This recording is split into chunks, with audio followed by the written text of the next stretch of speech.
32 times you've been here, 32 times you're back for more. Welcome, everybody. It's Puckett alongside DDK and Jason Kaplan. We got the backwards hat rock out. And DK, tonight, I kind of expect some of the similar heroes to be played. Any new characters that you have been personally playing?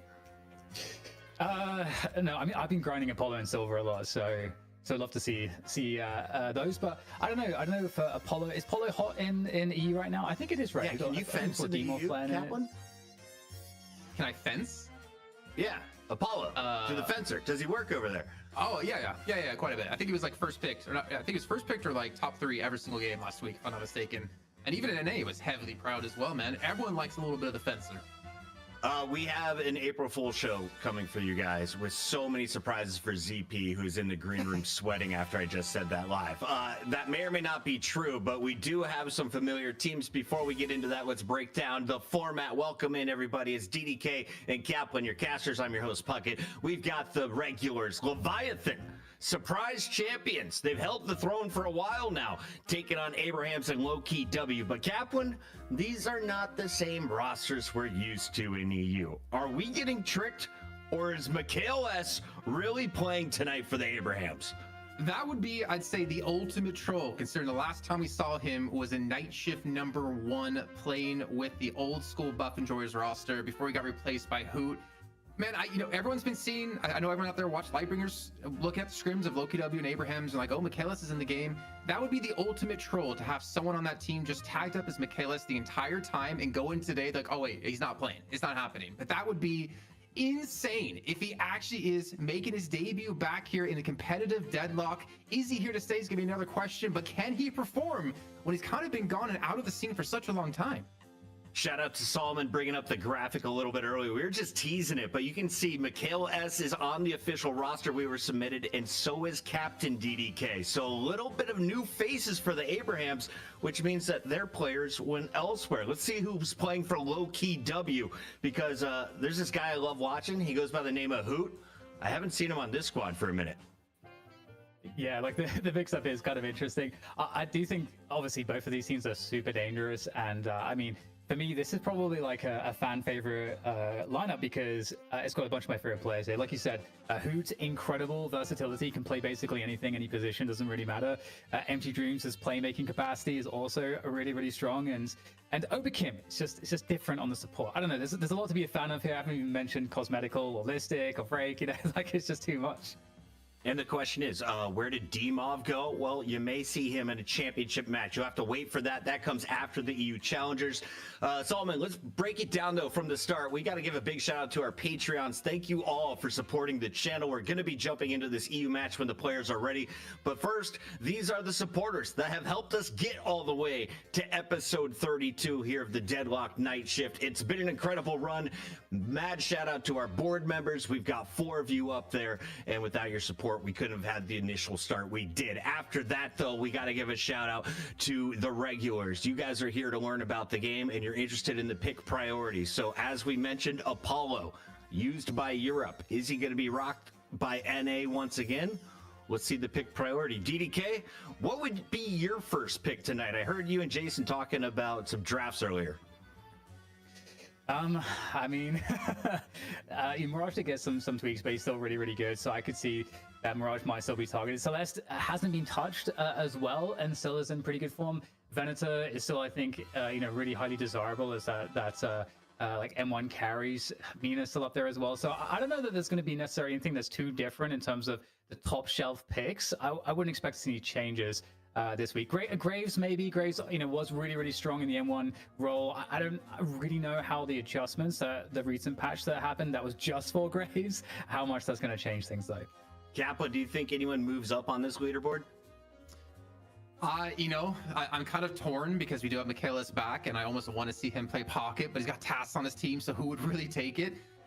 Sorry, Paradox, not Pocket. But Pocket for me is the one I want to see keep going up in the picks. Like I was streaming today talking about it. Look at some of the scrims that FPS Lounge was playing against No Earnings and eventually against melee creeps. And Pocket is so damn strong. That Affliction max rank shuts down all healing you can do. And considering Kelvin's moved up the priority, you've had Rem pick quite a bit. It's such a good counter to any sustain, any long-term fight you want to take, that a team can completely walk over you, especially if you get like the double affliction. And hell, we even did see what was it, Letha playing Glocket with Refresher in some of those scrims. So I'm really hoping to see Pocket move up the list, but I'm also sad to see my boy Abrams. One pick, that was it. It was Listic last week out of Loki W. What the hell did he fall off Abrams from? falling down. He's getting blasted by Silver, it looks like. Let's take a look here at our item prioritization. If you're looking to invest at home, DDK, what are you buying? I guess it depends on what we're playing, but Healing Bane. That's always number one every single night shift, right? yeah, you get the golden egg. Get the golden egg, and then get your just rush your first 3200 item. But yeah, like the very spirit dominant meta means the spirit resilience is at the top, and I think since that's one of the biggest patches we had recently, Great Expansion just goes so hard on everything that it's not too surprising to see it there as well. And with that as well, like all these items make so much sense at this point in time. Healbane is still there. Having that anti-heal is always going to be very, very key, especially winning these 1v1s, having more sustain in these fights, especially for ganking and so on. But the stamina mastery, I think, is something I could even expect to get a little bit higher, especially at the pro level. More movement. Let's see it in these games. It's time to get into our matchup. As we mentioned, we have your two teams. It's Loki W facing off against Abrahams. We gave you a short little look at the squads. Kaplan, can you give me the lore, though, on Abrahams? Because I feel like we were looking at the leaderboard in the last 30 episodes. They've been involved in almost every single show. Yeah, I mean, let's be fair. There's really not many great teams outside of the three we have playing in EU. The thing is, there are other teams, but none of these teams hold a candle to how good Abraham's, Loki W, and Leviathan are. They might be up there when it comes to like Eternus 6 and leaderboards, but when it comes to team play and how organized they are, it's very tough to topple one of these three kings, if I'm honest. So I think that's why we're seeing Abraham's, so consistently, Loki W as well. We need to see more teams out there because NA, I think they have like 5 teams who could all be playing in Night Shift any given week. So we need to see a little bit of love when it comes to that over in EU. Maybe with the fact that Deadlock got the official Twitter handle of Deadlock, might be an inclination to open beta coming soon. Knock on wood. I saw that pop up on like Reddit's main feed, DDK. There's a little hype around this, and I was actually just at DreamHack in Birmingham this past weekend working on Call of Duty. Every day I walk through the Dota Lounge, and this was one of the coolest crowds. They had one of the sickest main stages. I'm like, when Valve is ready to do this right, we are going to have one of the grossest sets with the best merch.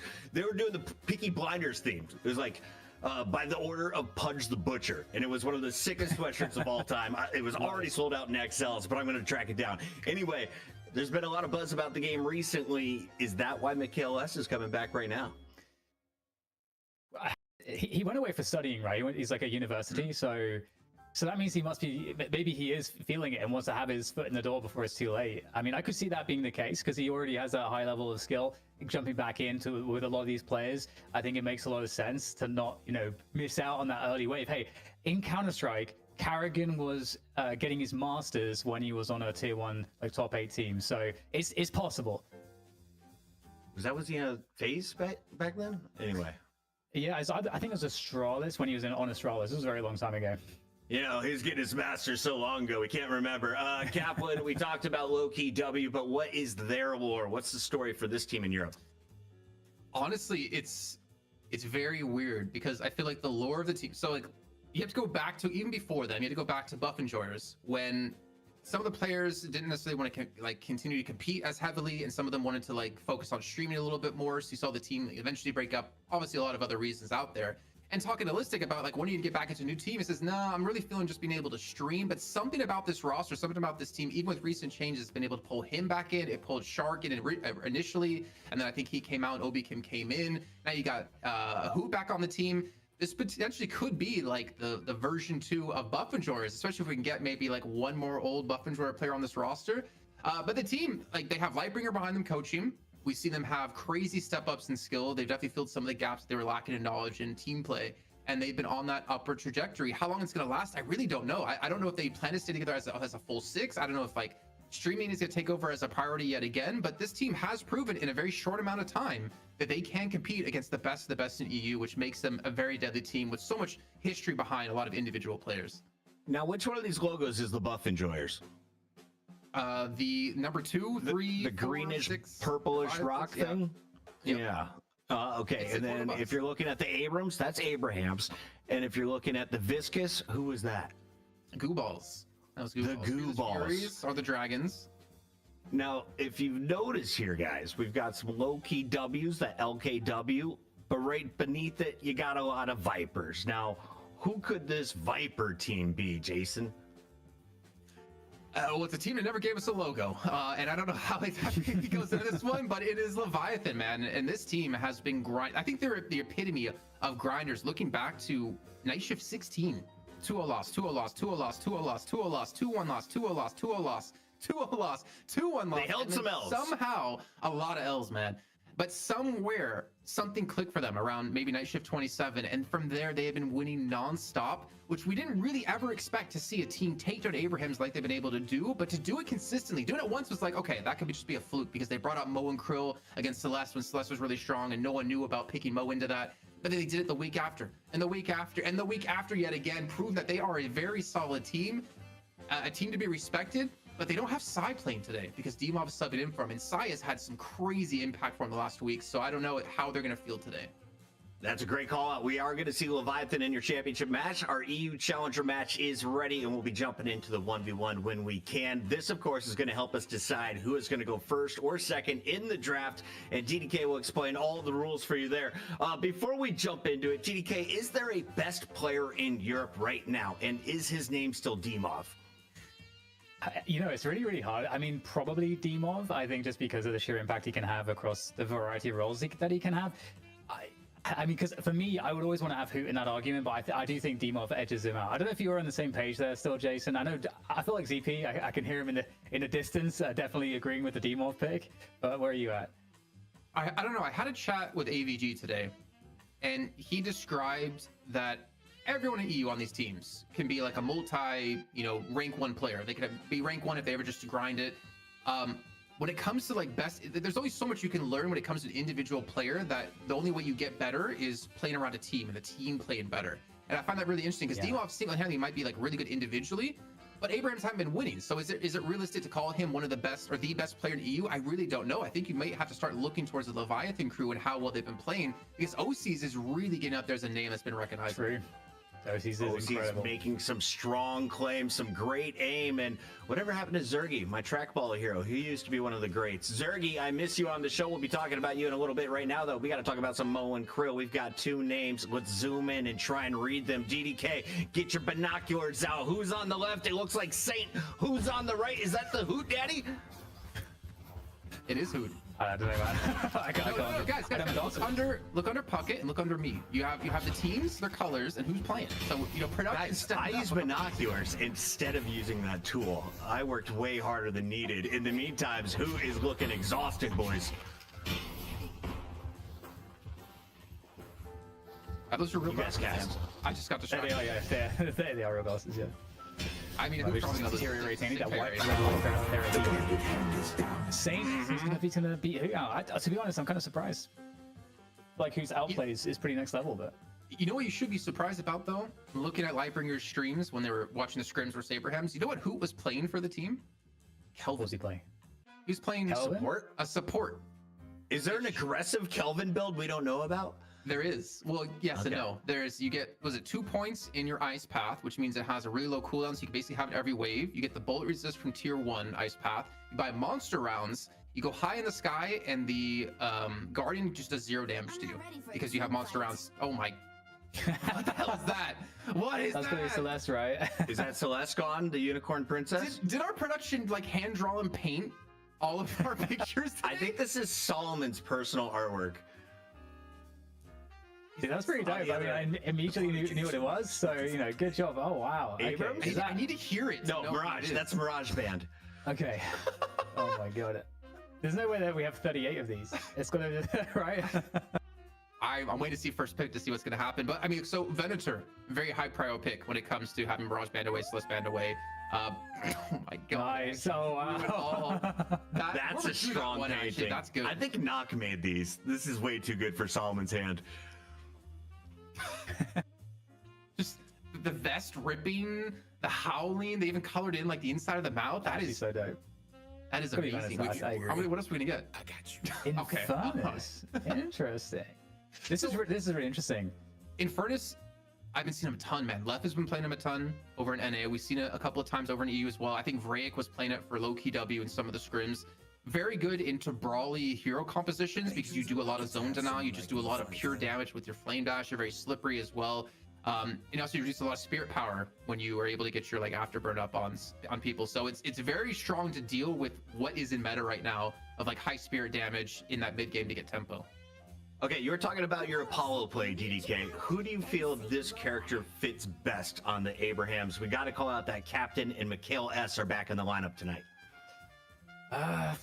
You know, I actually have no idea. Because I don't know, because it probably kind of fits into the Spirit Nuka kind of flex category. Okay, that is my favorite one. That's a pretty strong, Kelvin. That's really strong. Red was good too.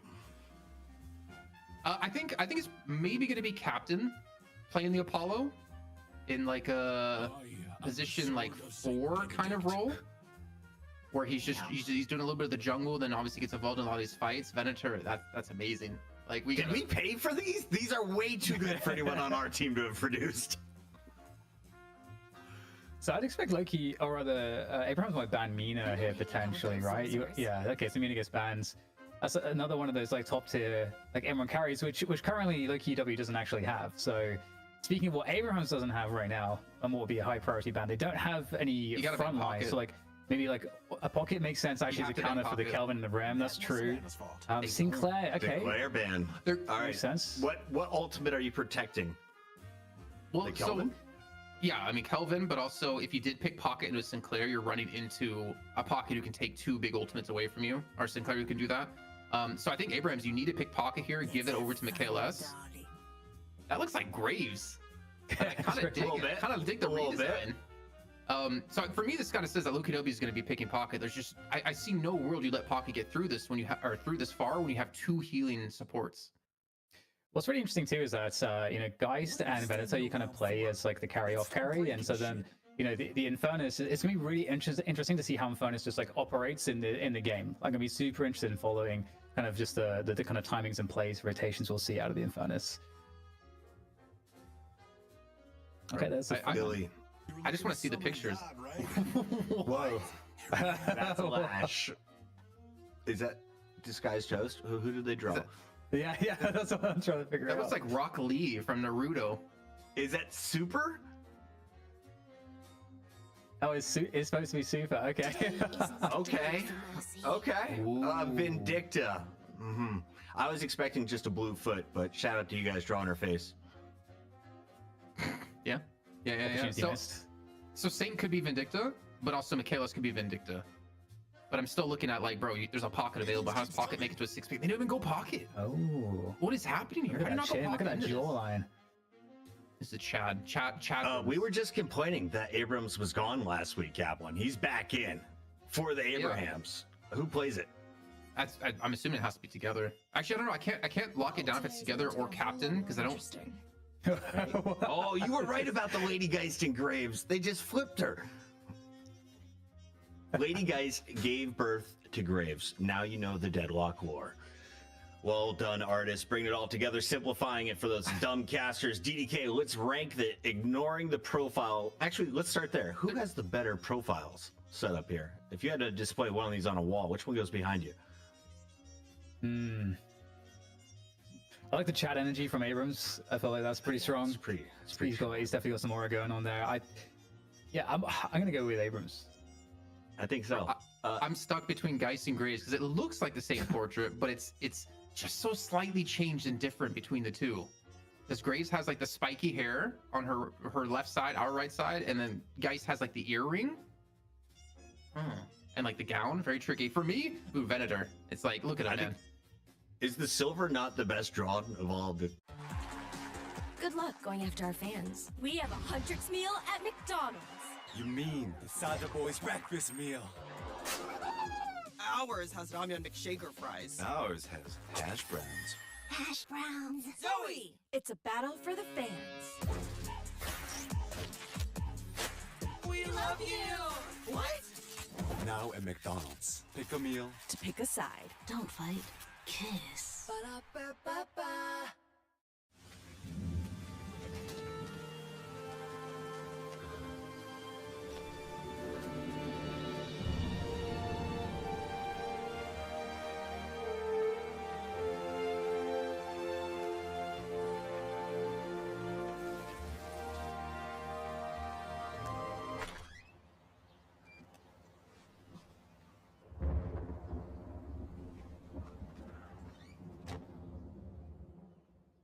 side, I mean, if you get domed for them, it's not necessarily the worst case scenario because the dome acts as walls for Venator. Infernus is just going to dash around the entire time and become a pain. When it comes to like who I think can win this one, I don't know. I'm leaning slightly towards Abrahams, to be honest. Like, I'm not necessarily a big fan of like double support like this, but I'm also not a big fan of like not picking Pocket into it, man. Yeah, I'm kind of Is it possible to go full screen on that lash icon? I saw that request over on YouTube. Go ahead, DDK. Yeah, I was gonna say I'm kind of with Abrahams as well. I feel like the roster is just a little bit more balanced overall. Even though they didn't pick up like the maybe what would have been the obvious anti-heal solution with Pocket, I still feel like they've got like two really strong carries. They've got good utility with Vindicta, good front line, good pick. But Oh, yeah, this is so good. It's so good. The neck is so strong. it is. Yeah, it is pretty strong, man. Wait, what's it his like? What's that say on the hand there? S-Fam. The super fam, S fam. Mm-hmm. When did we decide that's what No, I don't Super's understand. eyes looked like? It's unique. What do you mean, like determined? Yeah. It's like, is he wearing glasses or has he just not slept in a few weeks? Oh, I see what you're saying. They're yeah. bulging a little bit. I like them. Bit They're of strong. column B there. Shout out to Super, one of the OGs. He's into Deadlock. 100%. You should be into Deadlock. Tell your friends to get into Deadlock. We're already over 7,000 people watching on the YouTubes and Twitch combined. Here is a much better photo of the Super. This is incredible artwork, guys. I'm scared that we actually have some skins modded in game now when we hop in. I didn't think about True. this. Didn't even think I about did that. Did you They see would the change the Red strap Bull like on his that. hip, by the way? I did. That was so sick. Are we getting a Red Bull sponsor on this show, DDK? We got to talk to the boss. We're drinking water tonight, clearly, Kaplan. It's going to be about 16 more minutes till the players are ready, said Solomon, who has not talked to me at all during the show. I'm just assuming we're waiting on players at this point because ZP is normally on the show at this point in time, and he's like, hey, guys, ready for you to get in the lobby. But he went, and he's just been AFK since the start of the show. So we don't know if they're in the lobby or not, Kaplan. Yeah, it doesn't matter. I honestly, I think there's a lot to talk about here because of Abraham's losing Chew two on it. players, man. I'm gonna chew on it. I'm gonna digest it, and I'm gonna spit it out the other end with a good answer of who's gonna win this one. Abraham's having to swap two players. I think right there is already extremely difficult. I think if Abraham's don't have a strong early game, which is probably the only point that they're gonna have a chance to win this game just based off of roster swaps, it has to be that. I don't really foresee their team fighting to be exceptional when having to replace those two players who played like the jungle roles for the team. But then Loki W side, man, you're gonna if we watch through the beginning, he's gonna do some dirty things when it comes to the laning phase, and that's typically where Abrahams looks to get their lead to carry games through. Is that or like a really risky mid boss take that surprised the other team? I'm gonna have to in the end just lean to Loki W on this one. So it's interesting because I go Abrahams a little bit because for Loki W, I feel like there's some awkwardness in terms of like maybe how they'll play some of the macro because you've got you've got Graves that is being played right now. We saw it with OCs to really good effect last week, even though we've had some of their changes. But Graves it can be like a hard carry. But there's no, I mean, Silver is not necessarily like a hard carry per se. You kind of want Silver to be usually kind of moving around quite a lot, and you don't usually, I think, keep Silver just like farming a lane. But that's the second play that makes the most sense to do that. So it kind of feels a little bit awkward with the double support. So the Kelvin kind of has to be played like pretty aggressively, I guess. And so it feels a little bit awkward, but here we go. We're going to be getting into it. The game will reveal the answers. I think what we're going to see here, Dan, out of the Kelvin in particular, with played by Hoot most likely, is it's not going to be like a full-on Saya level of support or Saint. He's not going to be sitting back as like a position 6, sitting there spam healing the entire time. I think he's going to let Rem do most of the heavy lifting when it comes to that. I think what you're going to look for him to do is how fast he can get around the map and how annoying he can be to like assist other players inside the jungle, which I think is going to be over towards Silver, looking to capitalize on taking away a lot of these enemy camps. The Graves for sure going to be the M1 carry for the team here with how things played out in the draft. The Graves isn't really going to come online until like 20k. She's pretty much going to amount to almost nothing until that point in the game. So if Loki W make it like maybe even on Souls up to that 20-minute mark when Graves can power up, I think they have this game, honestly. Yeah, I'm going to be super curious to kind of keep an eye on sort of those dynamics with like what lane and where. But for now we got the lane matchups. So we've got Kelvin with Graves on the right lane. against Vindicta and Abrams. That's such a classic combo. I love to see that now that we have Abrams back in, and also Vindicta back in as well, because I haven't had too much Vindicta in the last couple of months. Yeah, we seen like, you know, a little bit here or there, but not to the extent we saw back when Michaelis was so heavily played. I mean, that was all about the shred build that you would go with Crows with her and like Mystic Vulnerability, stuff like that. You would just really be a pain. But looking at Geist here, so it's gonna be Michaelis actually gonna be on the Geist, and it will indeed be Saint over on the Vindicta. That's a lot of pressure to put onto Michaelis here, because he is basically playing like a secondary carry for the team, even though together it's gonna be on the Infernus.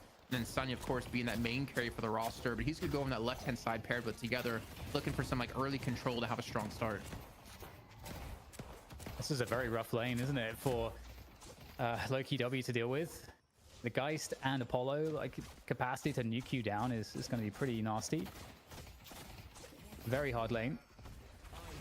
I wonder if Michaelis is going to be going like the Drain build, because it gives you, I think it's around like a net 500 in trade, because the amount of healing that you do from yourself and also the damage you do to your opponent makes it very hard to deal with a Geist in general when it comes to the game. And remember, I talked about in like prior night shifts, we had a very heavy like bomb build investment, but it's really switched over to the Drain build, being able to combat quite heavily. But also, I don't expect Michaelis to be going for bomb build, considering he's probably not going to be looking for just solo farm the entire time. That's probably going over to Sonya for the most part.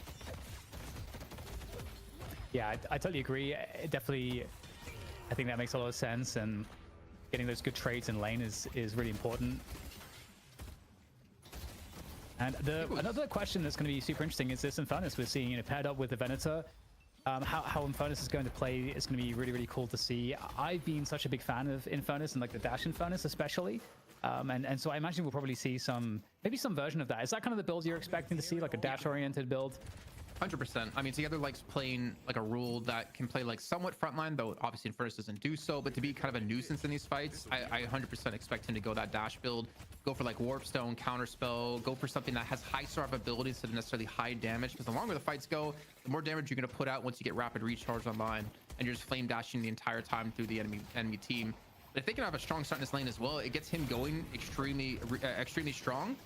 There's nothing I want to touch on really quick, as you see another gank come through here, this time out of Hoot, rotating from the right lane to mid. So as you talked about before, having a really hard time with Lash and Silver against this Geist combo with an Apollo, it actually helps alleviate that pressure, because Break's already rotated to the left, look for a kill. He's doing it yet again, and now Hoot helping to elevate this middle lane for him.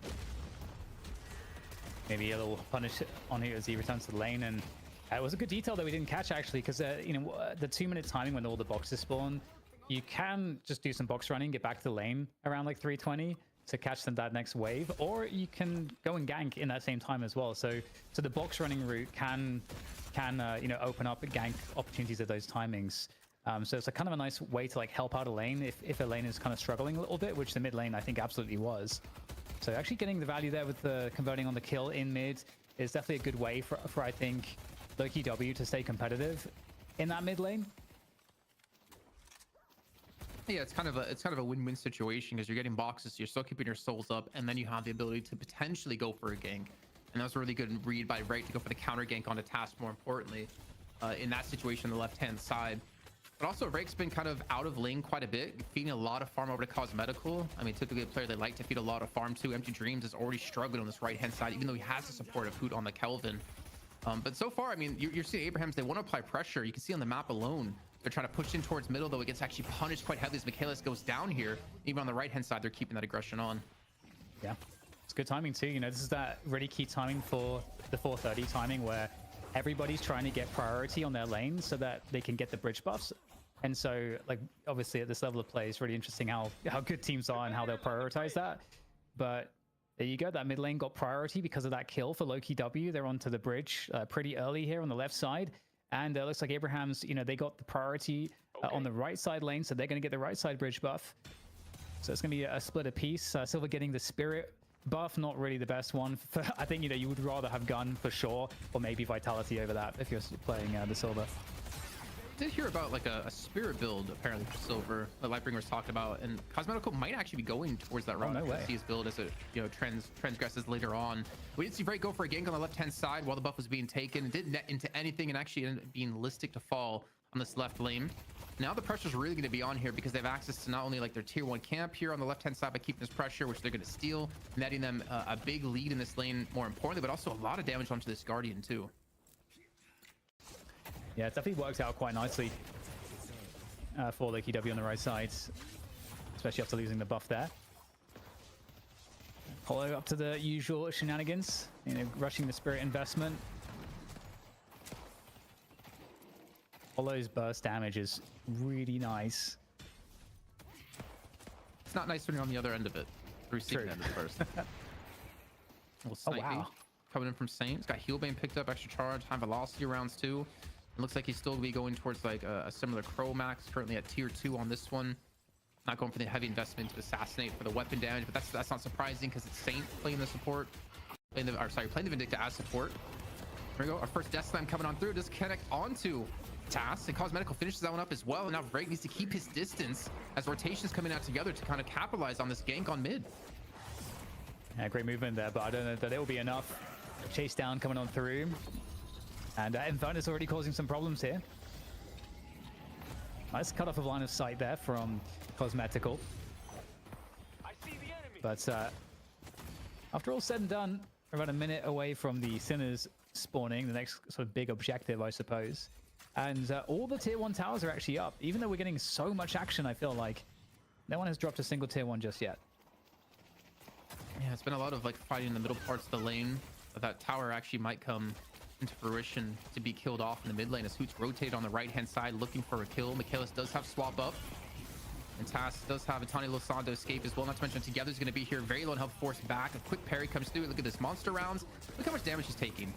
It is so slow, so minimal, and he can just full nuke this Guardian on down. That will be the first one of the game taken here on a LokiW. And again, it's really nice to have the priority at 7:30 there. You got the Sinners coming up. You want to get that tower down. And especially, you know, you got Rem on your team as well. You want Rem to be able to sack all those Sinners.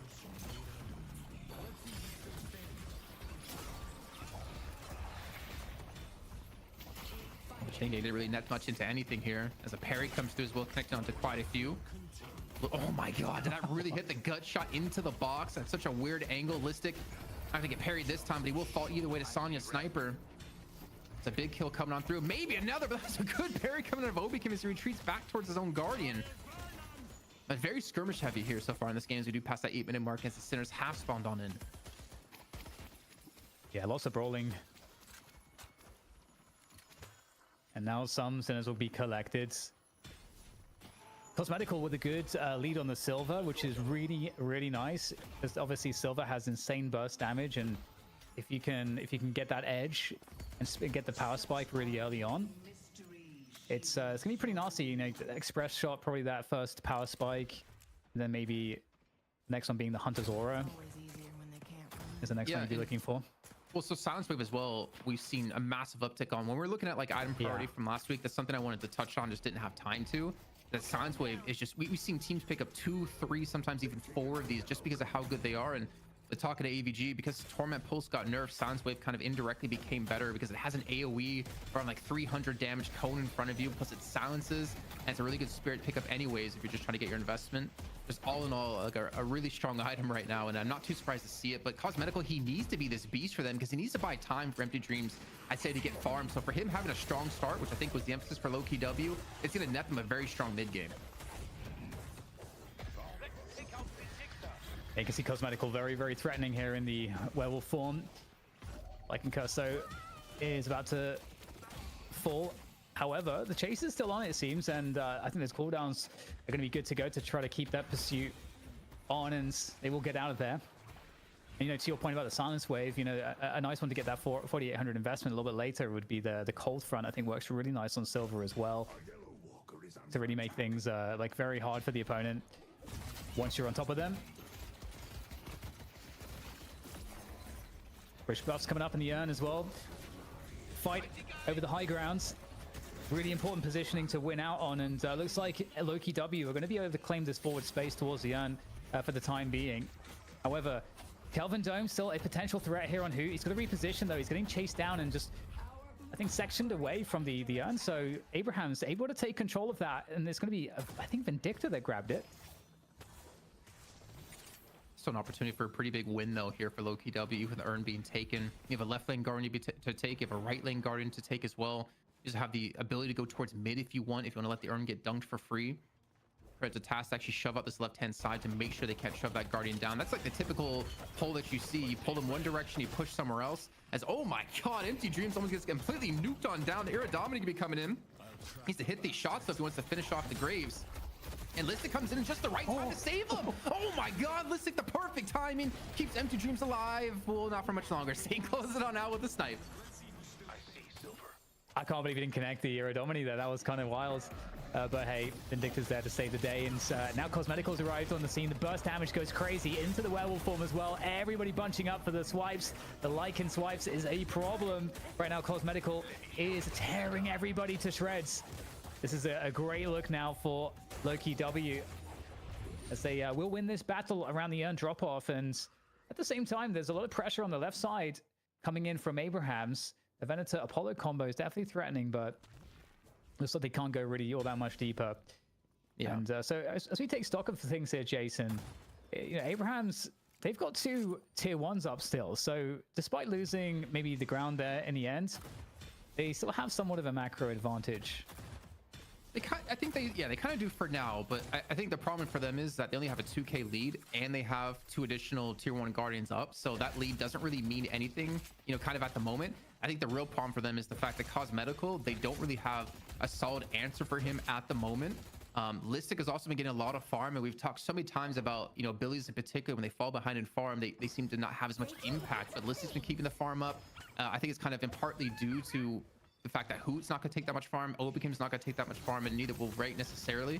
But one thing I did want to touch on was I think Hoot using Kelvin to its maximum potential there. The fact that he like just ran across the map to defend that walker, knowing that that was one of their weak points, that if they did try to contest the Urn, they could lose a walk right off the bat, which would give so much more control to Abrahams and also weaken the control they have on their own left side jungle. I think was a very important little macro play out of Hoot.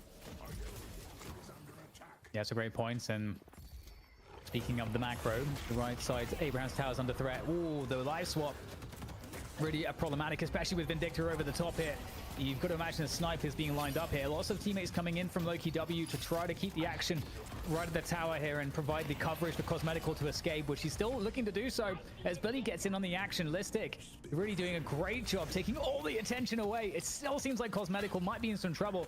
There is a pursuit coming in from Together on the Infernus, but I think Infernus has lost Cosmetical at this point. So it looks like Cosmetical actually lives, and that's a huge win for Loki W. Yeah, I really expected Obikim to like tag along to Cosmetical so he can maybe turn around and get back in the fight, but instead he lets him go for free. They take a walker on the right hand side, but just continue to shove this on down. Realize Abrahams don't have the manpower here to defend against this. And a great gut shot once again on Entry puts him into the wall and into the grave. And that's gonna be a big kill coming through, and it should be a walker unlock now for Abrahams. One thing I love about Apollo that he's so good at doing, as we see the mid walker getting chunked down actually by Lady Geist. Hey, Michaelis is going to get out of there, but Billy Listic coming on through.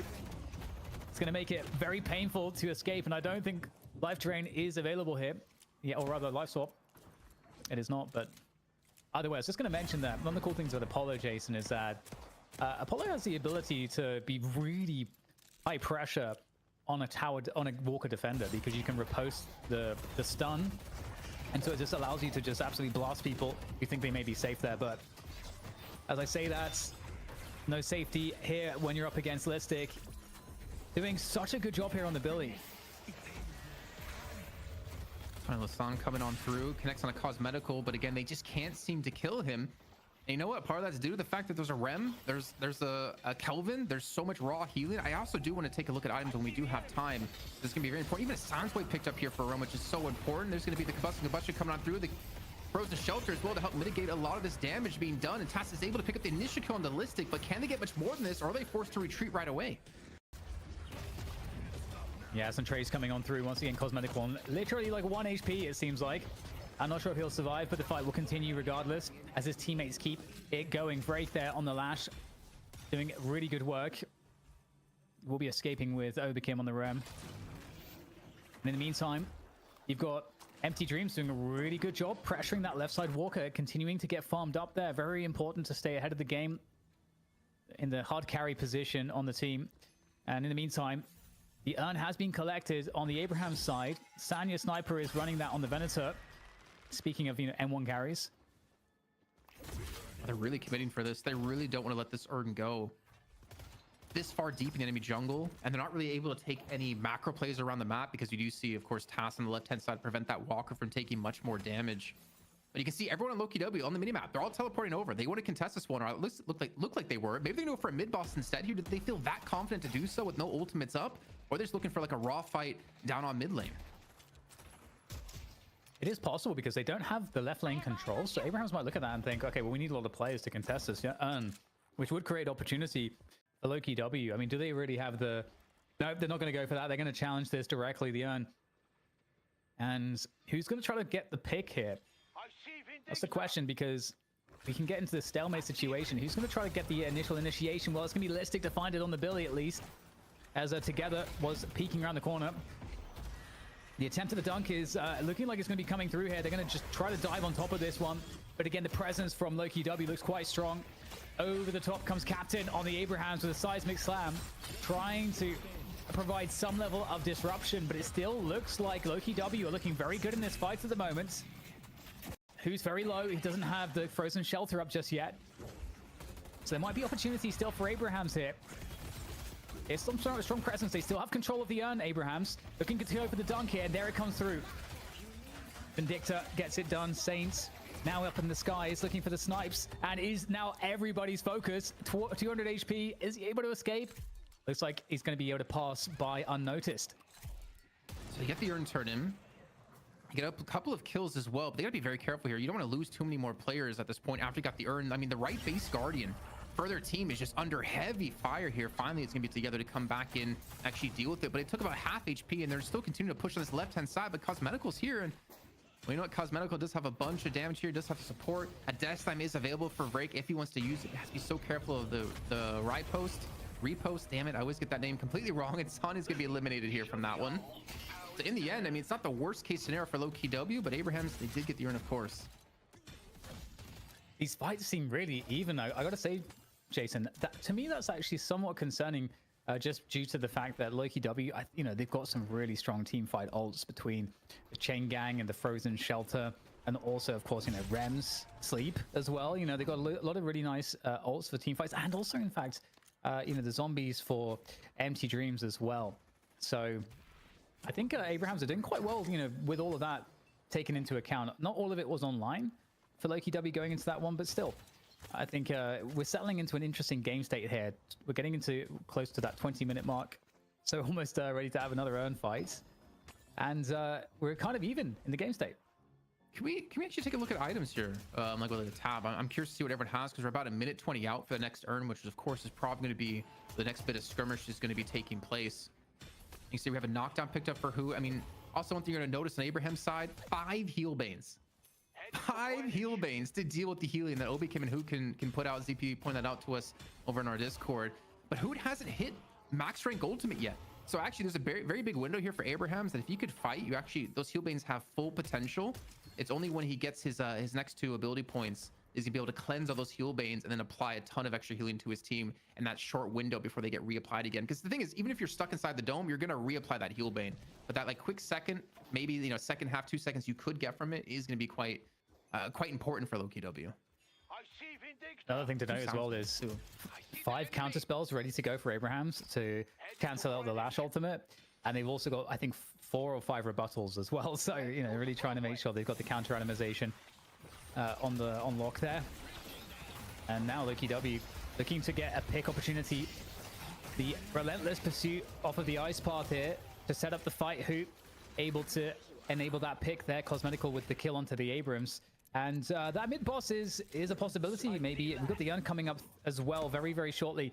So the fight will continue towards the urn pickup spot. A sprawling engagement as each team kind of rush to get position here. Yeah, I think you're seeing Empty Dreams realize, okay, we need to shove out this right-hand lane to get control of the side when the urn does get picked up. Urn has finally spawned on in. And we're seeing Loki W just fully get position around it. I mean, the death slam alone, just Rake, him just being there is kind of like a deterrence for Abrahams to realize, okay, we can't really push into this. We're going to lose too many players. The kill on Captain was such a perfect timing window for them to actually get control of this urn, but it's about them turning it in. Oh my god, the Fog doing so much damage here to Saint. Forced it back almost immediately. And honestly, Vrake is buying so much time right now by keeping, was it like 4 or 5 Abraham's members on that left side jungle? Yeah, it's really good harass coming on through. However, Loki W are still making a lot of progress to the dunk. In fact, not really anybody there except the Abrams at the moment to stop this one, just preparing the seismic slam, but that's going to pause. That buys the time. So now the Yan has not made his way across. It gets dropped, and the fight now pursues the team into mid here for Loki W. They're going to take down together, so they are getting the picks, but Apollo, for Abraham's Taz, he's stolen away the urn, and in fact, Abrahams are going to get the dunk here, but as a response to this, Loki W for the quick pivot onto the mid boss. And you know what, Abrahams, they've got no choice here. They're a man down, but they have to take this fight. Well, if they did have those counter spells you were talking about, they're going to need him here. Vrake has Death Slam, and that's kind of their one condition, paired with the Frozen Shelter to deny them the chance to take these Reju's. Abraham's going in for the contest. Healer's not going to be here. Going for early knockdown over on a task to keep him away from this fight. Laying down the grasping hands as well, and then that time comes on through it, as well as the Frozen Shelter locking. I think that's 1-2 members inside of it. They're going to take away the Venator, so the one Reju token that they had is now gone. The fight's going to continue to break out thereafter. Cosmetical already in that Lycan form, going for the chase inside the side room. Trying to focus on Asanya once again here to take him out of this fight. But again, fighting areas like this for players like Together on Infernus can be extremely deadly for Loki W's. They've lost now Vrake. They have one Reju Crystal left. And I think that's all they're going to lose here. Everyone else is relatively healthy. And Abrahams are just running out of steam. Yeah, very tough. I think we're starting to see some limitations of their composition as they are getting kind of bullied in these fights here. And those rebuttals not really doing all that much in that situation. One Rejuve Crystal remaining, 4 players down, and it's just the map, the whole map that's now accessible for Loki W to take full advantage of. Oh, Tass, I think he realizes he needs to die. Or was he this? I don't know. Maybe he was DC. Yeah, not really sure. Bro, the minions are taking the shrines here. Remember we talked about before, like the minions were pushing on the base guardians, they took them down. Now they're attacking shrines. They're going to get the first shrine basically with no one touching it. The second shrine's going to fall in a few seconds. I mean, these are falling before the other 2 walkers in the game. That is ridiculous how much pressure they've been maintaining on this right-hand side. Yeah. That is you're right. Very, very good lane pressure. And it really counts when you're doing a lot of stuff on the map and you have the lane prio and then big objectives, then take everybody's attention. I mean, you get really rewarded for it. Only now just getting express shot and slowing bullets. So very late pickups for a silver, I would say. And you know, that's because we got more counter items coming into play. You know, Warpstone was prioritized pretty quickly. The Cold Front to get the 4800 spike with the Silence Wave and the Dispel Magic all came ahead of express shot and also slowing bullets. So yeah, really, really interesting to see that those choices get made by Cosmetical. And yeah, Jason, I mean, right now I feel like the later this game goes on now, it feels like it's going to get worse and worse for Abraham's chances. Yeah, and that's what I was kind of saying, is that for Abrahams, I think they need to win early on, because I think they're just going to be overpowered by the entire side of Loki W. I mean, those Silence Waves had come in huge. Michaelis, no swap available anymore, and that time had come in with the Death Slam. They threw everything they had to kill Michaelis, and Cosmetics going to continue to dive on deeper, trying to chase down Saint in the air with that Warpstone that you pointed out before. Is able to force them on back. Captain's joined the party though, and this is their chance to maybe turn around. There's only one of those Reju Crystals left, and honestly, Empty Dreams isn't even there, so this is probably the best fight that they could get. Yeah, really, really tough here. They can't save the Walker as you know, they'll try. They couldn't even get a Reju Crystal out, which would really have been at least something. Oh, Billy was so close to going down there, but Ballistic's going to get healed up by all of the heal that's available here on Loki W. Abraham's really in so much trouble, and again, they already lost a shrine. The last shrine remaining is pretty tagged up as well already. And Loki W have the entire map pushed, every lane deeply pushed at this point. It's like they have almost like a double win condition here, Dan, because they were shoving into that Walker's 5 and leaving Empty Dreams just to continue to farm away. He's at 32k. Now, he doesn't have necessarily the biggest of leads, you know, compared to his teammates, but Cosmetical was their like mid-game win condition. He's their late-game win condition. So keeping him farm constantly, keeping away from these fights to continue to build up the soul lead that he currently has is so important for the late-game success for Loki W. If they have a misplay somewhere, if they do stumble, they have Empty Dreams to pick them on back up.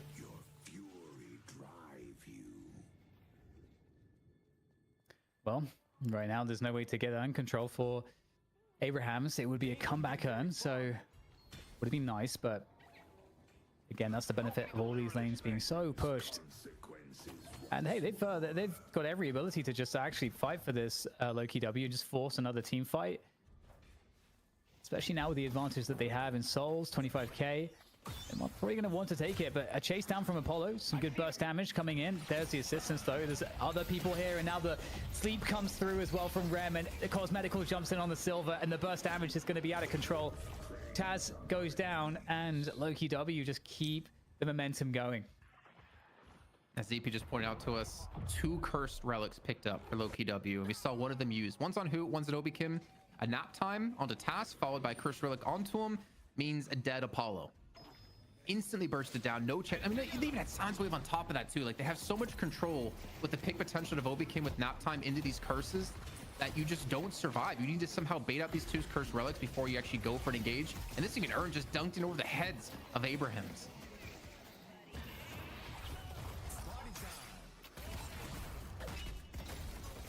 Big damage coming on through, but there's just simply not enough behind this one. Abrahams and Loki W sprinting forward now to the W of the game to get to play against Leviathan. Just have to clean up some of these lanes perhaps, and that's all they really need to do. Empty Dreams on Ricochet now too. So I think he's gonna start making his presence known in these team fights. But I mean, that's a big wave on the left-hand side you're gonna see here for Ray to clean up. A lot of extra souls going his way. They're continuing to fight on the right-hand side, but together, pretty much being the only one to defend with him and Tass. And again, Cursed Relics aplenty here for Loki W. And that's 1 kill. Now Tass, the last left alive, gonna have to go back towards his base. And this should be the Shrine, and it's Phase 1 Patron cleaned up.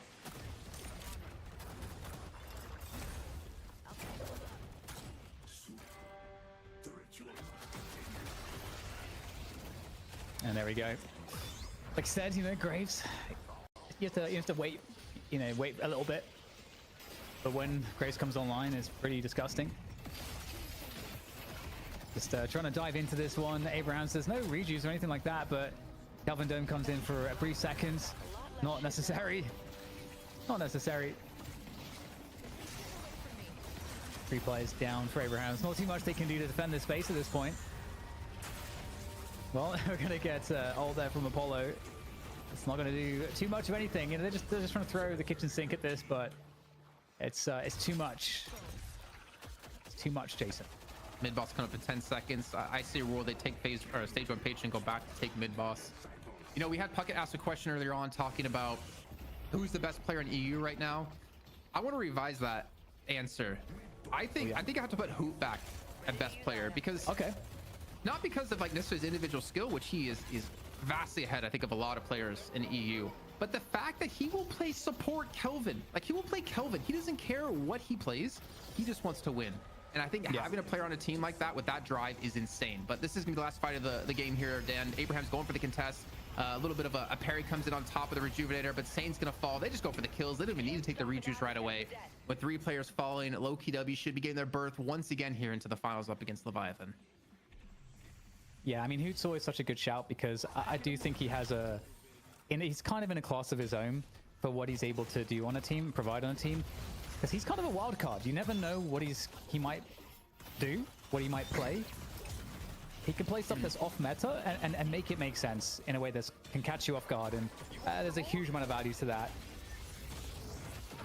All right. To win, man, and that's what it's about here in Deadlock. Doing whatever you have to do, be selfless on your team, secure those dubs like Loki W are earning here on their sleeves. Once again, going up against Leviathan, but the question now comes, can they turn their fate around and finally take down the top dogs of EU and become the top dogs that they are destined to be?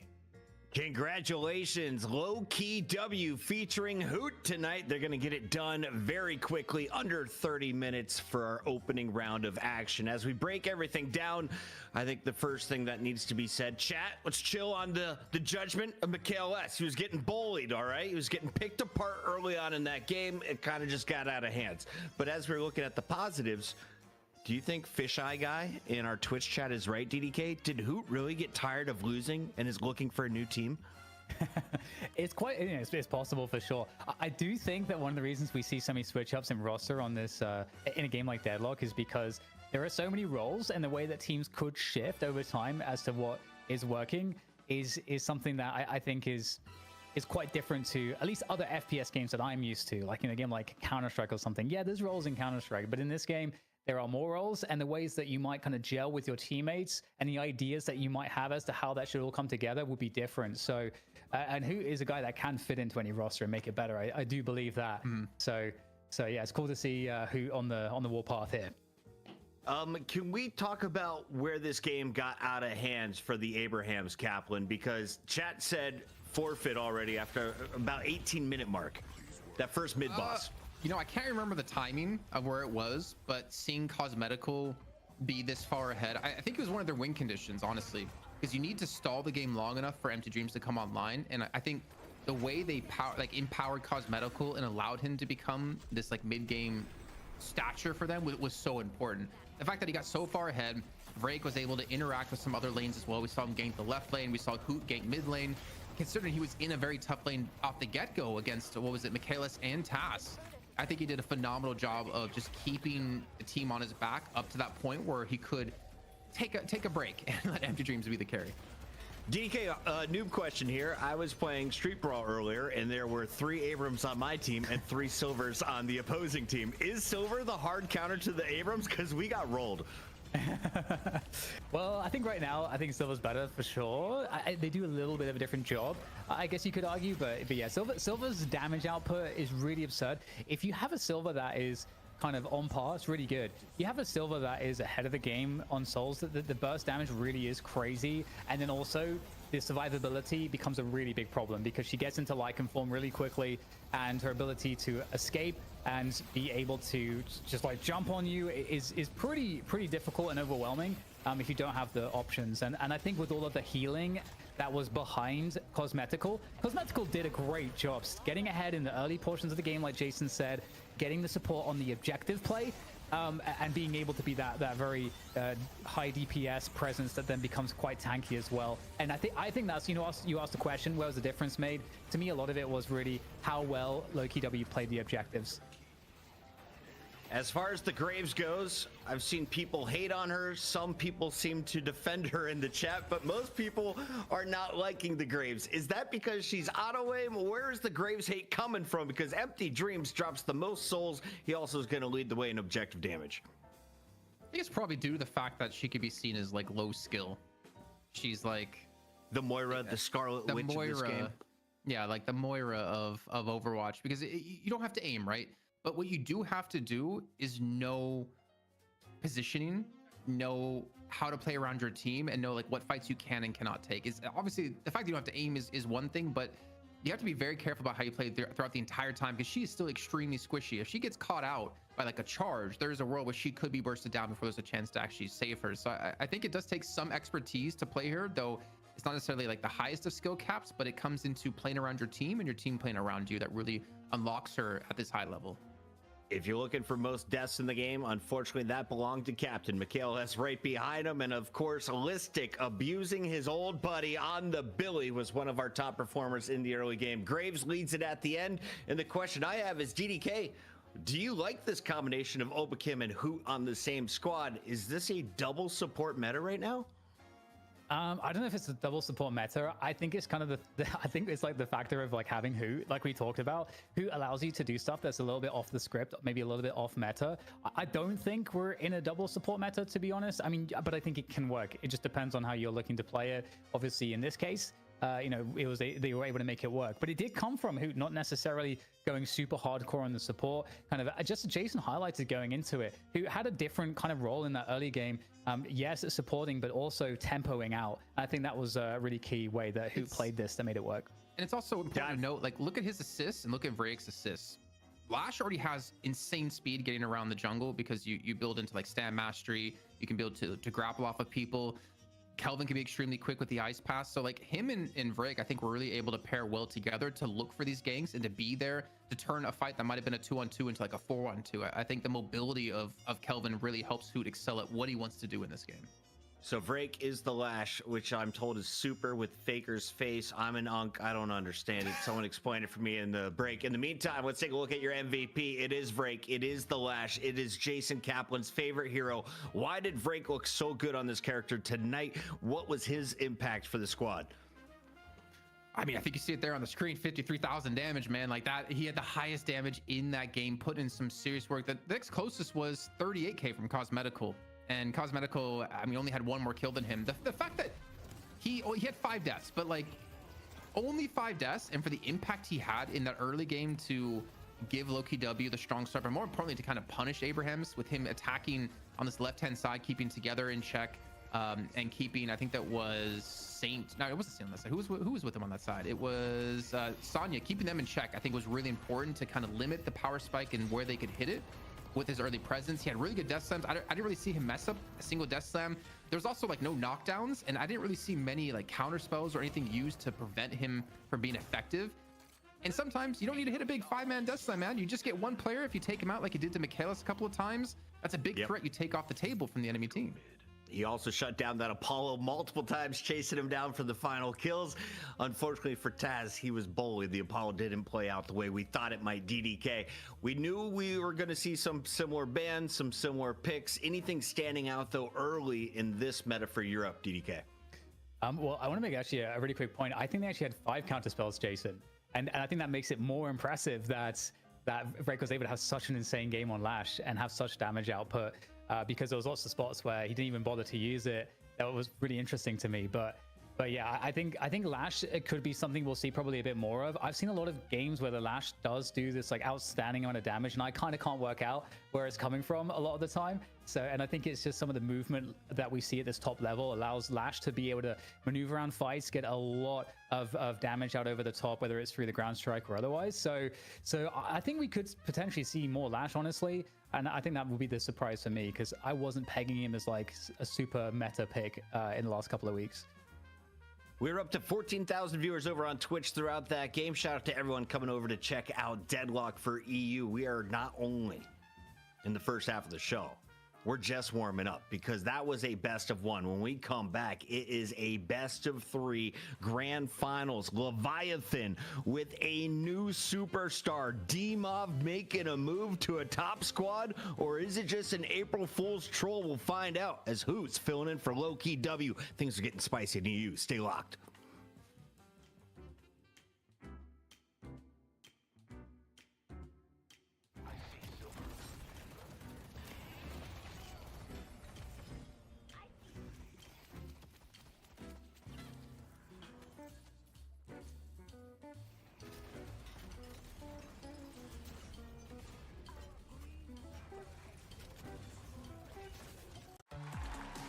Good luck going after our fans. We have a Huntrix meal at McDonald's.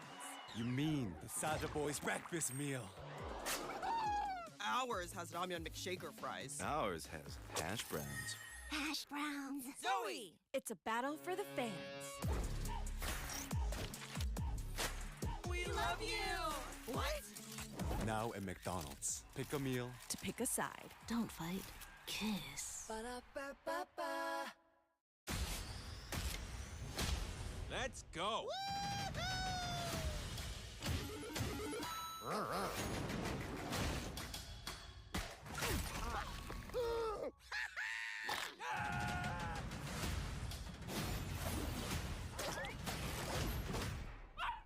Very weird.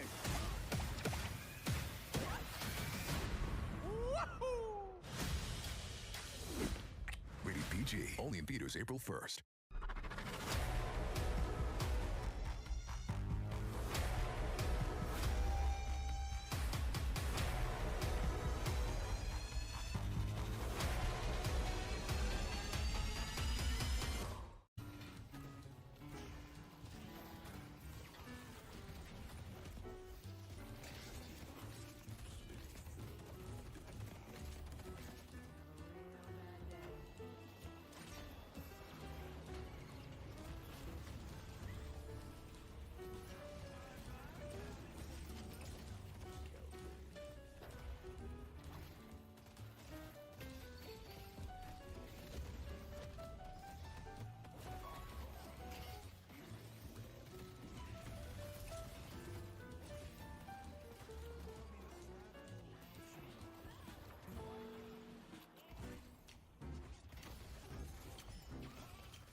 Yes, we are 120 years combined age, but we still look good. We got DDK, Jason Kaplan, Chris Puckett at the helm, ZP's behind the scenes, and we're jumping into game number 2. Kaplan, you're not 40, but you look 37, if I was not 57. counting. Where are we at in there?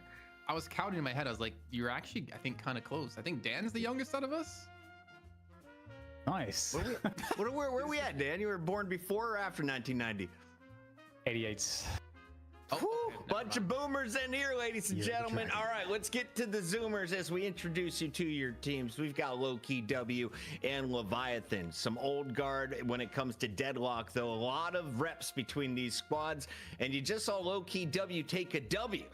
What was surprising, though, DDK, was the roster they rolled in with today. Some shakeups in Europe, and we don't know if it's just a special treat here for April Fool's Day or if these are some serious power moves being made by the rosters.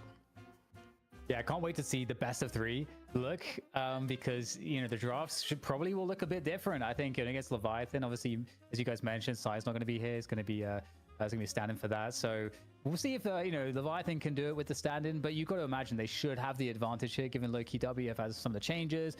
Leviathan are the trophy holders right now.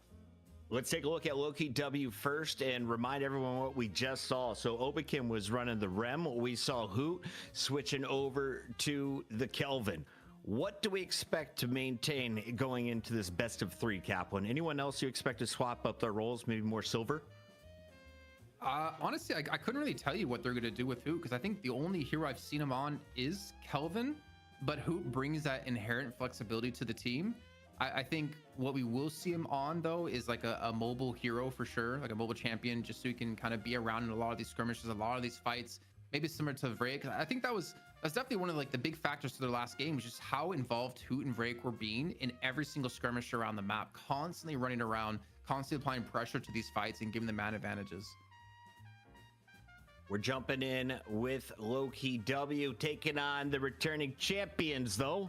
Leviathan have held the spot since, I believe, episode 27. That's when we introduced a bunch of new characters into the game. Why has this team been so good at the meta, DDK?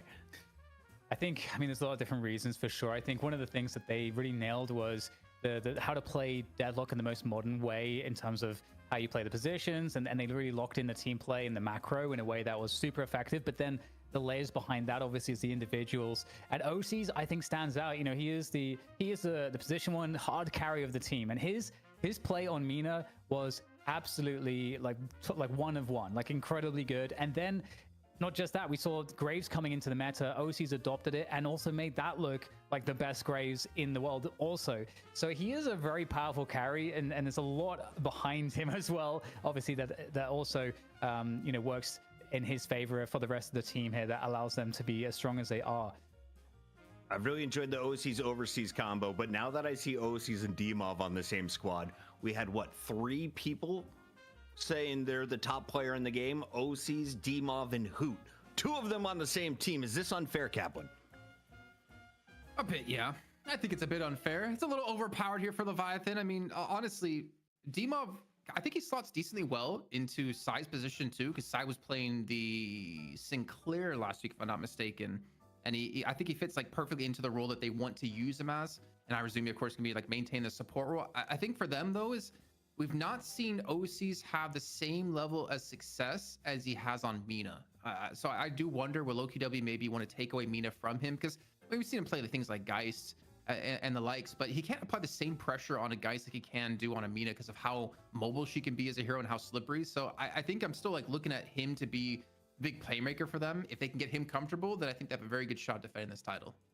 I like that call out. 2 exciting rosters with new players in for the first time. DMOV, of course, filling in for Leviathan. Low-Key W just had their first game with Hoot. Kaplan, what's going through your brain? Is it actually 114? I think so. Dan, do you have your birthday already this year, Dan? No. Okay, so you and I are the same age. And then I don't know how, I guess I can tell how old Puckett is, but I don't think Puckett's 40. Not 40 yet. I don't know. It could be right. Look at the Grays. Look at the Grays, chat. What are we thinking? What is this song sitting? What are we thinking? You got the Grays up here. I got the Grays here. And Dan's got no Grays. Any in the eyebrows yet? Nope, we're under 50, fam. All right, let's get it. That's how you can check out how old men would get, if you guys didn't know. In the meantime, we have this match ready. No, we have a head-to-head. Here's how it has gone in the past, going all the way back to Shift 18. That was their first meeting, DDK. Yeah, and the evolution over time has been pretty awesome to see. I think Loki W honestly have been getting better and better. So we could be in a world where, you know, the rivalries in EU, they're always shifting. It kind of seems like the Loki W and Leviathan rivalry is probably going to be the new rivalry. And, you know, as we go into this next game, this is a good shot for Loki W. They've got the addition of Who. They have a sub coming in for Leviathan, albeit Demov, of all people. But still, you know, this is a good opportunity for Loki W to at least steal away a map. And I would love to see that, because a 3-mapper between these two teams would I think, be super awesome for the nerds out there that love, like, looking at how these teams draft out against each other. Do you think Demov is trying out Leviathan, or Leviathan is trying out Demov, Kaplan? I want to say neither. Is there a world where Demov joins Loki W actually? In like the with next who? week? I think if you're Leviathan, you're playing already so well. You defended your title 4 times in a row. Why drop Sai, who's been one of the very important factors to doing that? Dude, Demov. Can we have like Buff and Dres 2.0? Obi Kim, Listic, Demov, Hoot. Mikhail S leaves Abrahams. I mean, I would hate to be one of the non-Buff Enjoyer players. I was told Mikhail S is going to start playing 10 hours a day. I don't know if he was filling in tonight because it's spring break over in Russia or what is going on, DDK, but it's about to be summertime and we could get a lot of games in. I did see him tweet about it, right? That he's like looking to return properly. And so, like, what does he know that we don't know? That Valve just bought the Deadlock Twitter. It's coming. Everyone felt the wave. We had 14,000 people on Twitch to start the show because the wave is hitting hard over on twitch.tv/DeadlockNightShift. If you haven't already hit the subscribe button and you have a Prime, please put it to use. Take Amazon's money and put it in our observers' bank accounts. We also have an opportunity to grow the prize pool. If you guys are enjoying the new rosters tonight, if you like the hand-drawn art and you want to help us pay for it, all you got to do is hit the donate button. That goes directly to the players. Any subscriptions go towards some overtime pay.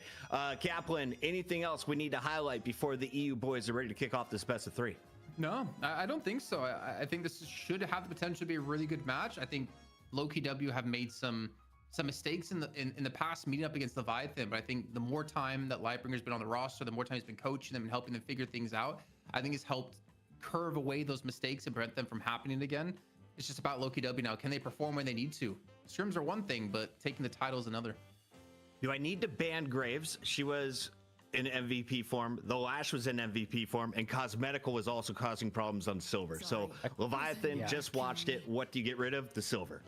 I think that makes a lot of sense, because Silver's kind of interesting, because Silver's can be kind of like the frontline carry. I think it kind of was the core that the other whole comp was entirely based around, I think, at least. And I think if you're Loki W, you get rid of Mina. I think that's what I would want to do. But they get rid of Kelvin. All right. Okay.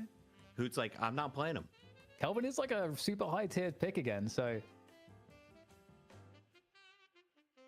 Guys, Mikhail S is not Russian. Guys, he hasn't been on night shift since episode 1. I started working on episode 2. How am I supposed to know where Mikhail S is from? Welcome back, by the way. He's Finnish. He's Finnish. Yeah. Officially. Yeah, he's officially Finnish. From Finland. Yeah. Not done. Veneto? Question mark? Well, can we talk about them, Roger, a little bit, honestly, because I've been hearing. Oh my god, that picture! That has to be the best picture cute. for sure. Now that we get to see the full screen, the head walking into the horn, like it's amazing. How do you even draw a horn in Microsoft Paint? I want to know who drew that, and I want to commission them to draw me something. That's Solomon, 100%. That's more of like Nox artwork there on the rim. They could have got the Celeste Venator. And you know, you're looking for an M1. I mean, Venator, Mina available still. Leviathan can pick up one of those too now. And so you've kind of decided, Loki are not deciding to kind of value the meta carries here off the bat. Okay, well, they got their carry and their off carry, so now they're set. I think Puckett saw the exact same thing I did. The recent sub. No, not allowed to say all the things. Not allowed to say it? All right. Yep. I'm practicing for sponsored shows, Jason. I'm a professional these days. So with Mirage picked. I don't 100% know where OCs is going to go at the moment because Overseas has been playing the Geist for the most part, but OCs can play it. But Mirage, I've been hearing like so many crazy things about him. The fact that if you get superior cooldown and you max your Traveler, it's a 36-second cooldown. So you always have this presence ever around the map. You max your Scarabs, you max your ultimate, and then you can go into Jin's Mark or your or the Tornado, the Dirt. Oh my God, what's it called? Dirt. Help me out here. Dirt Storm. Dirt. Big mistake. Help me, Dan. I don't remember. Even though I played Mirage so much, I don't remember what it's called. They changed it. Anyways, Dust Devil. Dust Devil. The tornadoes. Yeah.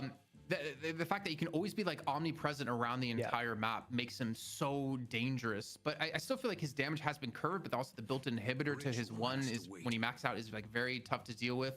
But to see, that's interesting. Grey Talon, first of all, that is fantastic artwork as well. Whoever did Grey Talon for sure did Kelvin, I think. Well, the thing too with Grey Talon is that you got the squishies there. I mean, you know, Grey Talon is the #1 squishy killer in the game. So, whoa! Hey, like the moon face here. What's happening? It's like that is absolutely the best one. Did they like go back and like, hey, should we add some eyes? Yeah, let's wing it. Let's put some eyeballs on there. Wow. It's like the viscous thing that you and I both wore, Pocket, where we had to like, you know, like poke our own eyeballs in there. Yeah, Shiv is glorious. Mirage and Shiv were created by the same person. Geist and Graves were definitely created by the same person. But who made the turnip on Celeste's head? That was the question from the chat, and I think they nailed it.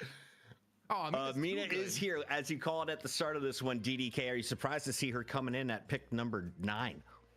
Not super surprised based off of how the initial priorities went. I think it's you know, Mina and Venator went much later than I think I would have normally expected, but I think both teams have pretty strong lineups right now. I'm just looking at what are we missing. We're missing a support for Leviathan. Ivy is still available, and you know, I don't think we're going to see the double support from Loki W because Kelvin's not available. I think that's the only way it really works. And so Loki W going to finishing off with Lash. So they got a pick, you know, for the final pick there, and this has to be like an Ivy or something, or a Page or an Ivy. I was thinking that's gonna be Break on the Lash. Who's playing Billy? Is that Listic? We don't know. That's the thing. I think it's gonna be Hoot on Celeste. Sinclair made it through. Okay. Sinclair. Now we saw the Sinclair band and we thought that might be Pocket related. Is this just a power player for Leviathan? Why is he in the mix here, Kaplan? I think as I'm looking at this, and what do you realistically have to steal? You have Death Slam, then you need a Majestic Leap to make it work, and then you have Nap Time. Chain Gang and because Chain Gang's kind of nice because you can always TP away with the assistant to get out of trouble, and then I think the Celeste ult as well is kind of nice. Yeah, I was gonna say Celeste ult at mid boss. Is that worth going for? When do you use that?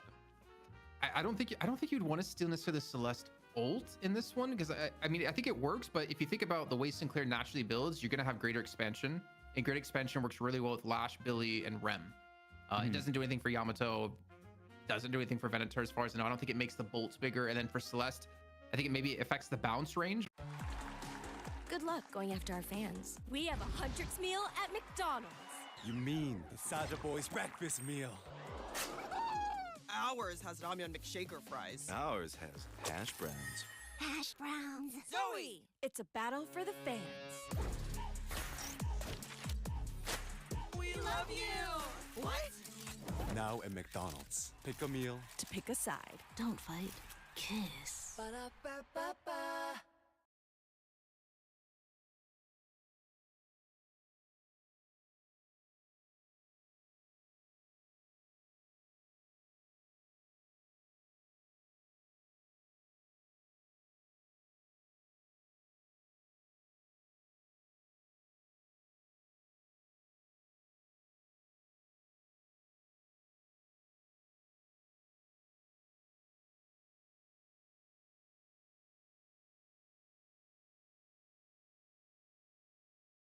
Over, I guess, at the start of the game. Oh no. Put the Not pressure again. on Yamato. Look at her eyes. Look at the smirk. Billy's gonna close that gap and tickle you with whatever's under that chinny chin chin, and it's gonna get weird. That's way too high pitched and loud. Give me a second. No, you're good. I think that's what she sounds like to me. Go on. Smile. This is you know what this is? This is like what is it, Doug? The TV show Doug. Oh, I'm really yeah, dating okay. myself. That is Just give me a 100% second. Doug from the TV show called Doug. I don't know if you guys have seen that. I think most of our viewers probably have not, but it is, if we can get a picture of that somehow, it is a Doug one-for-one Funny? replica. Yeah, Doug Funny. And then Celeste is, I can see the turnip. It's the turnip. It's the earthworm from Toe Jam and Earl. Earthworm Jim. Thank you, Okay. chat. There we go. Not bad, not bad. Yeah, I can see it. And we have some random citizens dropping in some primes. Be like citizen ID 73556 and drop your Amazon Prime. It gives us money and takes it away from Amazon. It's a win-win. Help your mom and pop stores out. Taking out one billionaire at a time. DDK, we've got this match ready. Who had the better draft as we take a look at all the incredible redesigns? We've been waiting for a paradox. We've been waiting for a pocket. But how about my Seven. McGinnis? That is some incredible art. Oh my god, some of these are really good. Page with the The Wraith? Who did the card on the Wraith? That is some detail. Mina basically looks like identical to the actual Mina. Wow. I think some of these low to tried door- harder than others. Yeah, wow. Yeah, Lotu drew Doorman for sure. He spent 25 hours on that. You know, I can see it because there's no one out there that looks as good as Doorman. And then the Viper is not redrawn at all. Mad respect. The Great Talon, but the owl on Great Talon's shoulder. Are we ever going to be told where these came from? Lovely drawn by the Night Shift production team. Can we get some, Oh like, my times god. of who Did did you which? guys see Holly? Holiday's face. I didn't know you could have an eye for a nose. I didn't know they put eyes that far Can down we on your zoom face. in on that, Solomon? Figure it out. Oh, that one's drawn by ZP's toes, I was told. Well done, ZP. Let us know, what is your favorite piece of artwork? Would you like it printed out and sent to your home for $9.99? We can make it happen over here on deadlocknightshift.com. Brought to you by ZP. ZP. Oh my god, it doesn't get better. It gets only better worse. Is like the looking ear the behind. nose? Herself somehow. You know what's funny? You could flip the location of the mouth and like flip the eyes, and it would still probably work with the way the head is drawn, the shape of the head. Can you flip have it all the upside down, nose. Solomon? Does it get better upside down?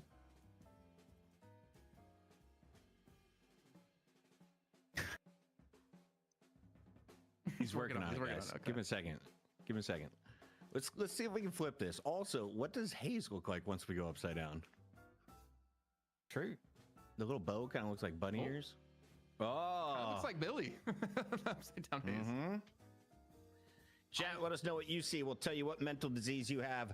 The players need an extra minute. Never watched Nervous that. poops. It always hits them right before a championship match. This is a best of three. We got some serious money on the line. I'm talking $600. If you want that money to go up, all you got to do, exclamation mark, donate. It'll give you a link. You give them the money. It goes straight to them. It skips ZP's pockets. We don't have to pay taxes on it. It's glorious. Krill looks pretty good. No way. No way. He drew the holiday. Man, oh, wait, look at Loku seven. drew the holiday. Bro, who did 7? Look at I know 7. seven's sick. 6, 7. Yeah, that is actually sick. I feel like the second one is, I don't know, I think that's the best one, but there's so many good ones here. Honestly, massive shout outs to the production team. Obviously, we don't know who specifically drew each one, Yep. but Yeah, we're- I just want to know we all the know Lotus. who's- I think Lotu seeing a drew the trend. pocket as well. Who did Anything Kelvin? with the single eye. He had to have done the Gray Owl and the Kelvin too, right? Kelvin? No way. Kelvin and Talon, I think, for someone else. We're even trying to. Wait, look at Dynamo. What? His head's just like floating. It's great. Mo and Crow is real good. That's the art piece I would be commissioning. He also did the Dynamo. Okay, I want to know who did Page and then who did like Kelvin Grey Talon, because like the Page buck teeth, I love it. I Yeah. absolutely love it. genius. Even Pocket's pretty good. I think we take like, can we do polls in Twitch chat? I don't remember if we can or not, because I'd really like to see who everyone out there thinks is the best drawn one. I would point out Drifter, but I've been told not to talk about him. 6. Wait, what is The 6-7. That's the best. That's gonna be a real skin at some point, I think. Like some modder's gonna make that into a skin. Fantastic stuff, production. Enough nightmare paralysis done by Low2. It's time for Leviathan versus Low-Key W. D-Mob looking for a new team. Whoa. What's that? I just built a budgeting app in Base 44. Guys, Nina just built an app. Nina can't code. All right. I mean, this should be a great game, Jason. I think there's a lot of cool stuff going on. I really like the drafts of both teams. I'm curious how Shiv's going to perform. Shiv is still really good. Obviously, you have to be more, knife oriented. And I've been seeing a lot of popularity coming behind the approach where you just get the golden egg and you just get decay as quick. Like as soon as the golden egg allows you to buy decay as your first item, which is 3200 item. That's that's how you start off the Shiv build. You're seeing a lot of popularity behind that. I want to know who is D-Mov on Geist, because Overseas is on Mirage, and I thought he would have been on the Geist. And that, I mean, Irazumi most likely then going to be on the Sinclair. Very interesting switch ups, and Leviathan, yeah, okay, so it is going to be that. And Wang Chung, of course, is going to be on the Shiv. That's going to be Fremok. Yeah, it's his alter ego. But it's interesting to see them. They slot him into a role that forces someone else to switch. Not necessarily roles, but like heroes that we've been seeing them play quite consistently.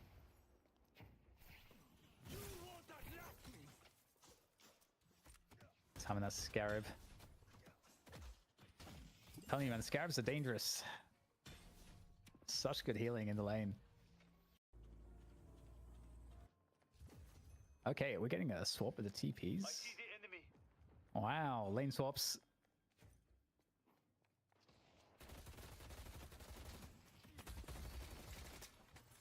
Okay, so that means Shiv Geist here for Leviathan up against Billy Rem.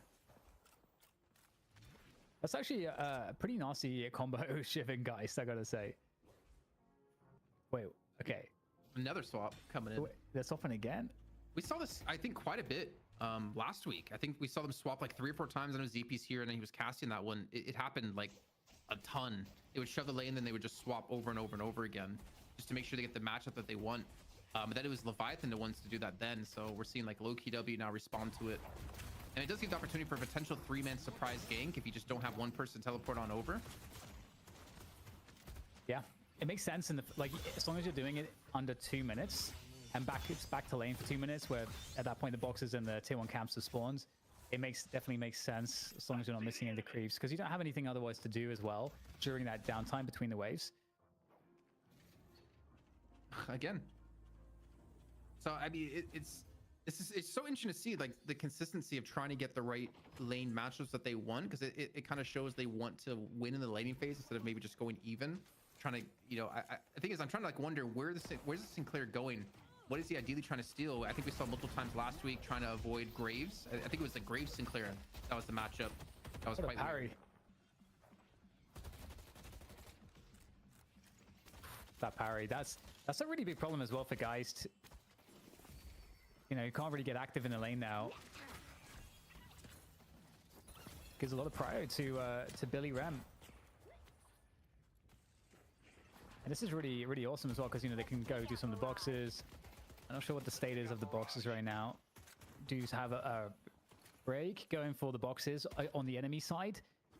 So that's a really nice box invade. All they'll be able to do is stand there and burn. And then back into the mid lane. Trying to wrap my head around some things here in this game about like kind of the positions that Low-Key W are playing here, and even for Leviathan to some route. Because OC is for sure going to be like the hard carry, the position 1 of the team. And typically it was like Overseas to play the like second position. He'd be like kind of like second on farm for the most part. Oh, with now D-Mov in the mix, I don't know where you play D-Mov. He was typically like one of like the junglers in the past. I guess you technically can do as Geist, but you're not really going to hit like the same level power spikes that you would normally see like a carry Geist have. Yeah, fellas, we had a lot of questions in the chat as well about the lane swaps. So if you guys can chime in on that as the game progresses, they want to know why are they picking these lanes? I didn't catch the first swap. I was trying to like understand something about like who's playing on what necessarily. So I don't know who initiated the swap. Did you catch that, Dan? No. I didn't catch the first We swaps. both missed the first swap. Yeah. Who actually like initiated this? I want to say it was Leviathan that did the first swap, but I might be wrong. I'm kind of guessing. Yeah, I 50-50 shot, Dan. That's what I would have done. Well done. Because I recall it was, you know what? Never mind. To be fair, people on YouTube can scroll back. Yeah, chat can scroll for us. They can let us know. In the meantime, what's happening to Rem? I mean, it seems like they're happy with these lane matchups now. I mean, we are hitting the 5-minute mark, so you don't want to swap right now because your buffs are coming up. A little bit of a dive here on the free mock. Trying to create some space here, even using the chain gang just to confirm the kill. But Rake is coming from the side here on the Apollo. Maybe then a second kill as well as he gets the Atani Lasan onto the Rem played by Obikim. Going back in for the fight here. I mean, he has nowhere to hop to. And he's dead. Big kills for Leviathan, dominating this right-hand side.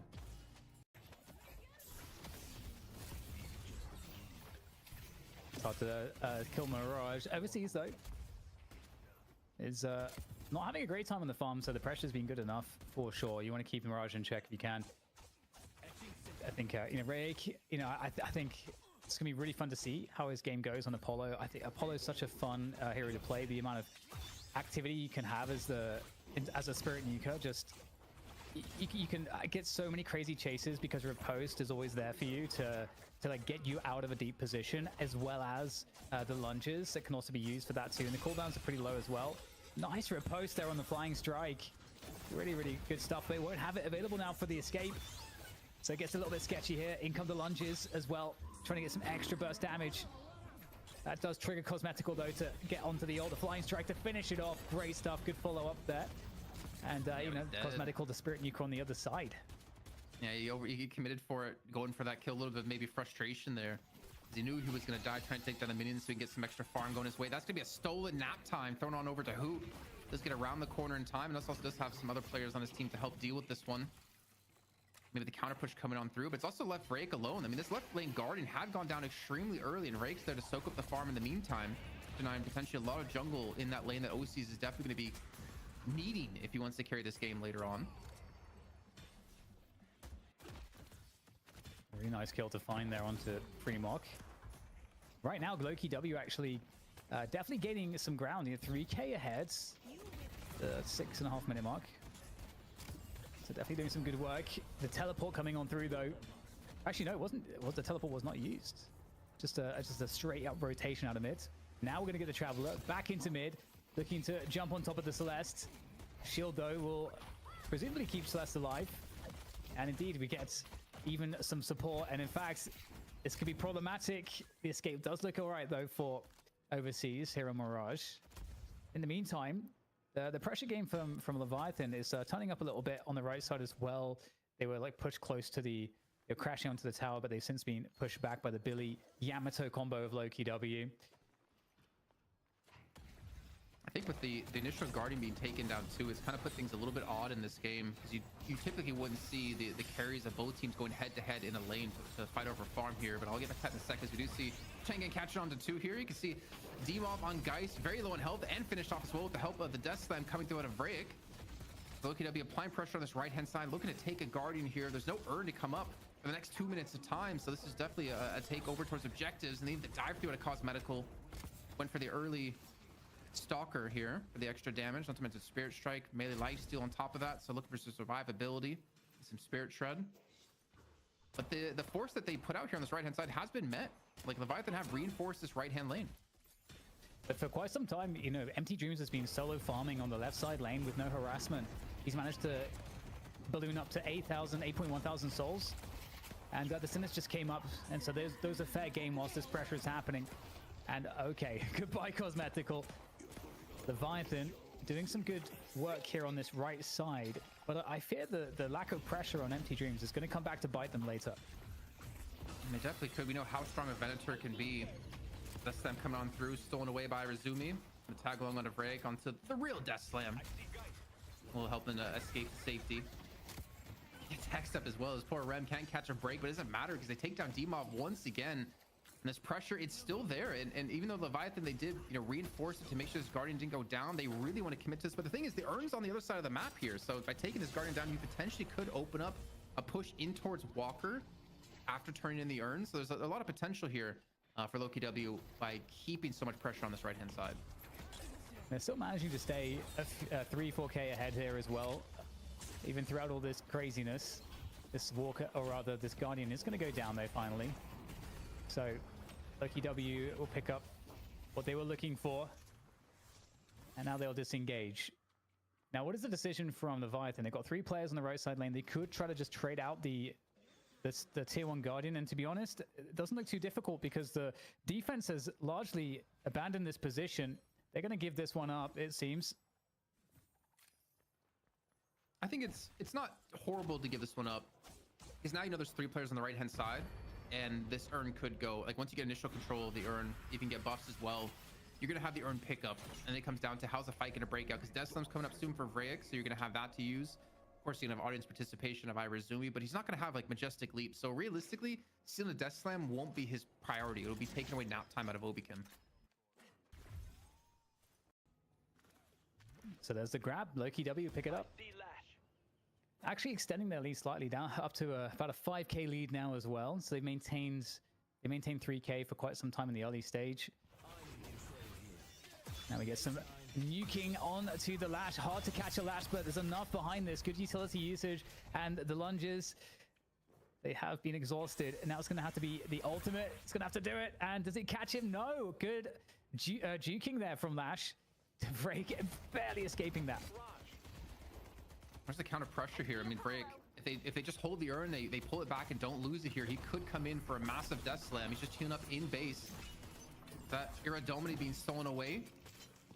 MTG's just trying to escape it. It looks like he will be fine for the most part here. Even the last stake not going to connect onto him. Instead going towards the farm. And now here, we have to focus on the right-hand side. So by keeping this left-hand Guardian and keeping them honest at 1-1 in left lane and 1-1 in mid lane, you're forced a 4-on-4 fight here. But that Death Slam could be huge. You know what? Listic just gets a straight-up dunk. He forced them to contest him. It opens up a Death Slam here, but that's a dust up to get away from this one. It's going to be a chain gang to pull in OCs. But the backup, I don't know if they have the ability to chase him down onto this one. If anything, you need to escape this fight with the advantage of taking an Urn. LokiW still maintaining that lead throughout all of this. Again, a lot of that's because of Empty Dreams. You know, Empty Dreams he has not had, I think, the sufficient pressure on him. And so he's still managing to have efficient farm. We know OCs is the farm master in the European region of Deadlock, but in this particular game, it also does come down to the clearance that your team can create for you to have that safety. And Mina OCs is the counterbalance in theory. But Mina also wants to be more active on the map, ultimately, other than just being a hard farmer at this stage. And they're going to clash as the rest of the team fights in mid here. Leviathan looking to try to protect the Mirage. Overseas getting really, really desperate on health. Gets taken down by Hoot finally there. The dive on Celeste proving to be quite valuable. And that should be the mid tower taking a lot of damage as well. I don't know if it's going to be able to be taken down here, but it seems like they'll get it. And they fall back here, and there will be some assistance finally coming across to deal with Empty Dreams on that Venator. He's got to be careful here. He doesn't want to go down right now. With the reinforcement Irizumi, it might actually happen. Not to mention Fremont coming in on the Shiv. He's going to fall from this one. It's about whether or not he can get a kill or two from it. Got shot up in just 1 second time, but it's not going to be early enough. Fremont will get the kill on Torum. Vrayek and Listic and Obikim not going to be there in time to save him. That's actually a massive win for the fight here, but if they can actually take down OCs, it would be a decent trade. Keeping him from farming, keeping him from getting powerful, because he's still 2k behind his counterpart on LokiW's side, and that's going to be Fremont falling. The gank does work out for him. The pressures apply, but here's Overseas. He travels on in. He's deep in enemy territory here with Max Scarabs.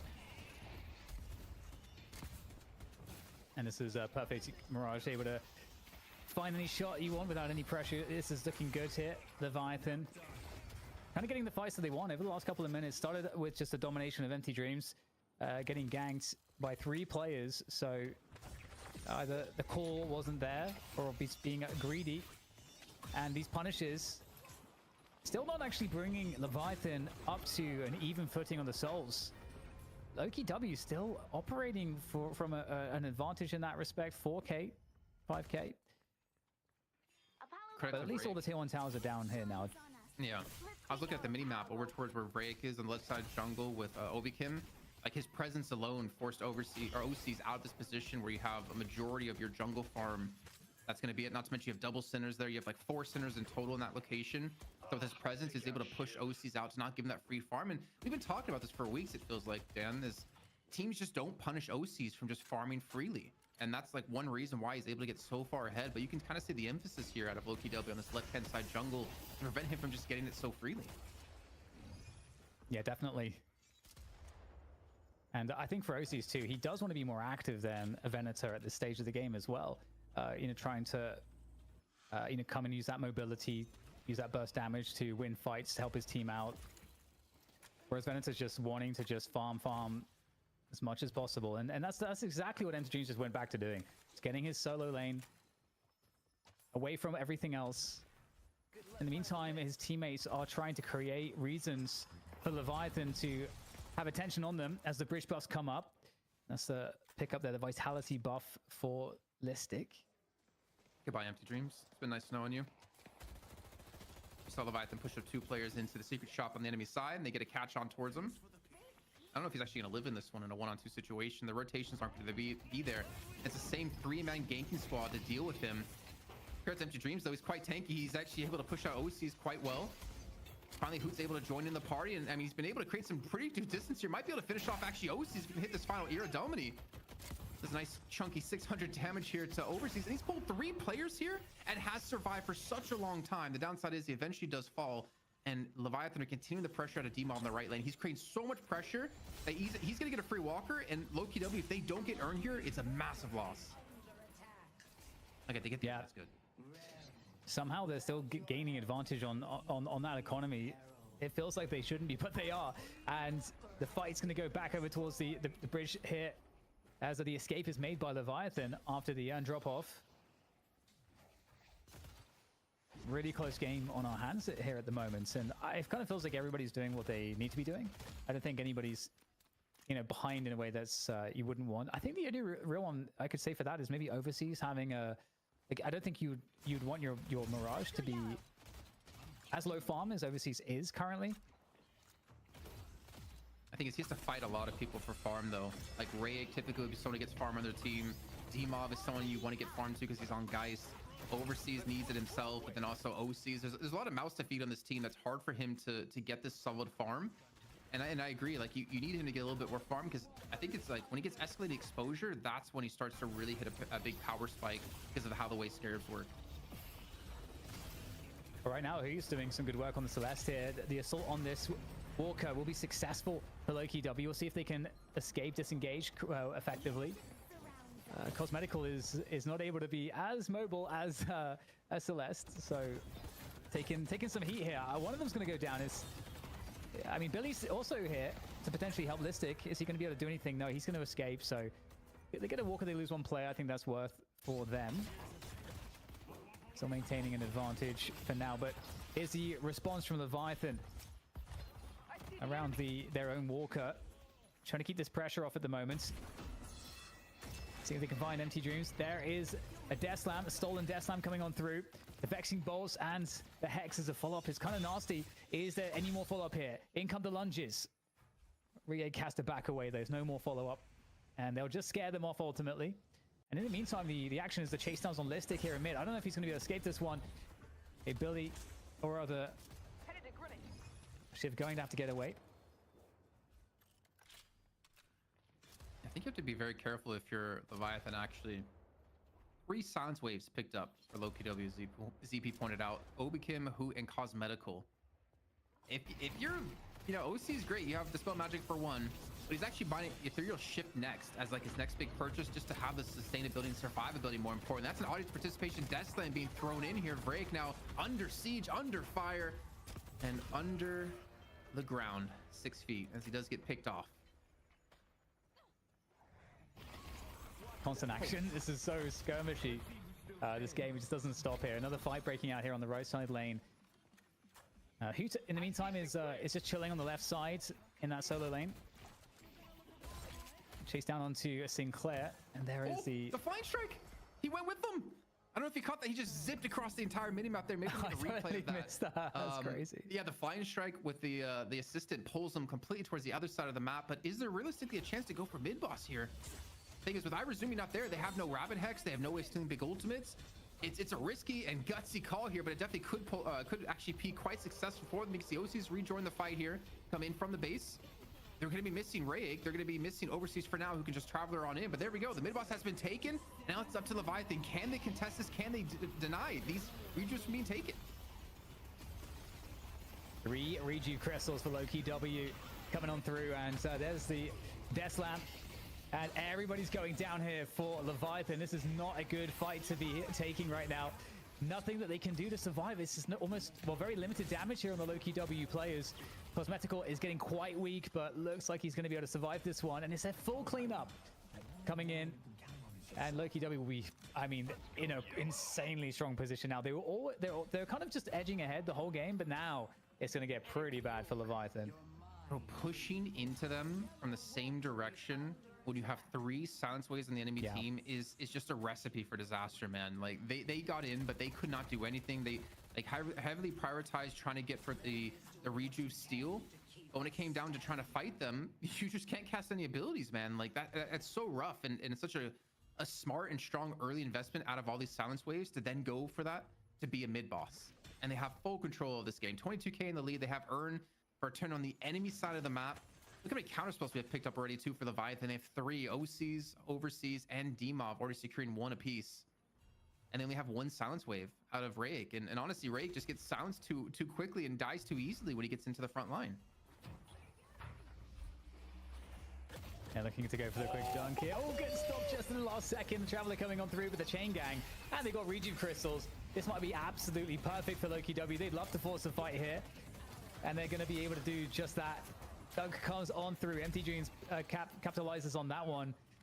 And Leviathan, no Rejuve crystals taken away from Loki W. So they are not any the better. But at least they didn't lose anyone. Is this the week, Dan? Is this the week Loki W take the title and dethrone Leviathan? And they do have a good amount of bonus pay attached to this too. So even just winning 1 game, I think nets you about $200.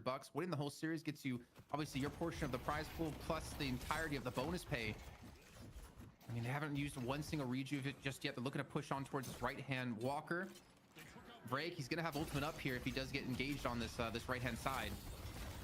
And they're also leaving, was that Hoot to just push mid lane? Like they're applying pressure on so many different fronts here, and Leviathan had to choose their fight.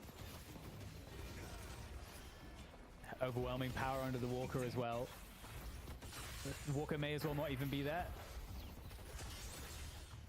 Okay, well, Ray trying to do what he can. Oh, wow, gets a nice chunk of healing there from the 2 healing troopers, but Walker's going down, and the chase coming from Rem. Rem versus Apollo. But Rem's got, he's got some friends. Another repose to try to get out, but he's just going to go into the Billy, straight into the club. You shouldn't play with swords. Yeah, I don't think he's coming back from this, Dan. This is like Yeah. a 40k lead already. I don't think you realistically should come back from this bar a massive misplay at a Loki W. Hoot's at 28,000. You got a solo Walker in the mid lane. Empty Dreams at 31k. OC's at 22k. There's no way. He's not going to have any impact in these fights. There's 3 silence waves to deal with them. You have to worry about the Lash. You have to worry about Listic. You have so many things to worry about. And you also have the ability for Cosmetical to just straight up dive you because he's equal and actually ahead of you in souls now. OC's, there's just no way he can take these fights anymore with the way this game's played out. Yeah, and you made a point as well that I think is really important that we didn't make earlier about Silence Wave, where it is such a strong tool to prevent the mid boss steals, because if you're just looking at the right spots, usually abilities have to get popped after you come through the ceiling, or like, when you're kind of very proximus to the pit. So you already have been visible. You've already been silenceable. Oh, here we go. This is the Traveler flying strike. Oh no, this is the interrupt. Actually, that was such a sick play actually to go for the melee on Listic, trying to go for the turn-in with the Traveler. Is your TikTok stream too quiet? You need Tickfinity, the #1 streaming tool for TikTok Live. Let your viewers control the show. Unlock. I mean, that's the biggest change in IAP Party we've seen from like shift 30 to 31 was just an increase in silence waves. We saw it go up, was it 11 ranks? I think it was.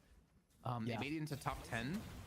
It's just such a strong item in its current iteration. The raw damage it does, and the fact that you can hit it on multiple people, it's basically like another Arctic Blast minus the snare. You just get a silence instead. Yes, absolutely. Yeah. There's even one more point I can make about that in a moment here, as we will see another fight. Just looking so easy there. Blinding light coming on through. Everybody getting silenced here. This is a pretty horrible situation for the Leviathan side. Who? I mean, oh my god, so hard to chase Celeste, especially with players that have movement this good. Wait, Movement's hello. dirty. Oh, wow. That was Okay. pretty. Nah, you know what? If we just saw two of like some of the greatest bits of movement ever. Who on the Celeste, and then a Cosmetical using the minions to fly and slash away. That's awesome. That's a great, honestly, one of the most fun changes to Yamato, and I gotta say, I haven't seen it used too much. Although I think it was last week, Together had, because of his usage of that, I think he flying striked the mid boss, or like he somehow used flying strike, I don't know, to get to the pit quicker for that insane steal. But yeah, the flying strike change is awesome to see. Yeah, it's I mean, again, you're seeing like the mastery over the hero. Silence Wave again, directly on Geist. Counterspell use, and just the redive on top of him. Demov's dead. Didn't have a chance to swap. Well, it wasn't up, but just gets completely caught out and killed. What was interesting about this game as well, Jason, is that OCs didn't really get an opportunity, it feels like, to kind of do his thing on the Mina. Yeah, no chance. I think it's partly due to the fact that there's just so many mouths to feed on his side, but they also just fell so far behind so quickly. I mean, they did heavy investments. Think back to MG Dreams in the lane, getting constantly punished with 3-man ganks. But then they also took away a lot of the farm that OCs would typically get in the jungle. Like they were using Vreg to kind of be that human ward, to scout out deep, to just kind of keep him on edge, not give him the freedom, I think is the best way to put it, to just take his jungle, get back to lane, farm up. We've seen no teams punish him, no teams interact with him early on and just let him become this late game force that you just cannot deal with. But LokiW, they put time and investment into denying him a lot of the farm. They also did force a lot of fights here, and of course like earn turn-ins that evidently gave them this big of a lead. But Leviathan, you go back to the drawing board here. If OCs can't farm, they have no chance. They have to create opportunities for him to farm. Yeah, and what we're seeing with what he's able to do with the objectives because of the Celeste movements, also that is actually a very, very huge bonus. No one can run objectives like Celeste can, and I gotta say, you brought up another interesting point, Jason, too, about Empty Dreams. I was looking at that as like, oh, maybe Empty Dreams is being too greedy here. But actually, Leviathan were having to send 3 people, which is more than you want. And I think that just allowed... Empty Dreams almost wanted that overreaction, I would imagine, because then the rest of his team was able to tempo out the rest of the map with advantage. And I think there might have been...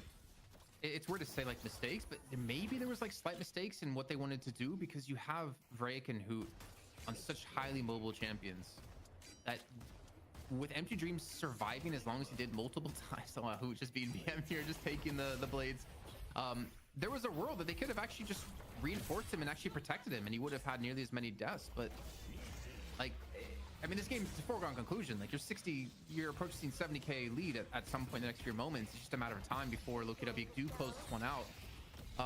But yeah, I think this is just a very smart like understanding of what's the game plan of this game, of preventing OCs from getting farm, using our mobility to our advantage to force fights and to force pressure on the map that they can't really deal with. Like as we saw before, they couldn't deal with Hoot attacking a walker for free because he just uses his movement to get away. They don't have, I think, any slowing hexes. They don't have any knockdowns or anything to deal with him, and they just use the mastery of their specific champions to create these opportunities. And it's quite a deadly lineup too in terms of the spirit damage there's output there, as well as the mobility behind it, like the Celeste mobility of spirit damage, Yamato as well with a chase down, and Lash. That's a lot of chase with spirit nuking. It's kind of oppressive once they begin to get a little bit ahead. And you think about like maybe the combo as well a little bit here for LokiW. Like they have such a strong team fight. Death Slam, Chain Gang, and you have to pair that in with Nap Time. So you can use Nap Time, Chain Gang, or Death Slam to create these opportunities for fights and to create these opportunities for picks. For Leviathan, you only have Irazumi, man, and there's only so much he can do in those cases. So Yeah, Loki W, I think they had a better draft, they had better execution, and they got the better of Leviathan for sure in the first map. Is Celeste ever going to be seen again, guys? Yes. Not Either banned here or out in. yet. I mean, it's such a highly contested pick between these two teams because Rake loves to play Celeste and Hoot loves to play Celeste. It's about who can kind of grab her first. Because we did have her first pick, if I'm not mistaken, right, for Loki W. Right. Flowers with Violet, thank you so much for the $75 tip throughout that. We raised $100 on top of our $600 prize pool. Reminder, exclamation donate. You can join in and add to our player prize pool as they showcase how to play the new meta. Production, I apologize. I was here. I just didn't have my camera on, which then made you think I wasn't here. And then I muted myself at the wrong time. So I enjoyed the highlights and listening to you guys watch the game that you just commentated and then recommentated. DDK, did you have a favorite player, though, in that game so far? Who is your early MVP if Loki W takes this? Maybe it's Hoots. I mean, it's just really fun to see Hoots on the Celeste, and it did a great job, obviously. Probably who? I don't know. I think everyone had a good performance there. I think I love some of the flying strikes we saw from Cosmetical. So I don't know, it's hard to pick, Pocket. It's hard to pick. And Kaplan, does the Kelvin ban make more sense now? Was that to counter any of the ultimates that Loki W was going for? Or why do you get rid of Kelvin potentially moving forward?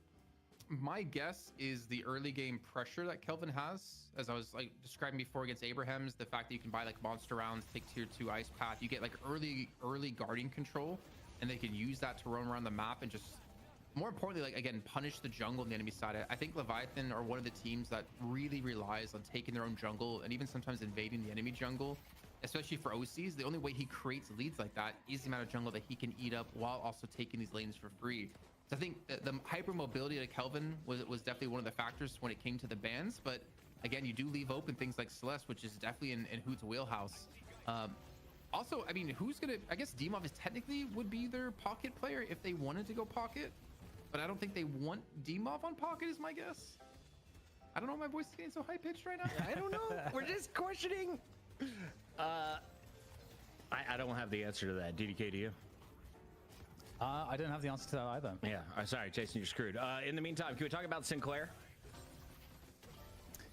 Did it have the impact they wanted it to? I think. What do we switch up?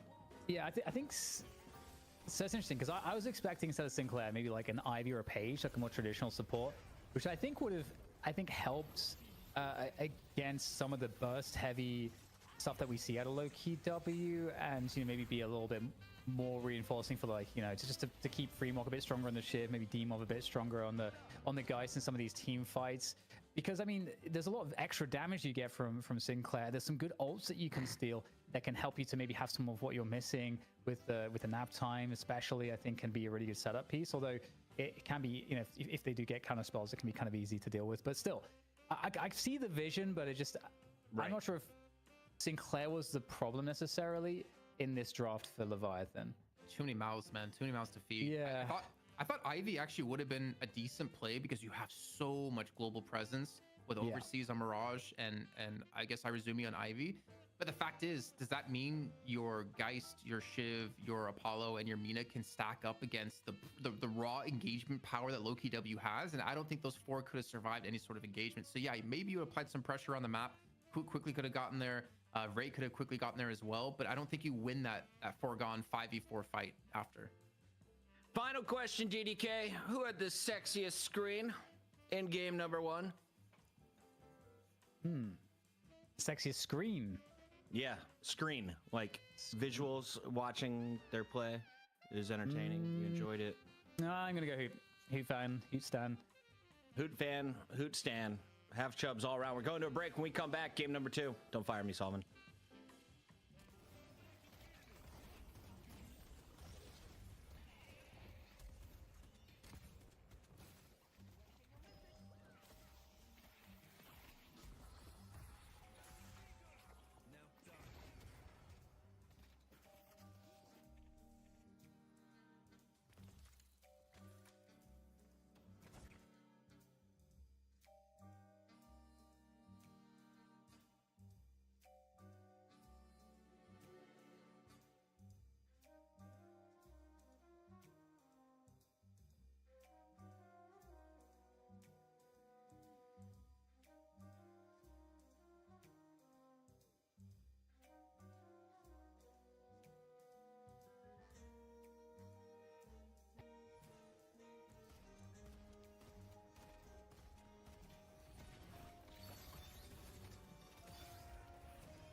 You ever want to be drawn like one of DDK's French girls? Well, Lo2, our amazing artist slash producer slash button pusher, is available for commissions. He's going to be tweeting out his personal address. We'll be sending customers his way. In the meantime, DDK, our players are trying to hustle for some money of their own, and we are one game away from Hoot making money once again. Yeah, it's crazy. I mean, yeah, there's a caveat that there is a sub and we don't have Psy, but hey, they got Demov instead. Shouldn't be that bad, right? But I mean, ultimately, we also have to consider that Hoot's a great player. Like this Loki W lineup does look really, really good. And they played a very efficient game on the macro and the draft, like both games. And it kind of feels like on the challenger match too, they not only out-drafted their opponent, but then just proceeded to out-macro them. So that trend continues here. I mean, I don't even know where to go in the draft for Leviathan to kind of fix this. Yeah, Kaplan, you've been talking with a lot of the pro players about draft strategy and the thoughts and the positions required. How do you adapt going into this game number 2?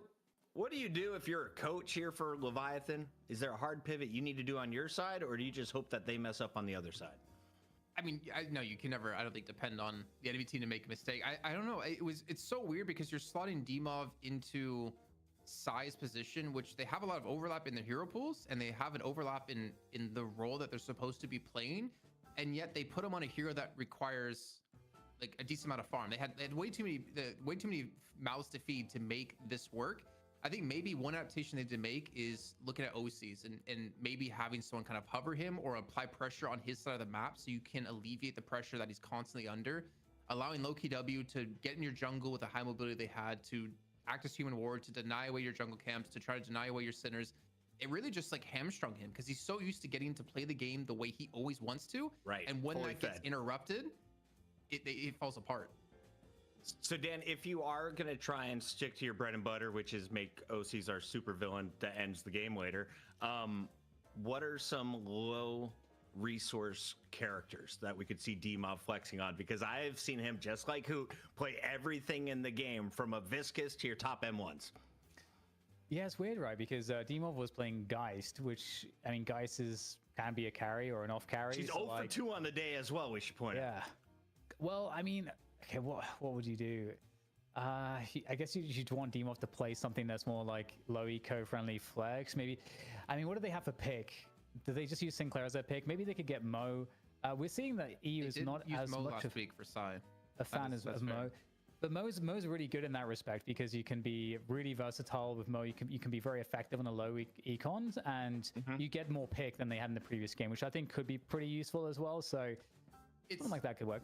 I mean, looking at their games from last week, it seems like they're trying to play around Demov instead of putting Demov into Psy's role completely. Because you had overseas as well on like heroes he typically doesn't play. He plays like Billy and plays Geist, but he's been playing Mirage here, which isn't necessarily like a tanky bruiser. So I don't know. Maybe force Demov to play Psy's position instead of trying to change your team comp around Demov, unless this is a permanent change to the team and this is just one of the steps that they're taking to add him into the roster. Can't be permanent if you lose. At least don't expect it to be. Let's take a look at what they're playing for. And a reminder, we got some bonus pay up for grabs. This was a concept we put in place back when the Abrahams won 27 episodes in a row. What's going on right now? Where are we at in this whole situation? Kaplan, I know you've been running the books with Jake. I mean, yeah, I'm not gonna tell you where all the money's going in those books. So the whole point of this is when you have a team defend their title for more than 1 week, that means we add $100 into the prize pool, or not into the prize pool, into our bonus pay pool that can be taken in multiple ways. It can be taken by taking a map off the defending team where you get half of it, and then if you win the series, you get the whole amount of it as well. So last week, the bonus pay was at $200 because Leviathan had defended 2 weeks in a row. Abrahams wins a map, so they get half that bounty. So it drops back to 100, and then Leviathan once again defended, so it went back up to 200. Now with this win LowKW just had, they took 50% yet again, which means it takes it back down to another 100. However, if they win the series, they get an extra 100 as well now because they claim the rest of the bonus pay pool. So there's a world they could win, whatever half of the donations have been, and the regional prize money plus the 200. But also there's a world if you're one of the teams defending 5 weeks in a row, you can win that 500 bonus paid for yourself. So it's all about streaks and breaking those streaks and combo breakers. I'm told that this community is good at math. That would never work in the Call of Duty universe. Thank you for breaking it down for the smart kids. We had $200. Now we only have $100. They could take all $200 if they win this. Leviathan, let's get it on, as we're going to be seeing what is banned out first by Low Key W. Leviathan will be able to answer back and hopefully force a game number 3. DDK, what is the most important first round pick for each team? Do you go frontline? We going damage? What are we thinking? I think you would probably want to get rid of the Kelvin if you're Leviathan again. I think that's probably a good choice. Don't have to worry about Silver. That's got banned out. One of the big differences I want to see is that maybe OCs gets onto something more like a Graves or a Venator, something that's more static and not as mobile as Amina, to just guarantee that he can stay up on the farm and be a super late game carry.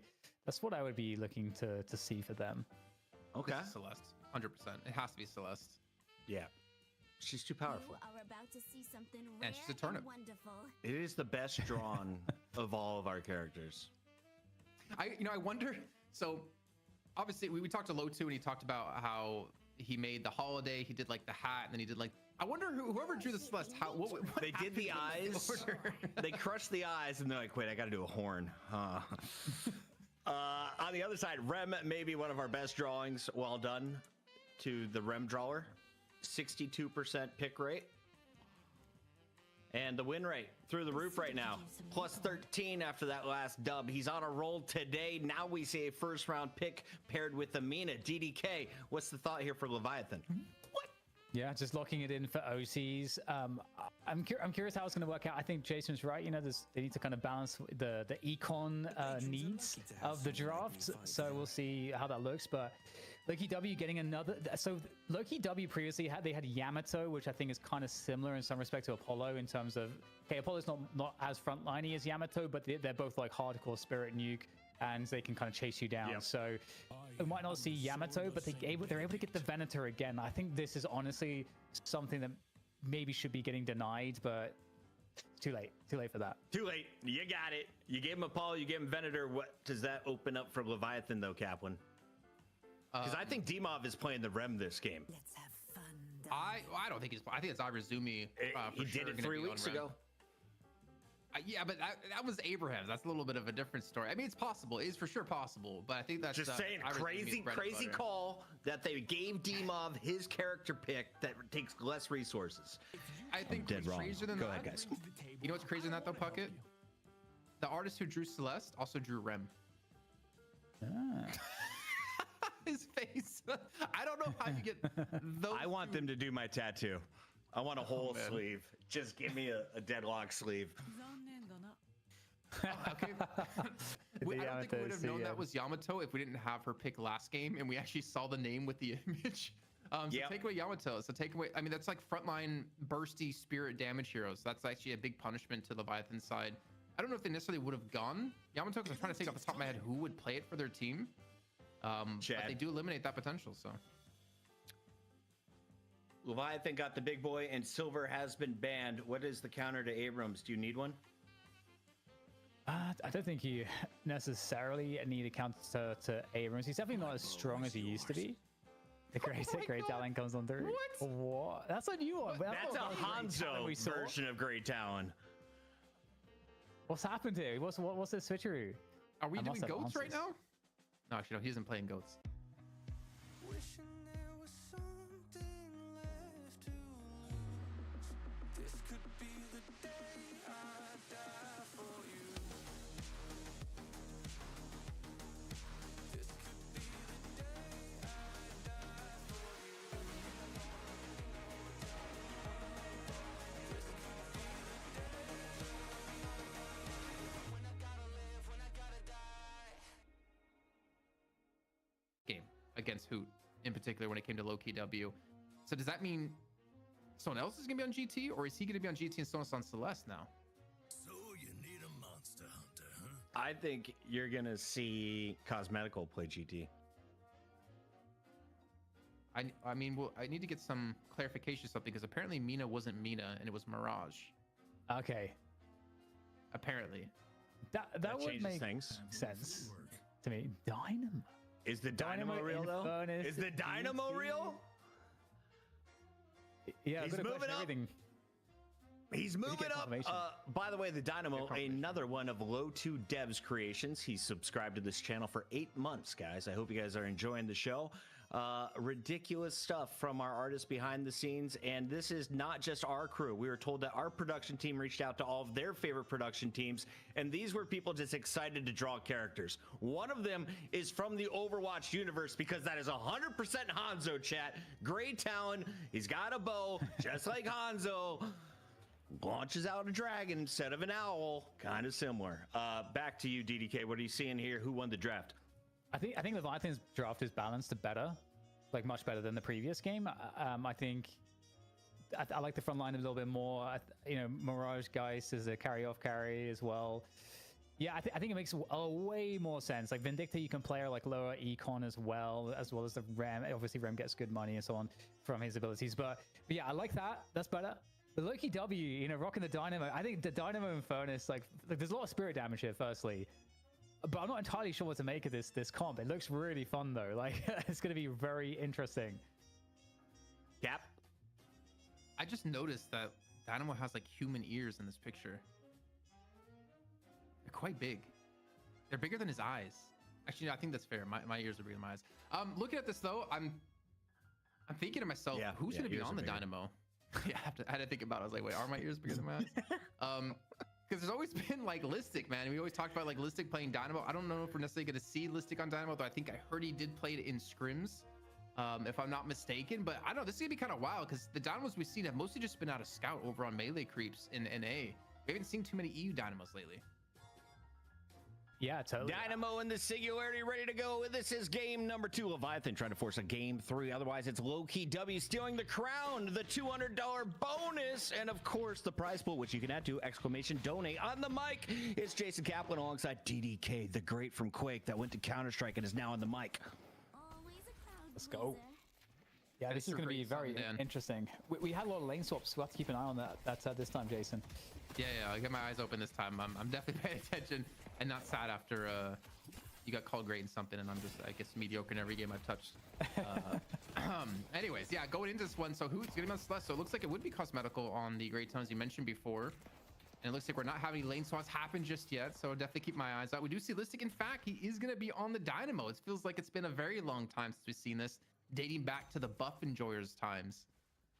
And OC is going to be on the Mirage. So if you talk about safety and farming, Mirage kind of fits up his alleyway.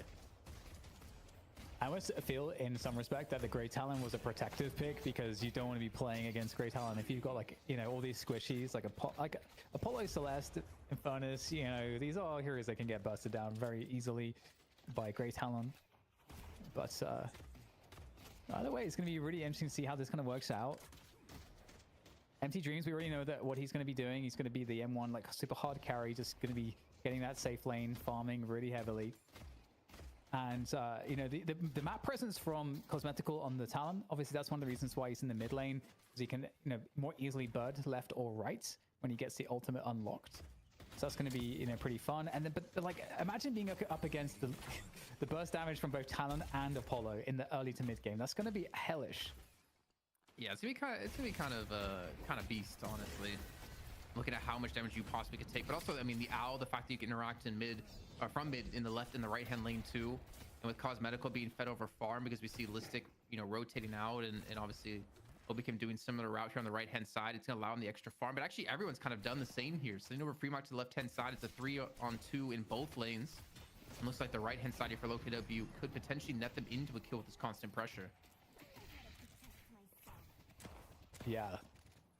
Hoot's getting kind of low, but really knows how to limit, like where the line is on Celeste with the movement options available. And I mean, Empty Dreams is paired up with, on his Venator, is paired up with Listic on the Dynamo. So that's, I mean, it's very, very nice being able to lane with Dynamo. You can basically just live forever. And looks like he might even get a kill potentially here. Overseas going pretty deep in here with the Abrams. I don't know. He's going to be able to survive this one. Okay, Rem's come forward to help the fight. So having to back away now, Low-Key W. But you can still see the ever-present danger of Empty Dreams. He's able to shoot the gun a lot here. And there it is, the gut shot straight into the wall, and that's going to finish it off. And that is absolutely what you want. If your hard carry's getting the picks early, that's going to go a long way. They did trade 1-for-1 though. Arazumi did eventually get the kill on the Listic, but it ended up being a 2-on-1 with Empty Dreams going back to finish off that kill. Now it's going to be Obicam just backing away this right-hand side. I mean, they still have 3 players here, and they're still leaving Cosmetical alone to farm at 3.1k souls. I mean, just in 400 more souls now, he's going to have this owl to open up more opportunities for kills. His Singularity is still quite a whiles away. I do wonder, though, if Rayg is going to go the dash build or if he's going to go Afterburn with his 3. Because obviously, the survivability, I think, would be key here, especially when you have to deal with, like, nap time, a potential tether, a charge. I think dash build would definitely be the way to go for him for sure. I don't think Afterburn really works too much anymore. But he hasn't, like, heavily invested points into dash just yet. Just tier 1 on both dash and Afterburn. I've been a dash furnace since the new updates, and I think I win almost like every game. Like, it's just so awesome. I heard something about a green Infernus, something about a game night a long time ago, a certain Yeah, Watch Jake, pro yeah. playing it, doing some serious work, and then all of a sudden now we're seeing it, man. Yep, Ahead of the meta. always. That's where we live. Okay, well, there's some fight here from Loki W getting taken directly to Leviathan. And this is like the power of some of these heroes, the dive ability, really, really good. I mean, and it's not just being able to dive, but it's being able to dive with burst damage very quickly. So, yeah, maybe not as safe as you might think under that Guardian. And in the meantime, Empty Dreams able to keep his farm going pretty nicely, and Cosmetical on that 4k as well. We'll get challenged here though. No ult unlocked yet for Shiv, but the knives should surely help to finish off Cosmetical. He's very low. It looks like he's managed to make his way out though. Never mind. Never mind. Yeah, just barely. The Quantum Entanglement did save him, I think, about a tick, if I'm not mistaken, in there. But fortunately, that one tick wasn't enough, and he does die. And he heavily committed towards that right-hand side, so he gave up a lot of farm in towards mid, which Hoot, he's going to be the one to clean up on this one, or at least keep that tower alive for now. But what's weird is, though, look on this left-hand side, they've left Vrayek alone. And he's kind of just, like, farming up. It looks like Obicam has been roaming, like, a ton, because Vrayek is at 4.9, almost 5,000 souls. A little bit different than the players they would normally feed this farm over to, which is Empty Dreams and Cosmetical. But they're investing into the Infernus because they know the power of him in that mid game, and not to mention late game, like the zone control and survivability you can have. Nice punish there, forcing the cancel of the bird. Freemark getting active. And you know what? Much better opening for OCs on the Mirage. He's having a better time of things compared to last game. Flying Light going out though.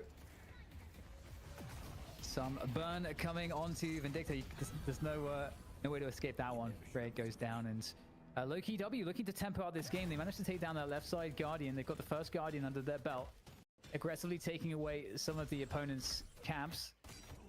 So good start from Loki W again. Oh, Empty Dreams on the right-hand side. He's being dove under a tower from Overseas. Overseas is on 1 health. He's going to regen some of this.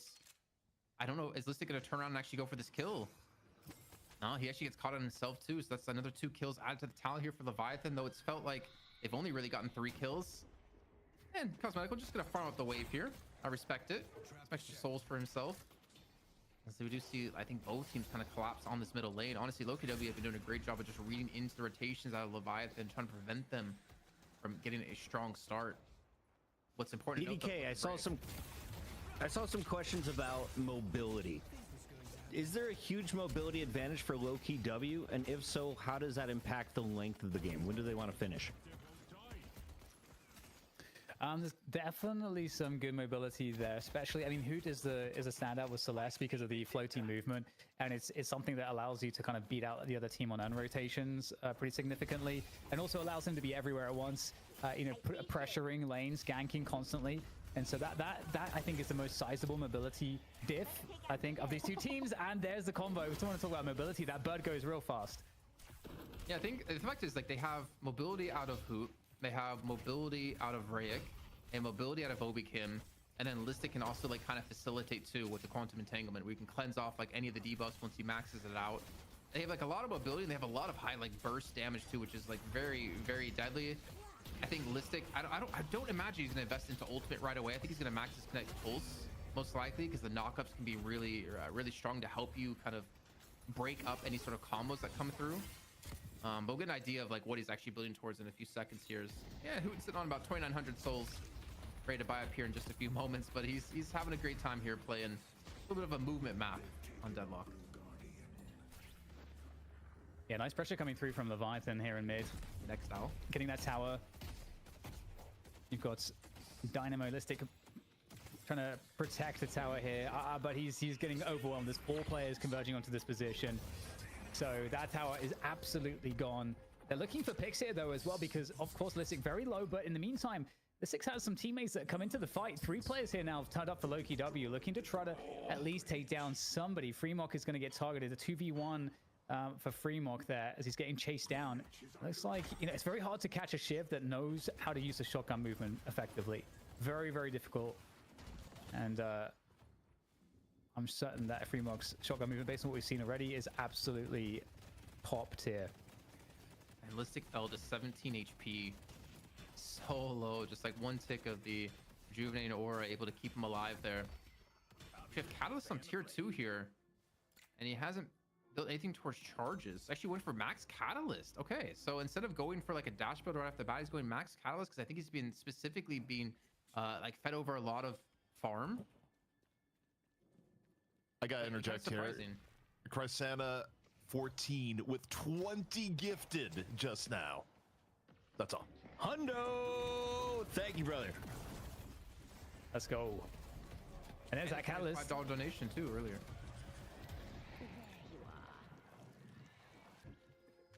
The Catalyst level 3, like big damage amp, percentage amp, as well as the extra lifesteal that you get also. Good for that single target for sure. And this fight here now looks to be disengaged from largely by both teams. You have Hoot causing problems over on the right side of the map here, 1v1ing against OC's on Mirage. He's going to be able to take down that Guardian. There we got the nice picture-in-picture coming in to show that as the Urn is grabbed. And is dropped, and is grabbed. Okay, you know, to take down Obikim first. So I was actually just trying to like look into Vrake a little bit more, and it seems like he's going for more of like a 1v1 build too, with the fact that he has the extra damage you take when you get hit with the Napalm or Catalyst. I can't remember what it's called anymore these days. It kind of got changed a while ago. But as you did point out, you know, OC's, he's not really, again, being gifted really free farm. You have Hoot at 9.2, OC's at 8k, and I believe they're still trying to like keep pressure on this side of the map to not make it so easily for him to soak up a lot of this farm in the jungle. It's like what I'm really looking at towards the mini map. He's been back at his walker for such a long time, trying to look for the Urn to turn in, and I think OKW might get this one up for some pressure onto the walker on the left-hand side. Okay, so it looks like Who is going to get maybe punished here, trying to do everything he can with the movement. I think it's too much of the knives. Going to get him. But you need a lot of players there to be able to do that, and now they're vulnerable. All these players grouped up there, they will get singularitied, but no follow-up here really, or at least coming a little bit too late. Slice and Dice going to be able to finish off Listic, gets the punish. So great series of punishes coming through there for Leviathan's sake. However, they have given up the Urn in the midst of all of that. So, you know, that's the trade-off. Yeah, I think they had to give up the Urn because OC's, he ditched the right-hand side to actually go for a counter gig at the left. There was like a 2-man push at a Loki W to try to deal with Overseas so they can go for walker pressure while the Urn was being ran.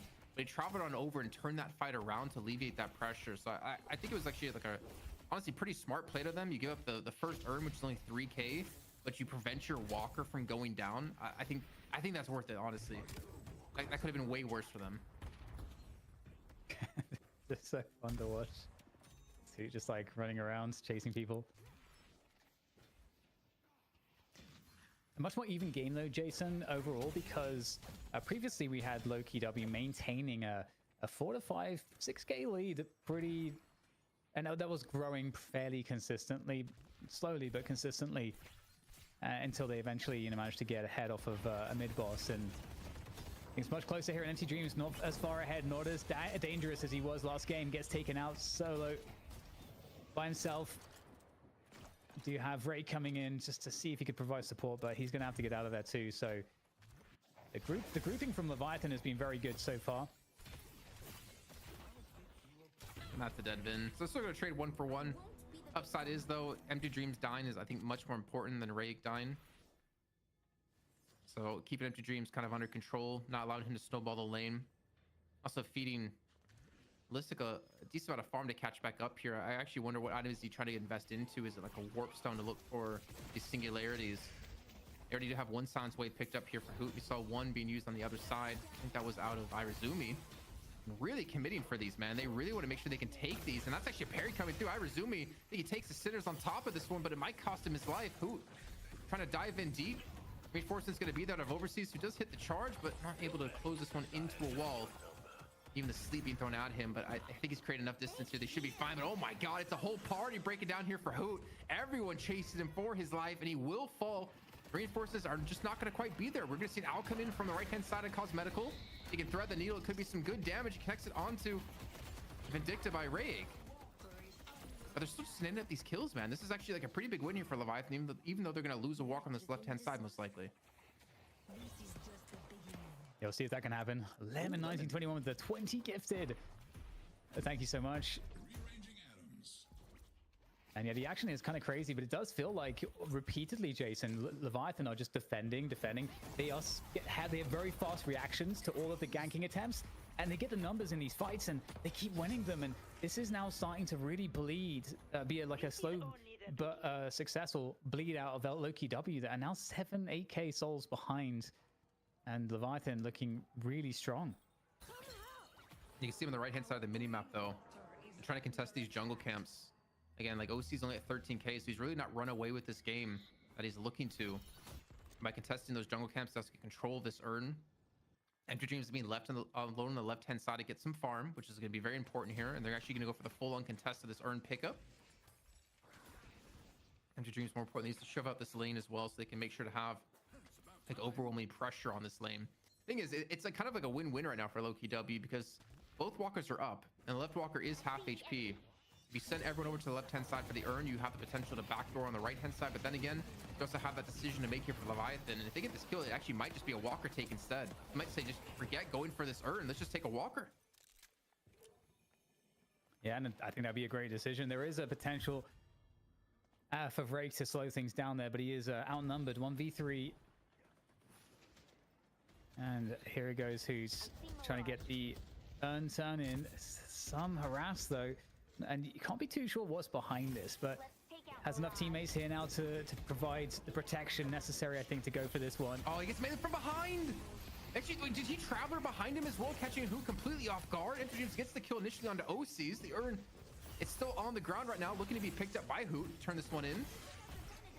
The timeout will eventually fall away. And he's going to be able to pick up this urn and get the dunk. No, he got meleeed off again. Finally, Listic actually is the one to be able to pick it up and dunk it on in. But these are like some big kills coming through. Freemuck dead. OC's dead. Rake's able to return things onto Listic. And a second on Cosmetical at plus 30% weapon damage now from his ultimate. This is... I don't actually even know who wins this trade. I think Leviathan maintain their lead and maintain their pressure. But they also got a walker from all this. So definitely a big win for them.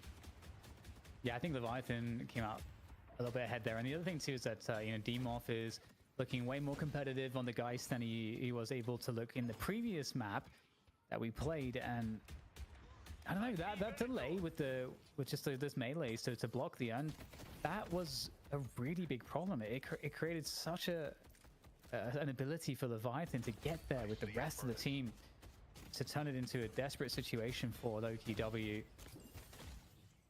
So we'll see, what happens next here. A lot of the farm getting cleaned up on both sides of the map. Listic actually getting maybe some love there in the enemy jungle. He's gonna have to back away. Throws a scare about Hoot and he's like, okay, I missed him out. Tries to back off, not knowing how many players are gonna be there. He's only at 16,000 souls. Actually, Demoff at 18K that's kind of leading the way for the team, but there's really no one behind when it comes to Leviathan, which is kind of crazy. You normally would see like 1 or 2 players lacking because OC's soaking up so much of the farm around the map.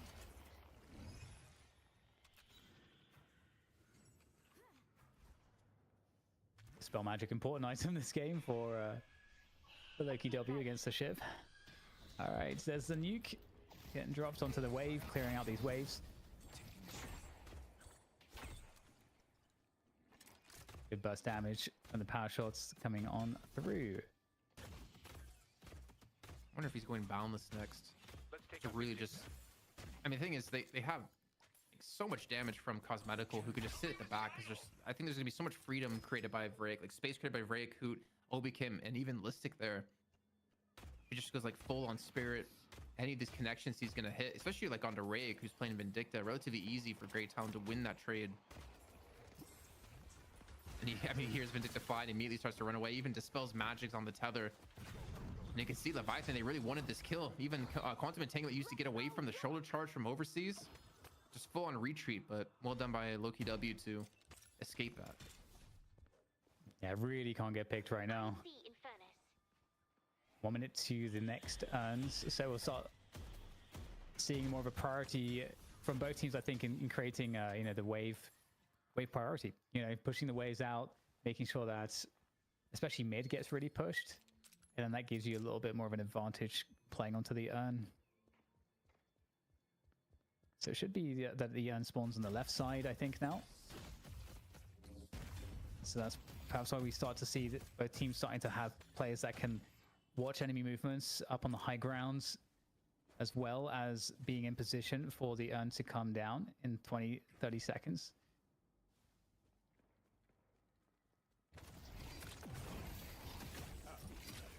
It's a big kill actually if Ray can get this one. Again, still not dash maxing. Going for more of like a typical build, Soul Shredder, Superior Duration, Toxic Bullets. So definitely not going for the disruption play that I was discussing before. And to be honest, I mean, it does a lot of damage. Like, he can shred through Overseas, shred through Demov, like Fremok as well. You're forcing out those spelled magics, and when you're doing that, you're still gonna take a lot of extra damage from everyone else. Oh, this is gonna be rough. Yeah, engage off the nap time. There's that dash coming through as an escape option, but very weak out the fight now, Infernus, for now, at least. And this is an opportunity for Leviathan. Oh, he's stuck. Is he stuck in the wall? Unstuck. He's unstucking right now, yeah. That sucks for Loki W. That made them really outnumbered there. However, Listic still does actually get onto this urn, so it's going to try make the run across here, and there is priority on the right side lane there, thanks to Empty Dreams on the Venator, who is slightly ahead of the farm of anybody on Leviathan. So Empty Dreams keeping up his souls per minute quite nicely, and a Warp Stone. That's very helpful. Oh, so we can teleport it over to get behind the enemy team. Gets it actually meleeed off, so doesn't get the dunk. And he has Singularity though. And again, as you said, the Warp Stone could become, I mean, a huge factor in the success of this fight if Leviathan can't play into it. It has been picked up for Leviathan. They get the dunk out of Overseas, no contest out of Loki W. Instead, they let it go, and they're like, we're gonna push your mid. With April 15th coming, doing your own taxes doesn't have to be intimidating. Meet H&R Block online. Just drag and drop last year's return, then follow the clear step-by-step instructions. And if you need it, expert help is just a click away. Beat the April 15th deadline at hrblock.com. There you go. Wow, yeah. Who dies for it? Definitely worth, though, getting rid of that mid Walker, but is it worth actually? Because now we're going to get the dive onto mid boss, and there's no ults really. I mean, Listic has the Singularity. That's the most dangerous ult, but yeah, if Leviathan play this right, they should be fine. And there it is, the setup for the Singularity. Oof. Yeah, I don't know if I actually like this out of Leviathan, to be honest. This is so risky to do, go into such a close quarter position where Singularity is going to be there. Again, it's not flashy, but getting that one kill is going to be a massive win because it's going to pull him away from mid boss. Obi-Kim's even flanking from behind them here. Zemov is still going to have swap, but he's already very low on HP. There's a world that Loki W can actually win this fight right now. Demov gets to come to Obi-Kim. He got swapped. Actually, didn't even get swapped. He just got completely bursted down. Maybe some miscommunication on Loki W's side on when to take this fight. But they're still trying to contest it. I think it's already screamed too. Oh, it's screamed right now. And they got to keep the pressure on here. Both teams need to kind of take this fight, but both very tentative. And it's 3 kills there. Very fast fashion as well. Who is in there? Blind Light not even used just yet. And this is an explosive victory now for Loki W. And oh my, pushing in to a staircase stand with kinetic pulse out of Dynamo, with power shots out of Cosmetical from Great Talon. You are just going to get absolutely wasted there. And that's exactly what happened. You're not going to miss any of those abilities, man. That's free damage. And the amount of spirit they have here, I mean, Overseas, he's going to pop his ultimate. He doesn't even have max ultimate, so he's not unstoppable. He should not be allowed to get anything here as he does charge away. That was a major misplay to Leviathan here, man. That was a huge turnaround for Loki W. And just like as you pointed out before in the last game, it all came down to mid boss here, and LokiW might have the opportunity to run away with the game. Yeah, they're going to get so much value on the map here. All the lanes already pushed, so they don't have to even worry about just fixing the lanes, which allows them way more time before the opponents are fully up to, or most of them up right now, to just steal everything, getting these sinners, getting these creep camps. But yeah, that was quite the turnaround. Leviathan must have felt like they really had a really, really good fight there. I mean, they did have the 6v5 initially. And here we go. Oh, here we go, bro. You're pushing into a hallway with all this damage being done. We didn't get to see the power shots coming through, but I mean, you see Tank Buster was already proc, so you know he was connecting on those. And he's gonna have Spirit Burn soon, or he has it now. Like, ridiculous stuff. Yeah, the damage output is very nasty. It's so funny too, because I'm pretty sure LokiW lost a match. I don't know if it was Abrahams or Leviathan by doing something very similar, moving into that staircase against a Venator, and they just got wrecked. Tiny Losai coming on through there. The bird as well. Who's it going to find? Oh, manages to catch 2 players. And that's a disengage. That is a disengage from Leviathan. Would be really nice if they could get out of Rejuve, but unable to do that. They don't quite find the fight that they were looking for. And I mean, there was a timing, I feel like, to maybe try to find a fight when everyone's like capturing all the farm on the map. You might be able to find isolated players, but Leviathan, they're just staying out on the map, trying to make sure that there is some pressure. You don't want to just go into insta-turtle mode. But now the urn comes up, the bridge buffs as well, and who has priority on all of that? It's LokiW. Where's the turn-in though? I don't quite know the maths here to know if it's a neutral, and from the look of him, as I say, from the look of him not picking up, it is actually going to turn out to be neutral with a 15k lead. I mean, honestly, as you point out, this is your time. Take all those sinners, man. There's a lot of sinners up. There's a lot of jungle up. Leviathan, I don't know. I feel like I know you're talking about like maybe not wanting to turtle, but I feel like if they don't turtle and they get caught in one bad team fight, I feel like you're almost just losing the game. Like OC is only at 23,000 souls. You need to buy time. Breaks at 32,000. Hoot's at 29,000. Empty Dreams at 30k. Even Listic on the Dynamo is ahead of OC's right now. Yeah, it's not a good look. 1 Rejuve out though. That's something. But one thing also, Talon got the spirit buff, so he's getting an extra 45 spirit off of that. So he's going to be hitting a lot harder for now. Not to mention the CDR too. The owl was already on a low cooldown before. Imagine it now. Here's take a look at the items actually. I'm curious because again we have Hoot with the silence wave. I'm curious if we have any more silence waves that are LokiW. Maybe like Listic has built in towards one. Maybe Obikim I'm expecting. And we're gonna see 1, 2 silence waves for LokiW, but also we see 1, 2, 3, 4, 5 dispel magics for them. On the opposing side, we see 1 silence wave and a cursed relic, but then we have 1, 2, 3, 4, 5 dispel magics. And the reason I want to look at that is because he pointed out we have 10 dispel magics in this game right now, out of 12 players in total. Yeah, it's had quite the glow up. This Walker will finally get finished off here by the last like 20 seconds of Rejuve.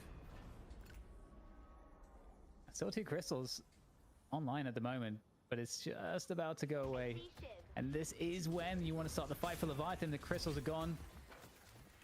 Can Leviathan get any catches here? They are trying to lock down at least one player, but it doesn't seem successful. And the Resto Locket for Hoot too. Even if you get him all of his stamina gone, he can just pop that and get more stamina back. How does Cosmetical not die, man? He pops the Dispel Magic, gets the extra healing boost from this one. It looks like he gets back to lane though. I don't think he's gonna escape with his life. He does finally fall to Freemok. Richu's no longer there too, so a good timing window here for Leviathan to force the fight. A great shoulder charge on a Hoot into the wall. That's one way to deal with the Celeste. Oh my god. Huge singularity. 4 players get caught by that one. Into the blinding light as well when they're all bunched up. It is disgusting. It's so terrifying, and I mean they are struggling to survive, trying to get out of this one now. And the burn comes in as well. It's too much damage here to handle Jason. Demov gets incinerated.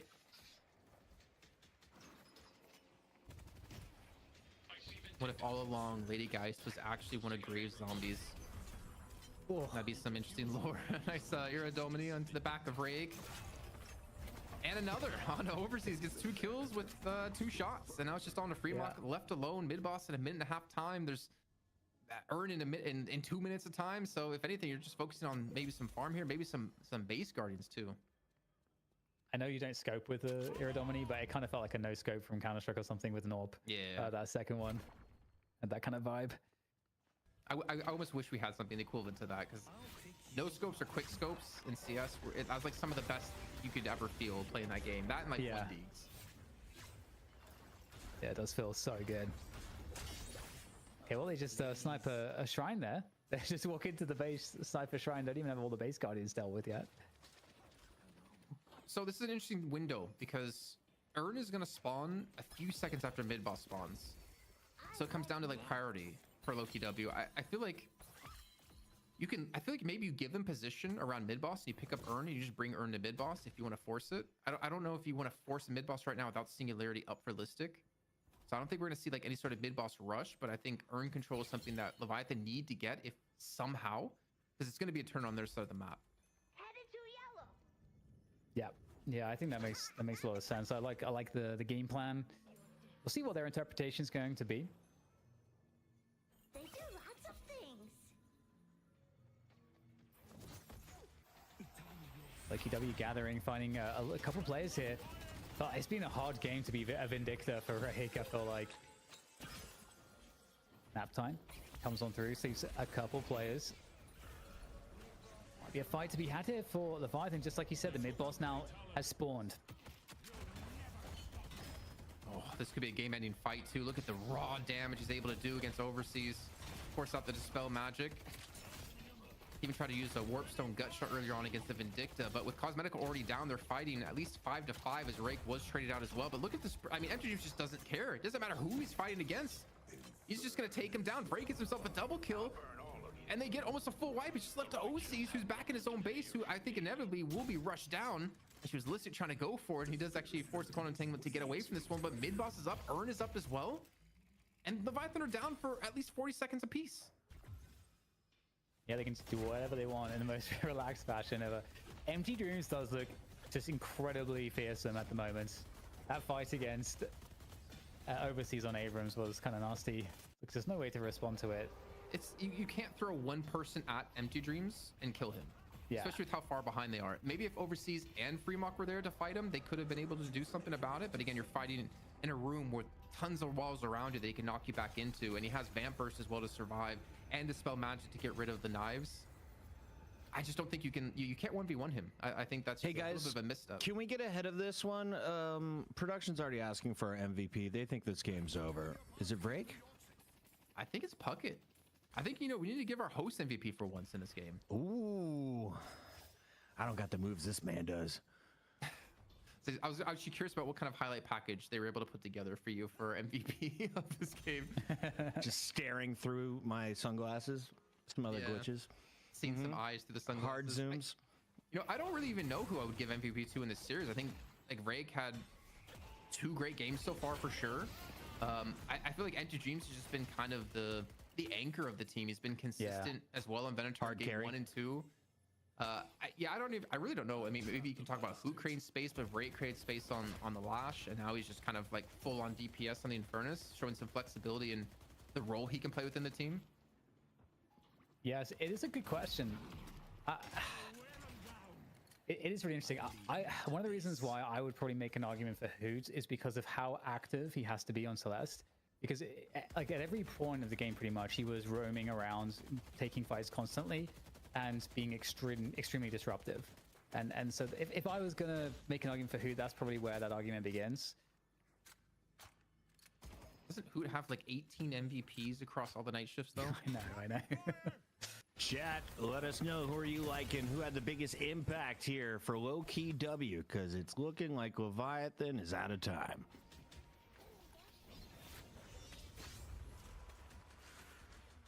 What's Rake doing? He's at the shop while his team's pushing into the base. Yeah, it's gotta do it. I mean, he's at 47k. I'm sure he's got some deep pockets here. Overseas. Gonna be using the Seismic Impact to catch on to one. Again, it's Empty Dreams. It's not a bad target. They get a Cursed Relic onto him too. They're investing a lot just to kill him, but guess what? The backup's just not there. They don't have the damage to kill him, and they wasted. I mean, did they even throw a nap time in there too? Irazumi has it on cooldown. Like, that's, you have no ultimates to contest this anymore. You've got nothing to defend your base, and Low-Key W are just gonna walk all over you. Yeah, this just is really not very much. I mean, again, the damage output, the burst damage especially, is so powerful across a multitude of heroes here on the team now. Oh, nice. Pulls them under. That's pretty cool. Wait, are they gonna forget that he's there too? Oh my god, Empty Dreams again. You see them try to do something about it. The combustion coming through with the singularity on top of it. They get caught onto only Irazumi. Actually, no, it did catch on to quite a few overseas and Hosie's Cosmetical. Closed it out with 2 big kills from the bird from downtown. And GG's being called out, and it's gonna happen here, Dan. We're gonna have new champions on the throne here in the Deadlock Night Shift, and it's gonna be Low-Key W. Is the Dynamo and Furnace combo the Zarya Diva bomb? Let me know, chat. I see a lot of Overwatch talk. Great Talon looking like Hanzo in this one as he is dominant in the air. Empty Dreams, though, leading the way when it comes to the statistics. We're going to get all the numbers, compile the best highlights, and choose our MVP here for shift number 32. But a new champion. Congratulations to Low-Key W. Solomon, I know you had the graphic earlier. Can we take a look at the road it has been for Low-Key W to take the throne? DDK, these guys have been grinding for weeks on weeks. Finally, they add Hoot to the roster, and they walk away with a W. And it also helps that the rest of the teams didn't have a full roster. Yeah.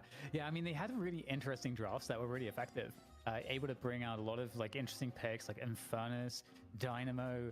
You know, the Great Talent always could make an appearance when you're playing against Hoot. So, you know, not too surprised about that, but I think the Celeste performance from Hoot was so good, and you know you're having to ban out a Kelvin, you're having to ban out Silver, like if you don't allow them to get Silver, so there's all these problems that we saw that teams had to think about when playing Low-Key W here. So it just ended up being the case that they just got drafts that they absolutely loved, that really worked with their super disruptive playstyle that creates so much space for Empty Dreams to get huge. Wow. Kaplan, this is incredible because they got in their first championship back in episode, 24, 26? It's been like an 8-week grind to get to this position. Finally, they get the W. Was there anything different in their play tonight, or do they simply have the edge of their opponents in 1v1s?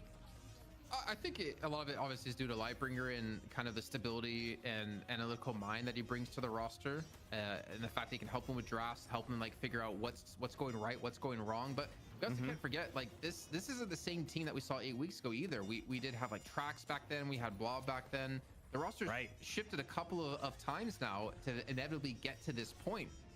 If they're the new EU super team, I can't really tell you, because I think Dan brought up a good point. I mean, Leviathan were down Psy, Abrahams were down 2 players. It's kind of hard to tell, but they definitely earned this victory for sure. And I don't want to downplay that whatsoever by talking about roster swaps that did happen. They definitely looked like a much more cohesive team. They played much better together, and everyone on the team had a phenomenal series.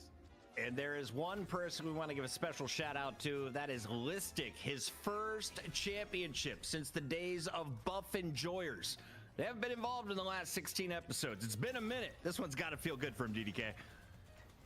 Oh yeah, I'm certain. And with Deadlock too, we've noticed that there's definitely this trend that there is the possibility to switch up lineups quite a lot, and there's a lot of, I think, good reasons for that. Everybody has to think about the game in the same way. If you really are playing at this level, you're playing to win, and so you're going to be looking out for the team that suits you the best. And maybe that's what's happening here with Hoot coming onto this lineup. But because honestly, this looks like a super scary lineup of players.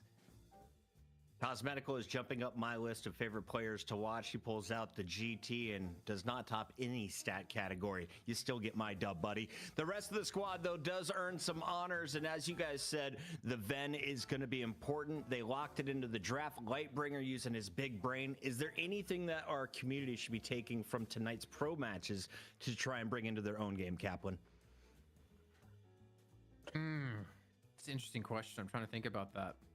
Because I think if you try to replicate what they do in your matches, it doesn't work too well, honestly. Yeah. I don't think you get away with playing like Dynamo, like Listic plays Dynamo, or the way Cosmetical plays GT in these games, because it honestly, it comes down to the entire team and how well they play together. I think maybe one takeaway, you see the impact of Celeste, man. You see what you can do single-handedly with good movement and just good understanding of where enemies are going to be, so you can just take so much objective damage. In this series, he was #1 objective damage both games on the Celeste, and I think you see like the pressure that he's applying in these games, and I think you can do that at home as well, because good movement triumphs most things in this game right now. DDK, around that 19-minute 30 mark, we saw a big change in the game. Was that the mid-boss? Was that the tunnel fight where the GT popped off? Where did you see Loki W steal this final game? Yeah, I think absolutely around the mid-boss. Yet again, that proved to be one of these deciding factors. That was a protracted fight. Leviathan initially going for it, I kind of felt like a good idea, but then I think, Loki W, they were in a position there where they couldn't allow it to go for free, and they had 5 players, so they could continue to pressure it, not to commit to a full fight, but to pressure, and that drew out Leviathan to take a fight with them. But due to the levels of delay that happened, it allowed Loki W to get back online into the fight and get everyone into position, and then they just had a better fight. And that ended up indeed being the point at which Leviathan were not unrecoverably behind, but pretty much there. Only a 6-kill difference, but 60k souls. Dominant win for Loki W. We're going to crown our MVP. Production, it's up to you. We had a war in the chat. We couldn't choose one amongst us casters, so it's up to you. Whoever you had the most clips of, that's what the chat wants to see. I think it's going to be Vrake. Why do you think it's gonna be Vrake, Puckett? It's gonna be empty. Oh, there we go. Hoot. Oh, it's the hoot. It's the hoot. April Fool's, the sparkly horn, baby. Let's take a look at the princess. I wish we had the drawing of Celeste on the face and then just the regular body that we had earlier. That would have been like the cherry on the cake there. We were just talking about Hoot, man. We were talking about the pressure he applied constantly on the Celeste, not allowing Leviathan to get comfortable whatsoever. And I think you really can't underestimate like how much pressure nets you space, nets you control, nets you mistakes the enemy team can make because of what you can do in these lanes, like constantly applying pressure in like some of these off lanes, but also like the mobility around the map to turn these fights around. I think is really important. I think that's what chat highlighted, was this team has the mobility edge, and Hoot used every bit of it on the Celeste. The floaty gameplay shut down the Mina, causing problems on the other side for Leviathan. Leviathan, after 3 weeks at the top, 4 weeks at the top, now finally dethroned. And we gotta wonder, does DMOV go back to Abrahams after tonight's loss? I think he does, DDK. Yeah, I don't know. It's a good question. We're gonna have to wait and see what happens to Abrahams, but yeah, we've got, I think both regions have been shifting, and Loki W, I mean, if they keep this roster, this does look awesome. I hope they do, because it's a lot of fun. I want to see more Dynamo play. Shout out to Listic. Welcome back onto the throne, my guy. We haven't seen a lot of these characters. New ones breaking out, old ones being brought back, and of course, Lady Geist, as good as DMOV was at this moment in the game, 0-3 on the day. Chat are not the only haters. She steals all of my souls. She steals all of my health. It makes me look bad. Production, I think we can wrap up these highlights. We've seen enough from Hoot and Friends. Well done. NA, ready to go. EU, in the books. And we'll throw on the camera. Kaplan. Just got word from production, actually, that I get to go? No, you have to stay. You're on for North America still. Was it DMOV is joining the team, and Michaelis is joining the team, and they're renaming Earn Enjoyers.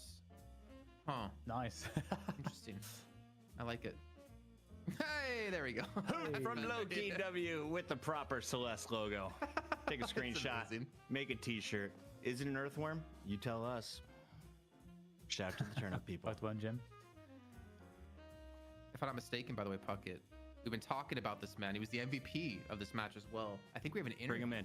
Actually. Bring him in. No way. Is Hoot alive? Is he well? Is he with us right now? Is he in the room with you right now? In the room with us, yeah. Do you see him at the moment? Hoot. Hoot. I hear now. Oh, there he is. Hoot, welcome in. We got your webcam working. Shout out to production for getting you all sorted out, and congratulations on another win, this time with a new squad. Can you first of all tell me about the roster shakeups going on in EU? Was this just an April Fool's fun day for everybody, or are we actually trying to look at new options? I think I'm more comfortable playing on an European team with all English speakers. I can't speak. I don't know why. I'm just more comfortable with doing that. On Airbrands, we've been getting a lot worse over time because it was so stale. And I think a new star with Loki is pretty nice because I'm already with some old teammates. You're looking good already. DDK, go ahead. Yeah, how has the dynamics shifted at all? Are you still kind of playing sort of the same position and roles, or are you adjusting a little bit in this team? I'm adjusting maybe a little bit. I have a lot of overlap with Cosmetical and Rake, so I get to play a little bit more. I don't play only the same heroes, which I really like. I like playing a lot of different heroes. So yeah. One thing I noticed after looking at some of the scrims the Lightbringer was streaming, and then of course seeing today, is that you're on Kelvin. Now Kelvin, I don't think it's necessarily difficult to play compared to some of the other heroes that you play, but the takeaway I got from that was that you just want to win. You don't care what you're playing, you don't care what role you're on your team, you just want to win games. Would you say that's true? Yeah, definitely. I think Kelvin can be pretty difficult. It's okay. I think in the Kelvin game that I played, I don't think I played that well. I think my domes were pretty awful. I kind of killed Listic, I think, twice. So, but I think, yeah, I just want to play good heroes. I just want to win, and I do like Kelvin, how much tempo he can provide. People were wondering if you're going to try and play an aggressive Kelvin or what the plan was. Do you think that you can up the tempo and force more interactions for your team with those domes? Are they supposed to be used purely defensively? There's a lot of people picking up Deadlock for the first time. So if they're watching you, one of their favorite streamers, and they want to learn to play this hero, what would you say they should focus on?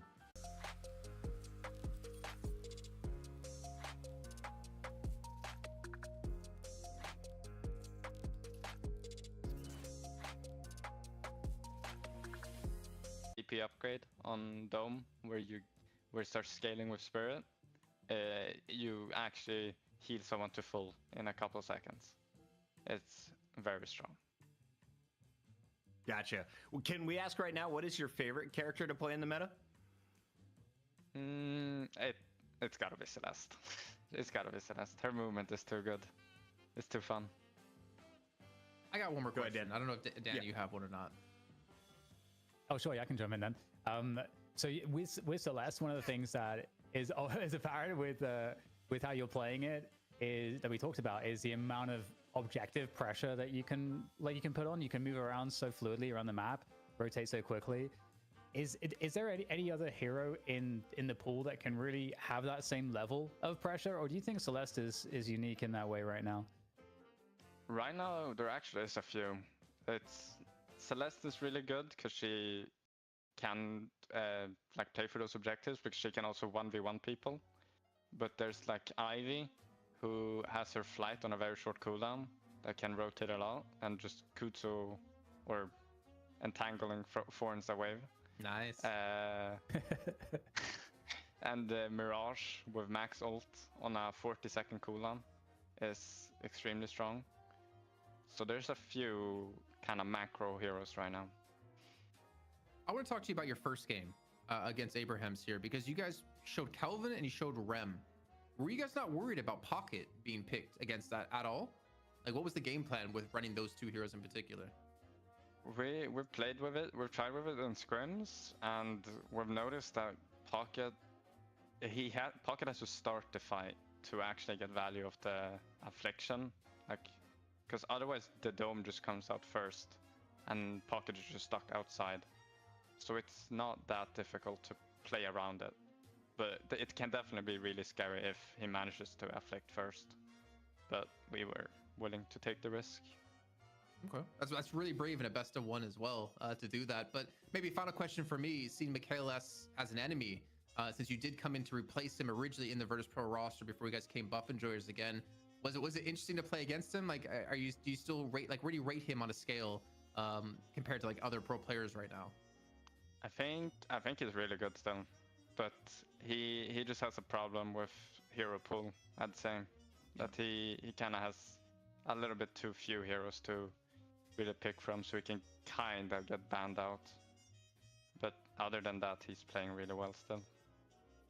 Something a few games can change, I'm sure. Hoot, final question for you.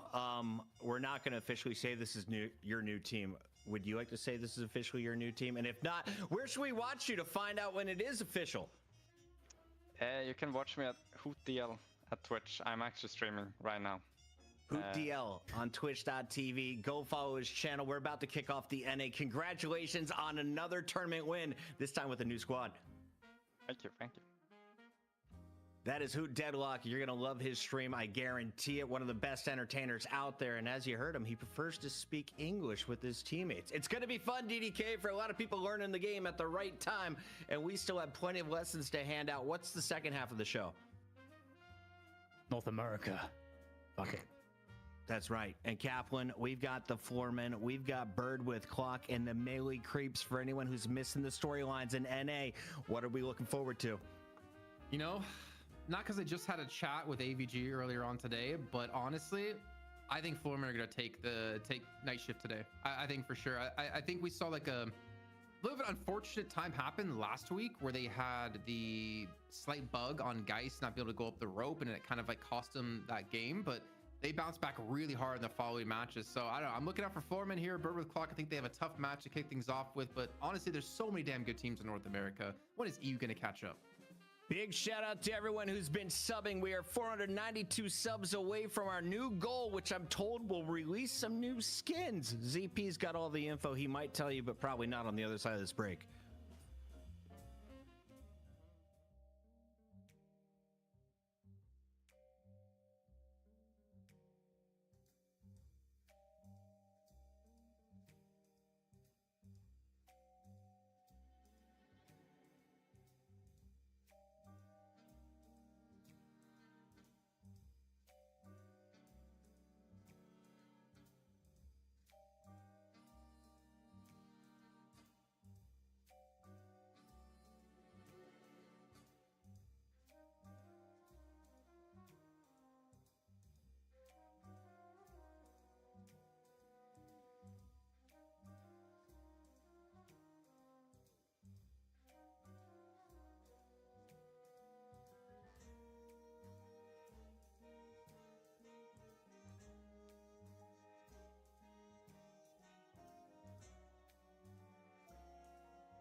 Welcome back, everybody. I just crushed some chicken nuggets. I'm ready to party. We got Jake and ZP, the All-American casters, ready to be American for North America's cast.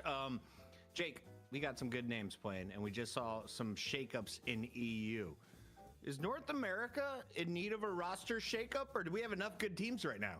I mean, I think we're at an incredible place. Honestly, probably the most competitive we've ever had, the top of the NA deadlock scene. I think this is about the healthiest the game has ever been from that competitive perspective. We have 5 teams genuinely competing here for slots in Night Shift. That's not been the case historically for Deadlock Esports, so I think it's a great sign for the community. However, it does prompt some challenges for us in terms of selecting who is actually going to come and compete on a given week here on the Night Shift. Yeah, but ZP, USA is the greatest at Night Shift is what I heard Jake just say, right? Yeah, I mean, there's part of that, but also to elaborate a little bit on the team note. Some people saw the team announcement this week and were going, show the format, show them the bracket. Like, where's FPS Lounge? What's going on here? Did they bow out after 1 week? It's like, no. In NA, no. We are just blessed with 5 really good teams right now, and it was time for Bird with Clock to get back in there because they're missing for 2 weeks. We are going to be holding a qualifier in NA from here on out. Not a gigantic one, but just enough so the max the team will be out is 1. So later in this week, it's going to be no earnings taking on FPS Lounge to see who gets into Shift 33. So like in North America, we have enough good teams to where we can rotate in our opening match. It's getting fun, Deadlock community. It's getting spicy. Catch up, Europe. Let's get into this matchup and talk about our rosters because the foremen are fan favorites. Bird with Clock haven't been seen in a week or 2. We got to remind people who's playing for who here in North America. And are these still their best heroes? I don't think there's a better Viscus on the planet than Goober right there, Jake. Yeah, I feel like that's always going to be a tech pick you're going to have to respect up against the floor men, but this has proven to be a team that can absolutely contend for championships, you know, being able to defeat melee creeps at times. So while they're still coming in here in the challenger match, they've got a ways to go before they're able to really contend for that title. This is a team full of well-known players in the space, right, who can all compete, who can all hang on that top level. I think a lot comes down to the drafts, their ability to have that hero flexibility, as we've talked about in previous matches. Goober, he's great in the Viscus, but what else can he play? What kind of versatility do they have in the drafting phase to take on? Channel for you guys to check out later. In the meantime, let's introduce the opponents for the floormen tonight. Before you get to melee creeps, you gotta get through Bird with Clock. Gibbs, Aiden the Destroyer, aka my favorite Vindicta sniper, Tanner, Cool Cheese, Arctic, and Matt. Let's start with you, ZP, most aggressive player on the screen. Most aggressive player on the screen. I mean, sometimes I'd even argue it's Gibbs. I mean, Gibbs goes super aggro as far as support players go in a good way. But all in all, I'm really curious about this matchup and how it's going to go down because I think Bird with Clock has hero pool preferences that are actually pretty similar to Floormen. Last week, Floormen were able to run with Billy, Geist, Silver in just about every game. And Billy in particular, I think is going to be under very heavy priority for Bird with Clock on top of the Geist. So I don't think either team is actually going to be able to play the hero pool that they would ideally like because I think both these teams have overlap more so than they do with melee creeps. So I'm really excited to see the draft and how this works out, but also just happy to see Bird with Clock back in it after being gone for 2 weeks. Yeah, and I gotta know, do you think there's gonna be any Fiki eggs? That's easy. Maybe. The egg is like, it's such a strange item, but it honestly seems playable to me. Like, I feel like there might be room for it. You know, maybe there's certain strats to get some extra value out of it. Lets you play more like passive stance in the laning phase, which is kind of interesting. However, I think these teams in general and competitive, people are going to be so focused on getting an early game lead, on winning their lanes and being able to spread their influence across the map, right? It's gonna, I think in general, it's gonna behoove these players to like invest early and often be aggressive. You kind of don't want to come into this BO1 with like a wild, crazy cheese. I mean, that would be a very desperate move. And I think both these teams are gonna believe in themselves to be able to go into like a stable mid-game, stable, even late game and be able to find that advantage. If you're not gonna test cheese in a best of 1, where are you going to test it, Deadlock community? Bring me something to my ranked games. Help me climb faster than I deserve. We got Jake and ZP ready to break down the draft. And of course, before we get into that, we got some Mo v Krill fisticuffs. Whose Krill is going to get punched more? Whose Mo is bigger? It's time to find out. Z Pizzle, real quick, whose idea was it on this night shift to decide who goes first with the Mo v Krill? So technically, I think I was the one that brought it up, although chat brought up the idea of a Mo and Krill 1v1. I don't really know the entire like ins and outs of like where it went there, but I think chat at least partially inspired. And I said, yeah, let's just do Mo and Krill 1v1 and have them fight it out. Also, it's going to be AVG versus Tanner to see who's going to get the choice of first going side up here. against AVG. AVG has at least 5 wins under his belt. We've watched a lot of them.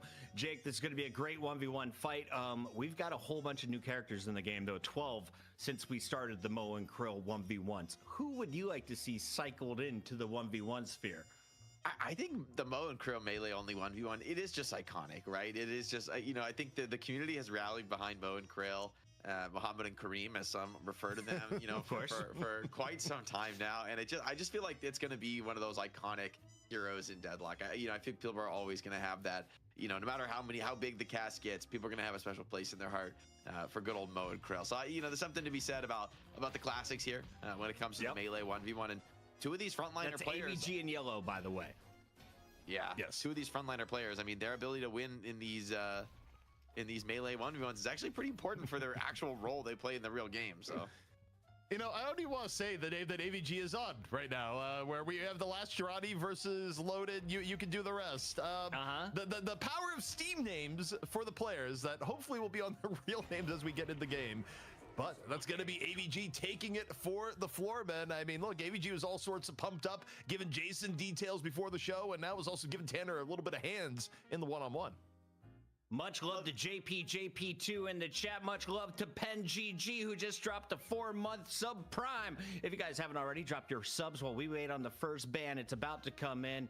Celeste should be banned out after watching Hoot dominate on her. Does NA get rid of the lady? No.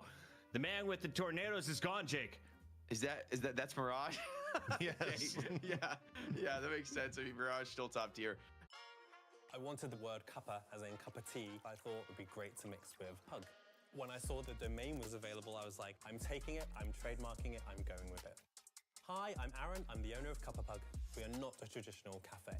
When I saw Cuppa Pug go live, that's when it all clicked. Well, was that nice?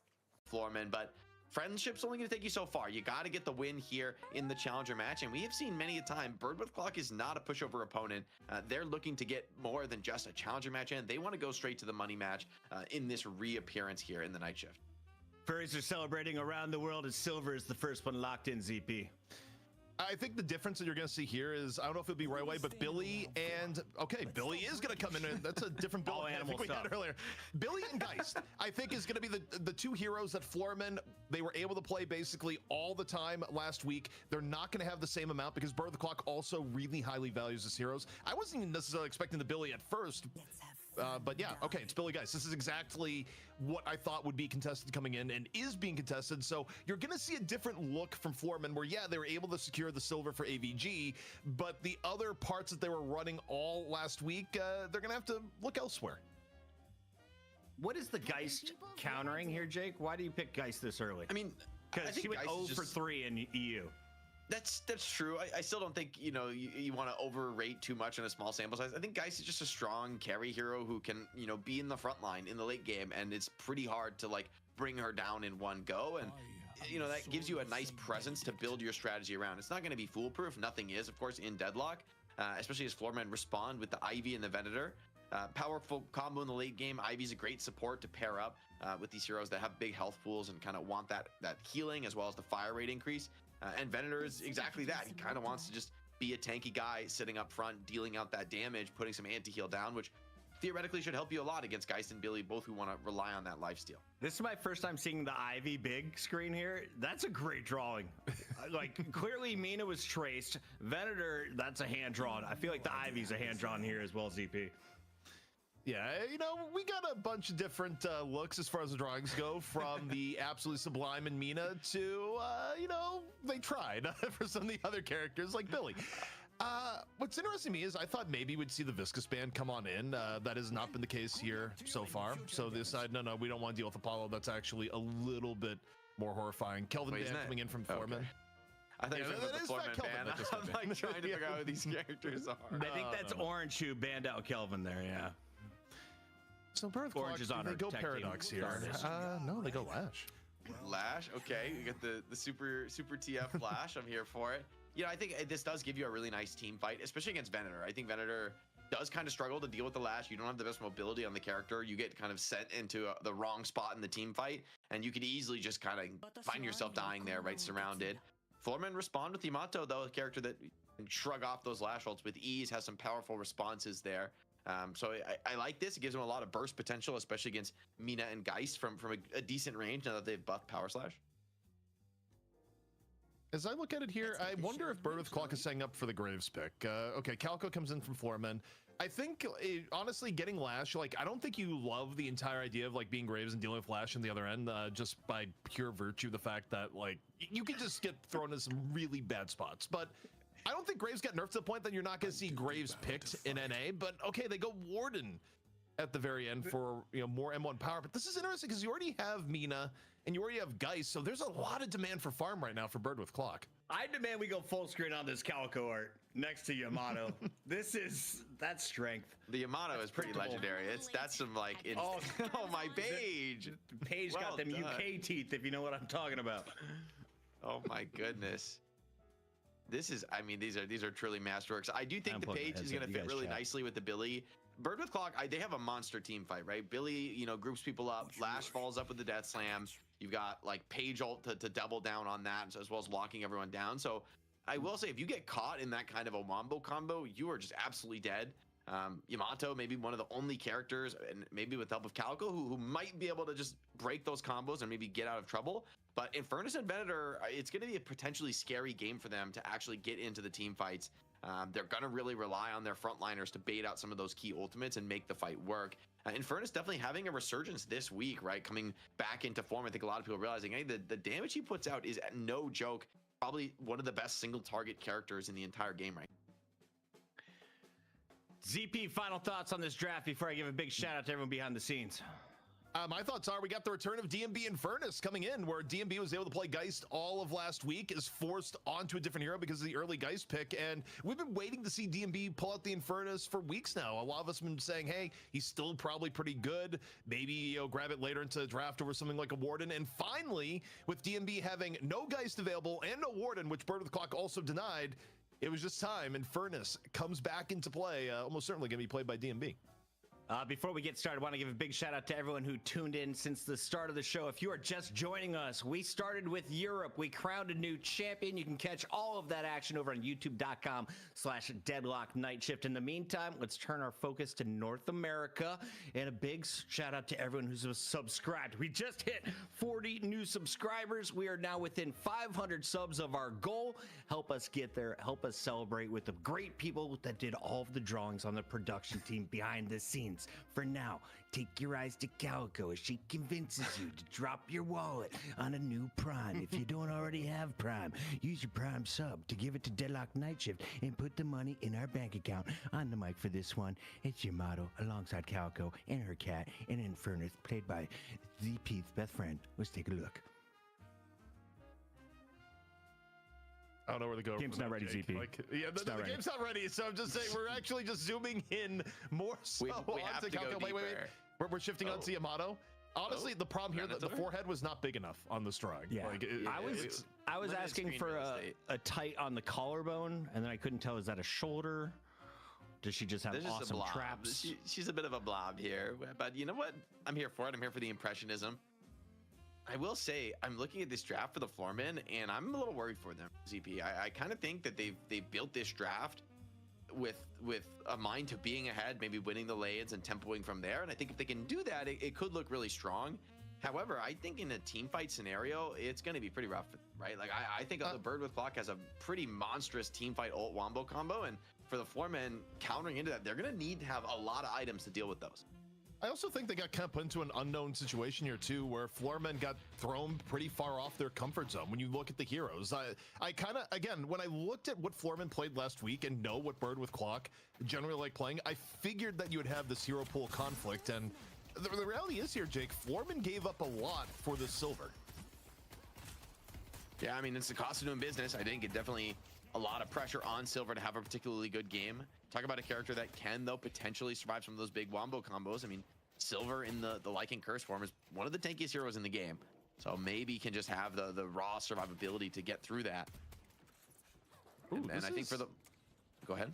This is interesting, Jake. It's not Aiden on the Mina. I thought for sure it'd be Aiden Mina. Instead, Aiden on Geist, and Matt's going to be on the Mina. It kind of makes sense with historical hero pools if you go deep enough, but for the most part, anytime a Mina was played, it was usually Aiden in the past. Yeah, also Goober going to be on the silver. We've seen more and more of this from him. I think it's a hero that it kind of does fit his strengths, right? The ability to tempo the game and bring the pace the way he does, I think, on a lot of different heroes. But it, you know, it allows you to stay more on the meta where people aren't really picking like the hard pick initiators currently in drafts, just not feeling like they're worth the investment. And it's nice to be able to have that flexibility. Some parries though on the sideline. Yamato with the rebuttal is going to have just enough heal, and that's actually going to keep him alive and allow the kill to come in onto Tanner. So well executed by AVG, but that one was way too close to comfort for Rocker. Yeah, we gotta get players onto their real names. Well, AVG, man. I'm just, you know, we're gonna have to ignore the kill feed for a good part of this game. Cursive AVG, but you don't like loaded diaper, bro? No, I actually not the biggest fan, as it turns out.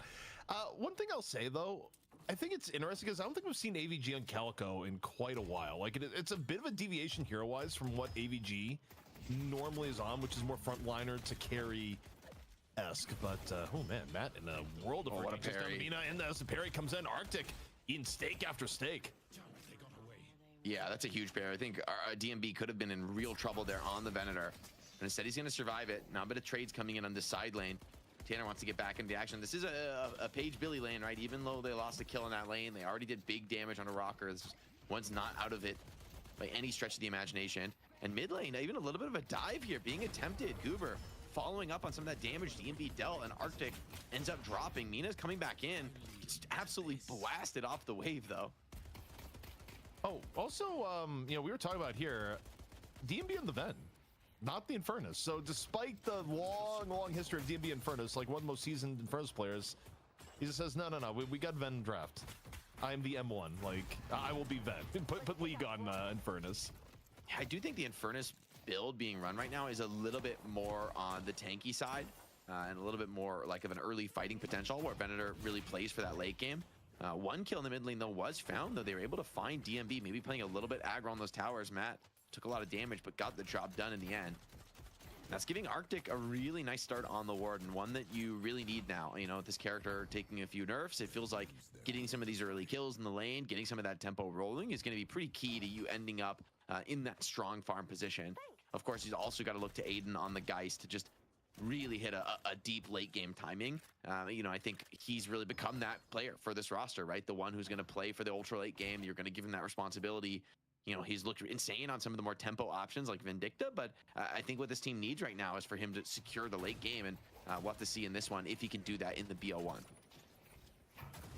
little bit of rotations across the map here. Silver in mid, slam fire. Looking for Arctic and just says, you know what, I'm going to jail. It's not fine. It's absolutely not fine, but there's no other options. Matt able to finish it off on the Mina. And a little bit of extra poke here. Look for the love bites. Not quite going to get the last hit, but certainly... Oh, does get the last hit. Okay. DMB just peaks. Paige even rotating in there is actually quite nice, right? It allows you to put a lot of pressure on this Guardian. This is pre 5 minutes. It's kind of surprising to see that much aggression. Definitely a bit of a map control advantage right now for Bird with Clock. We'll see if they're able to turn that into some Guardian takes as Mina looks to continue to get active. And uh-oh, that's not so good. Is that DC? DC, Nostead? Like, yeah, something weird just happened with Matt there. Okay, they're back in control. One of our observers lagged out or something like that. We'll have to see. Seems like he's okay. He's back into it now. And Mina grabs a nice movement buff, which is pretty great to find. Goober also being traded with, and the double heavy melee from Gibbs absolutely blasting them here in the mid lane. Activity continues to pay off for BWC, really pushing the pace in this early game. And, you know, for this format draft, I talked about this, like, you really don't want to be falling behind into a heavy team fight style. Like, if Bird with Clock get enough of a lead where they can start forcing objectives, I don't know if you can really respond. Foreman's ability to come back from a deficit, it's not great with the comp they have. You're absolutely right, where you don't want to fall too far behind. On the pursuit once more, Paige Billy here on the left side. Yamato, flying strike over. And yeah, I mean, for Floormen, the challenge here is not falling too far behind. I think so far, Matt's done an incredibly good job of just being able to rotate around. And at 5.1k, also like, starting to get a little bit ahead on the Mina, which is incredibly dangerous given the fact that Mina, you know, her early game isn't as good as it used to be, and it's compensated for by a better late game. So one of the worst things you're going to have happen is your Mina have a good early game in her current form. Here's the Mina ult over the top. Silver, though, evades most of the damage. He's very close to getting that ultimate. Needs a couple more creeps to unlock it. Goober really trying to push the limits after struggling in the early game on this mid lane. Silver, honestly, I don't think it's the worst hero in the game to have a little bit of a weaker start on, right? You can still just get a lot done with the Lycan Curse, even if your items aren't the greatest. But it does mean that your late game damage threat into things like Geist and Warden won't be as threatening. Yeah, I mean, it's a double-edged sword, though, because I also feel like for Silver, you like getting out of lane at a good spot. Full attempt on the Mina. Mina just able to get away into the jail, and Goober's dead again! The punish is there. And the problem for Silver is that, for Silver, you don't love being someone taking a ton of jungle farm, so you like getting out of lane phase and good farm, and then your ability to rotate around the map, like, is pretty effective at that point. But Goober's gonna have to do some remedial soul gathering to be a threat in this game, the way that this lane phase has just been pretty rough so far. Yeah, I really like the Warden into this matchup. Big stun, though, onto the Mina. I believe Shotgun connects there.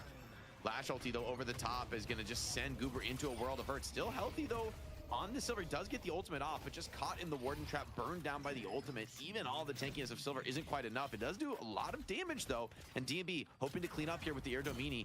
Is he able to put that damage down, putting a lot of pressure on Live, who steps into the trap. Lash could find himself in trouble, but DMB also low. Doesn't want to risk death here on the carry.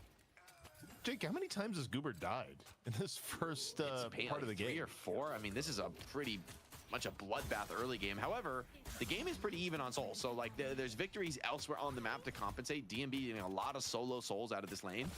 So it does feel bad for Goober, but in the end, you know, if DMB is profiting, it's actually not the worst thing in the world. Matt, though, onto a very hot start on this Mina. Like a lot of the kills going his way. And we have seen Mina be a character that can take over games, especially with this level of team fight to back up when she goes for these like risky, aggressive moves. There's a lot of follow-up behind those if the team is there to support. So I could see Matt really getting explosive in this game, and Bird with Clock just booking a ticket to the money match off the back of that. Matt right now is actually approaching server admin status to be, well, actually, no, not quite. Look at Floormen. I mean, AVG and DMB have like kept up reasonably. It's not as big a lead as you might think. But the point I was going to get to on Goober is that, you know, you put Silver at such a high draft priority that you give up Geist Billy, and your Silver has just been hard focused the entire game. You know, you have a lot of essentially draft power that you banked on when building your team that is just not there. Like, it's a very, very tough spot to be in. But looking here on the right, as Floormen looking to get a little bit more active. Yeah, Lash with the Headhunter is going to be hard to trade with in this lane, but he's kind of low HP, so it's hard for him to really get in there and threaten. And here comes the assassination. AVG comes out of nowhere, and Lash in a hell of a spot. Infernus ult not even needed for that kill as Ivy comes in over the top, secures the Guardian take. And we haven't watched this lane too much so far in the game, but I think this is definitely going to be a strong point for the Floormen. I think Infernus is actually going to be a really key team fighter. A catch on the Warden would be exactly what the Doctor ordered. Desperately, Arctic's trying to run for the hills, but Silver finds her revenge there with the help of a rocker rotation. So that's a great one to kill off one of those late game cores for Bird with Clock and get Goober back into the game. About to be 10 minutes. Buffs coming up here in a moment. Bird with Clock firmly camped out on the left, and also Meg at the right. Both buffs get both on the That's table, big. yeah. And they get survival on Geist. Those are like dream buffs. Spirit on Mina, survival on Geist. That is actually brutal. I will say a 5k soul lead has developed. Like AVG and Rocker finding some assassinations with the burst soul damage. See if AVG can find another. Mina's pouring in a lot of damage here with the Nox Nostra. Seems like Xeno has shirked most of it. He's still running for the hills. The Lash ulti tries to send DMB into a tough spot. Rather, that's Tanner and DMB, both of them. Tanner somehow dies in that trade. DMB eventually is hunted down. This one's turning into a real bloodbath CP here. Yeah, I mean, both teams throwing down here, and neither team with a huge advantage here. Just up at Goober, picking up the scrap. Slamfire in the Arctic. Lycan Curse back out once more, and Goober quickly making up the advantage. Able to get another with the help of his team. It's still not done yet. Diving forward, looking for Lash, able to finish it off. The help of AVG, and just like that, Goober is back in this game. I was worried about them at the very start of the game, but like that kind of a mid-game winning trade is exactly what the Floorman draft is going for, and Ivy is going to pick up a Guardian as well. So Zeno really assisting with the macro. Has that healing Nova, which is really going to allow the team to push the pace and show up a lot more to these engagements, and he's going to fly over and try to assist DMB with this Guardian defense, but yeah, thinks better of it. Just Paige Billy already have that one done. Not a lot of tools to defend this Urn if they're even able to push up the lane here, which is very much a question. Floorman making plenty of space in the lane. AVG, the easiest dunk of his life, off on the right, and what was looking to be, oh my word, Cool Cheese just burned to a crisp. And Jake, was looking to be a pretty even game, is very quickly started to get away from Bird with Clock. Yeah, kind of out of nowhere, Infernus gone for a very tanky build, pushing the pace on League. You kind of see why they went for this player-hero combination. They don't want to play for this late game. They want to really tempo this up. Goober in behind the tower. League continuing to push that damage down. Matt would love to find some trade damage, but AVG sticks around long enough to finish the Walker and still has ulti. So this does not feel like a realistic chase down whatsoever. Calco gonna use that return to Shadow. Is gonna fly up to the roof. Matt thinking about a chase, but this one feels unlikely. Oh man, how things turn. I mean, Jake, just a moment ago we were looking at a 10K lead that is now ballooned to 20. And even with Goober getting finished off by Matt, man, oh man, this is a tough spot for Bird with Clock to suddenly find themselves in. And, you know, this is kind of a spot here where if you're Bird with Clock and you're shot calling, it's like, okay, slow things down a little bit. Don't give up a Walker, play for advantage earn. Coming up, Noxostor from Matt. At the very least, gonna put League on the back foot, and Matt. Heals from Ivy are huge. Yep. Zeno just gets League up to like past half HP. The space created to take the Guardian, it is something, but Cool Cheese dies elsewhere on the map. Are you really going to be able to push left lane? Like DMB is just going to be holding down that Walker against the Paige Billy. And like you said, 20,000 solely, like this kind of out of nowhere. I'm kind of stunned about this one. Mina does buy up the Toxic as well as a stamina upgrade. So a couple key items, and I think this is a moment where we need to see big kills coming in out of map, but they're pretty hard to find at this point in the game. Like Matt's getting jumped on right now. Well, take a look at the main. It's three people looking for a piece of Matt, and Matt is all sorts of low. Is Matt even gonna be able to get away? Gets a little bit of assistance from the team, and most we can ferry out from the minimap here. And yeah, Matt was able to get back into base. Minute and a half till Urn spawns on the right. And again, I think for Bird with Clock here, Jake, the upside here is that you get advantage earn at 15. You can maybe run advantage earn, but you need to not have the game just get completely fly away from you in the interim. Yeah, the explosive aggression here from Floorman continues. DMB leading the charge here, really going for it. Matt wants to punish him. The Toxic is going to bite onto this Venator, but with Zeno in tow, it's going to be a pretty tough kill to grab. And Matt's just going to have to settle for zoning away. Another trap onto Goober, but the Lycan Curse, just way too much tankiness here to really threaten this Silver. Fights are continuing, skirmishing all over the map, though, and Floorman managing to, I think, shape this game to their strengths, right? Using the Ivy now to have a big dive bomb onto the Lash, just absolutely assassinated. Sends in the Calico like a nuclear bomb there, dropped from orbit.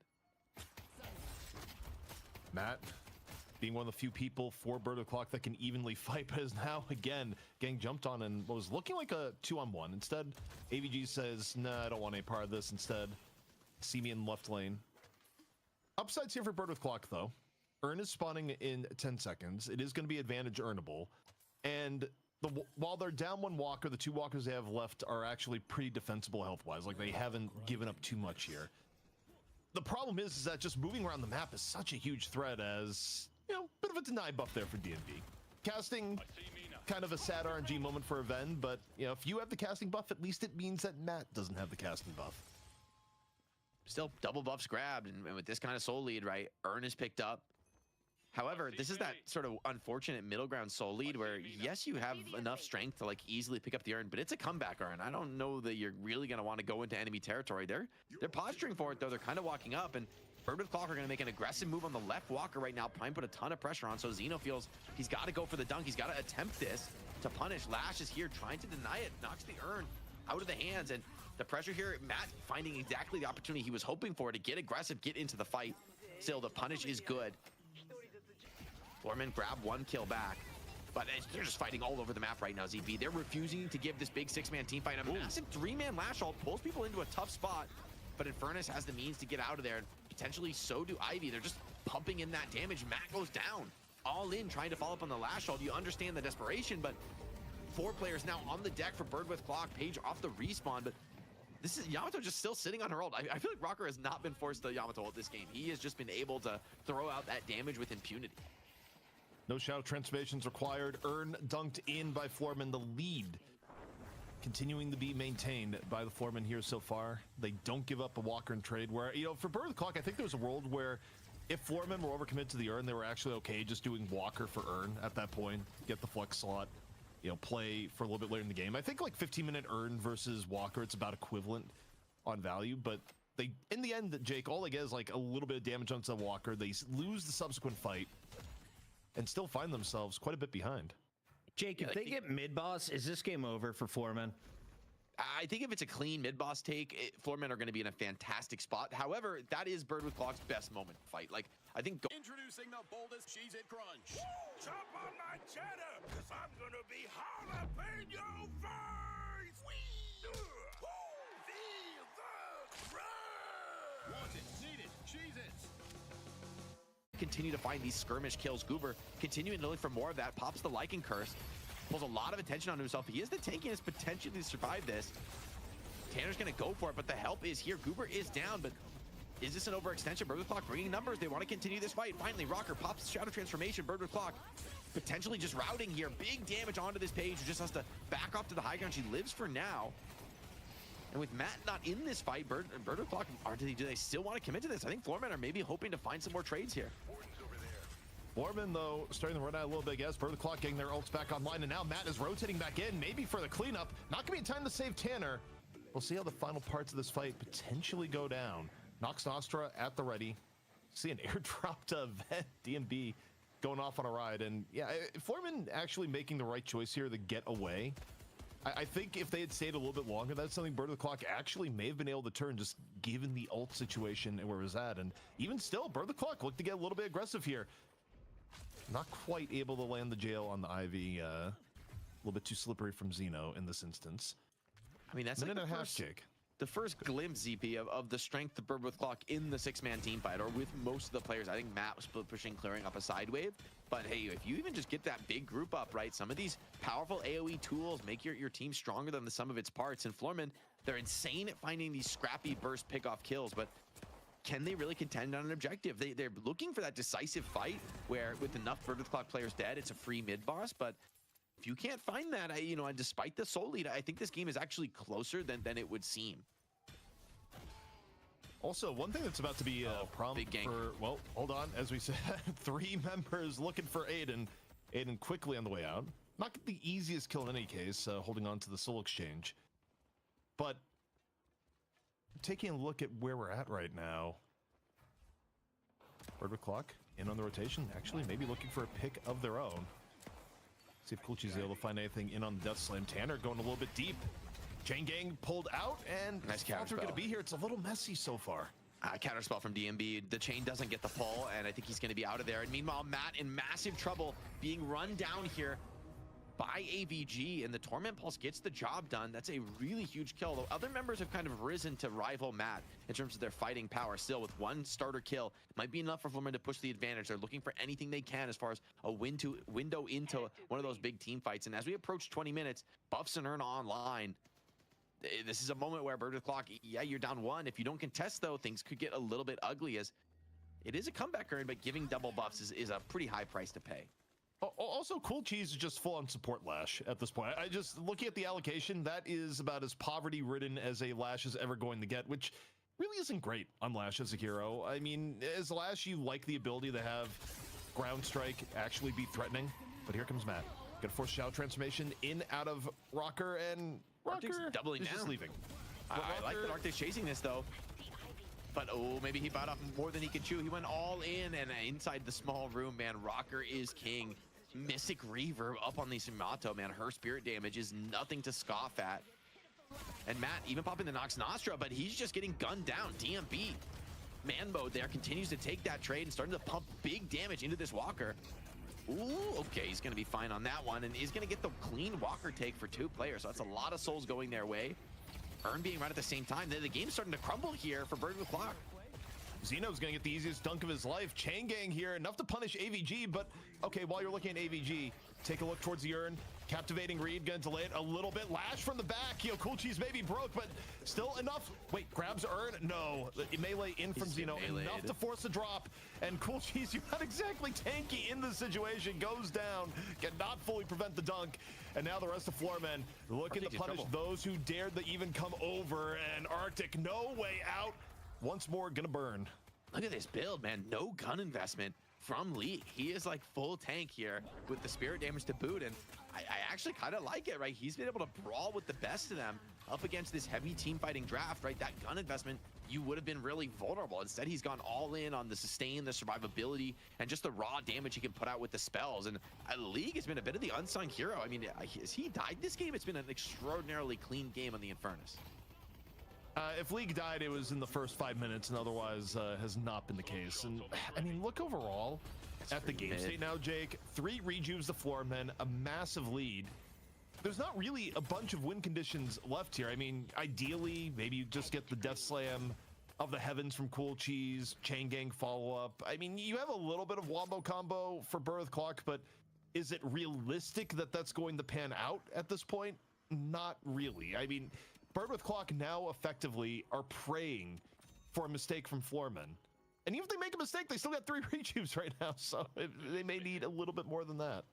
And Goober just makes a huge investment into his tankiness here. The Spirit Resilience is going to make a massive amount of difference, given that like Matt massively biased towards Spirit damage. Even Arctic and Aiden are going to do a pretty reasonable amount of their damage in the Spirit form. So I like this investment for Goober, trying to like live through some of these big combos. And Rocker has Refresher. So, I mean, Yamato with 2 Shadow Transformations plus the rejuves. It's tough to see how they make their way into this one. And I love that they're fighting from the small room where it's really hard for Lash to get the connection. Looks like Rocker in on the backline with the Shadow Transform. He's just going to put a bunch of damage down on the Walker. Maybe that's the best they can do for now, but they kind of would look for more on this team by Cool Cheese. Poverty mode, cannot tank even for a second here, and Rocker just eats him for breakfast. Just every left click taking massive chunks out of Cool Cheese's back, and Rocker's not done yet. Another power slash, this time directly on the Tanner. Flying strike over into Matt. Rocker throwing hands with just about everyone available. And why not? You're at 3,200 HP, Yamato. You got 2 hits of Shadow Transformation. What's actually threatening you at this point? Yeah, he's an absolute beast. And the game just completely out of hand now. And League's Infernus continuing to just run laps around them, putting pressure on the shrines now. And it's been a while since we've seen Bird with Clock put up any kind of fight. AVG, super low HP, might be dropping the first rejuve, but they're trading kills for it, which is exactly what you want in the situation. Is Floormen pushing to end the game here and now. A stone form from Xeno dunks down onto Aiden. Lashold is good, and it doesn't even quite get Yam into the base. No chance she's going to die from that. Refresher Shadow Transform. Bird with Clock are respawning quickly. They're in their own throne, so I think Floormen getting a little bit overconfident to try and play this aggressive, but they still have 3 rejuves, EP. Yeah, I mean, worst case scenario, burn a rejuve, not a problem. First stage patron gonna go down, and frankly, if you're Floormen, I think you just stay at this point. The stat difference is so high, but okay. I think Floormen, they're gonna play it by the book. It's a, you know what? Let's just be boo. This boo. I don't know, Buffs Jake. and Like, Urn I look at spawning. this. I think this is a good play. Actually, this is like for sure a good play. Buffs and Urn spawning. Everyone has a huge bag from all the money you've gotten with all those kills. Like, go spend your items, get your souls onto the map, and you might even be able to push the tempo and force another fight before the rejuve expires. It's a little bit tight for that, but this is a best of 1. I think this is absolutely the right call here from the Floormen. Jake, as the CFO, how do you feel about putting up another bounty for finishing games under 25 minutes? that would be spicy, honestly. I don't. Right? That Give you a little something to work with. If you're up this much, why not be a little bit risky? We got to give them a reward. Chat, help me work on something. And then you could be the first team that loses your BO1 because you went for the bounty and died and then lost the game. You know, high risk, high reward, as I would suppose here. We just couldn't show what's about to happen to the page. They still have the actually rejuves. deadly, And they're just sending unsponsorable as AVG dives in after Gibbs, and Gibbs living a little bit longer than expected, but still down. 3 rejuves still available, and this time around, Floormen, they will not be on the retreat. A dispatching of Bird with Clock as they get their rematch up against Melee Creeps right after this. They're getting that defender resist on, but they just can't stand the test here in the pit. Still a few more seconds to use those rejuves, and they won't even need them. Floorman, tour de force here. Summary execution. Bird with Clock having their first appearance here in the night shift in quite some time. And that one is going to sting, man. They are going to be really reeling from that because I mean, we looked at that draft, but I thought, okay, the team fight is sick. I'm sure that's what they were thinking too as they built this draft. Like, hey, we can get those kind of fights. And then the game just snowballed out of control. Floorman brought a level of pace and a sort of tempo of strategy that I don't know that we've seen much in the past, especially in NA. People have been playing things slow for quite some time, and Floorman flipped the script, finding their own speed. And I think this portends really well for them to go into the money match with something that feels really innovative, feels really hard to respond to. Hey, Jake, guess who's 0-4 on the day? Lady Geist. Hold that L, lady. Let's take a look at your winners. It's AVG, Goober, Rocker, League, DMB, and Xeno. I honestly think I'm just angry at Lady Geist because I had to play 3 of them earlier in Street Brawl. This has been the wildest day ever. And I saw chat saying, high key, I wish we saw multi-same hero. Jake, what if we had 12 Sinclairs? God, what would happen if you stole the Sinclair ult? It just doesn't do anything. you just keep stealing it. You just keep stealing it. All right, you guys can chew on that one as we take a look back at the highlights. I asked you guys what would happen if the mid boss went to Floorman. You said this game would be over. About 6 minutes later, it absolutely was. ZP, before we got to that, though, what happened in the first 10 minutes? I mean, first 10 minutes, Goober was on the floor. I mean, he was actually living up to the name Floorman as Floorman in chief. I mean, the amount of pressure that Bird with Clock brought in to try and mitigate Silver as a threat in this game was admirable. And it looked like we had all the makings of just a Silver that wasn't going to do anything. And then suddenly we just had this long fight in on the left. And off on the left fight, Goober was able to be scrappy, pick up multiple kills, got right back in there souls-wise, and all the work that was done to mitigate Silver went to the wayside. And I don't know, we just had multiple skirmishes in a row after that. Everything went against Bird with Clock, and the lead went from non-existent to about 25,000 souls in less than 3 minutes. It was one of the quickest ways I think I've seen a game just go one team's way in a very long time. Do you think AVG or Rocker's Yamato had a bigger impact? Because we haven't seen a ton of Calico, Jake. I mean, I think it was really the combination, right? The Yamato, the Calico, and the Silver all together able to like jump in on top of these plays, like often assisted by Xeno bringing them in or by League kind of baiting an engagement, which is what Infernus is particularly amazing at, right? Like baiting people to try to kill him. He runs away, he re-engages, he's like, you're ticking out the whole time. This is a draft that initially I didn't see the vision when we were looking at the draft, but I got to give a lot of credit to Floorman because they brought something here that is really scary. Like, I don't know what you're supposed to do going up against this. Maybe in theory you sort of sustain to the late game, but it's a lot easier said than done the way this game went. Charles Medic in the chat says, Puggett, was that you in my game? I had 3 Geist. Well, if it was only 3 rounds and you were on the losing side, yeah, we were teammates, bro. Let's never talk about it again. Well, we take a look at these numbers that are good. They're shiny on the left side, right side, not so good. Do you keep playing the Lash if you're going up against Floorman, or was this just an off game that got out of his control, ZP? I think it was definitely a bit of an off game that went completely out of Bird with Clock's control. They had like several bad fights on the left side that they were just not able to recover from. I mean, Cool Cheese, this was not a performance that was ultra typical, but it's unfortunate, right? Because if you fall really far behind on Lash, the hero actually stops functioning the way you want to, where Lash wants to threaten with scary neutral game, where just getting hit by a ground strike can chunk your HP. Cool Cheese was threatening no one this game aside from like no Death damage, Slam, no tanking. Yeah, I mean, Death Slam you still have to respect, but other than that, I don't know, it was a bit tough.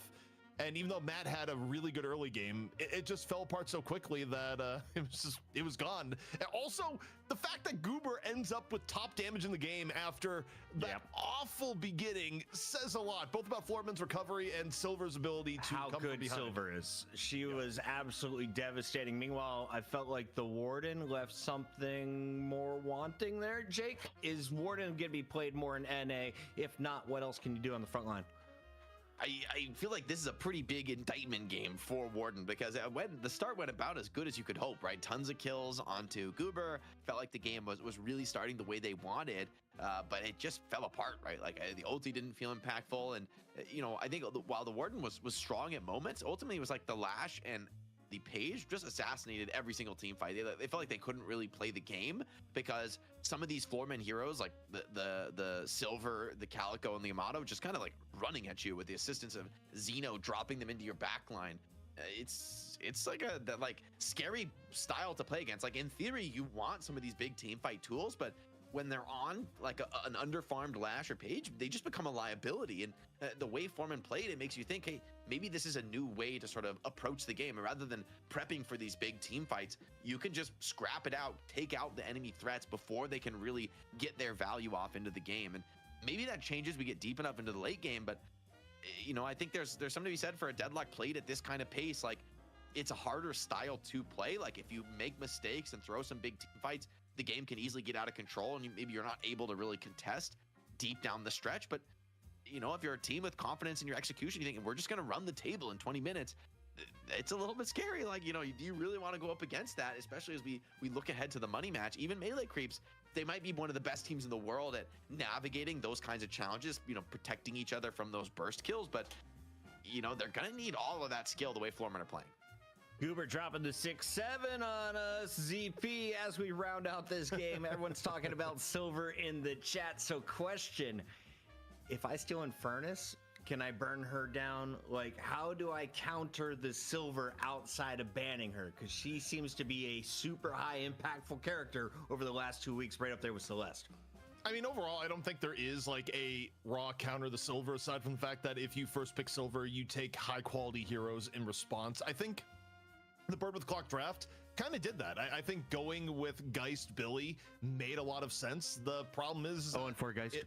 Yeah, okay, look, if Silver's on the other team, you're still gonna have to play well the entire game and not give her opportunities. And I think the game plan for Bird the Clock was sound. They just, again, things fell apart on the left. Also, I was zoned out for a little bit there because I was threatening AVG, telling him that Loaded Diaper was going to get changed out of the tournament if AVG did not change his name to AVG for our finals.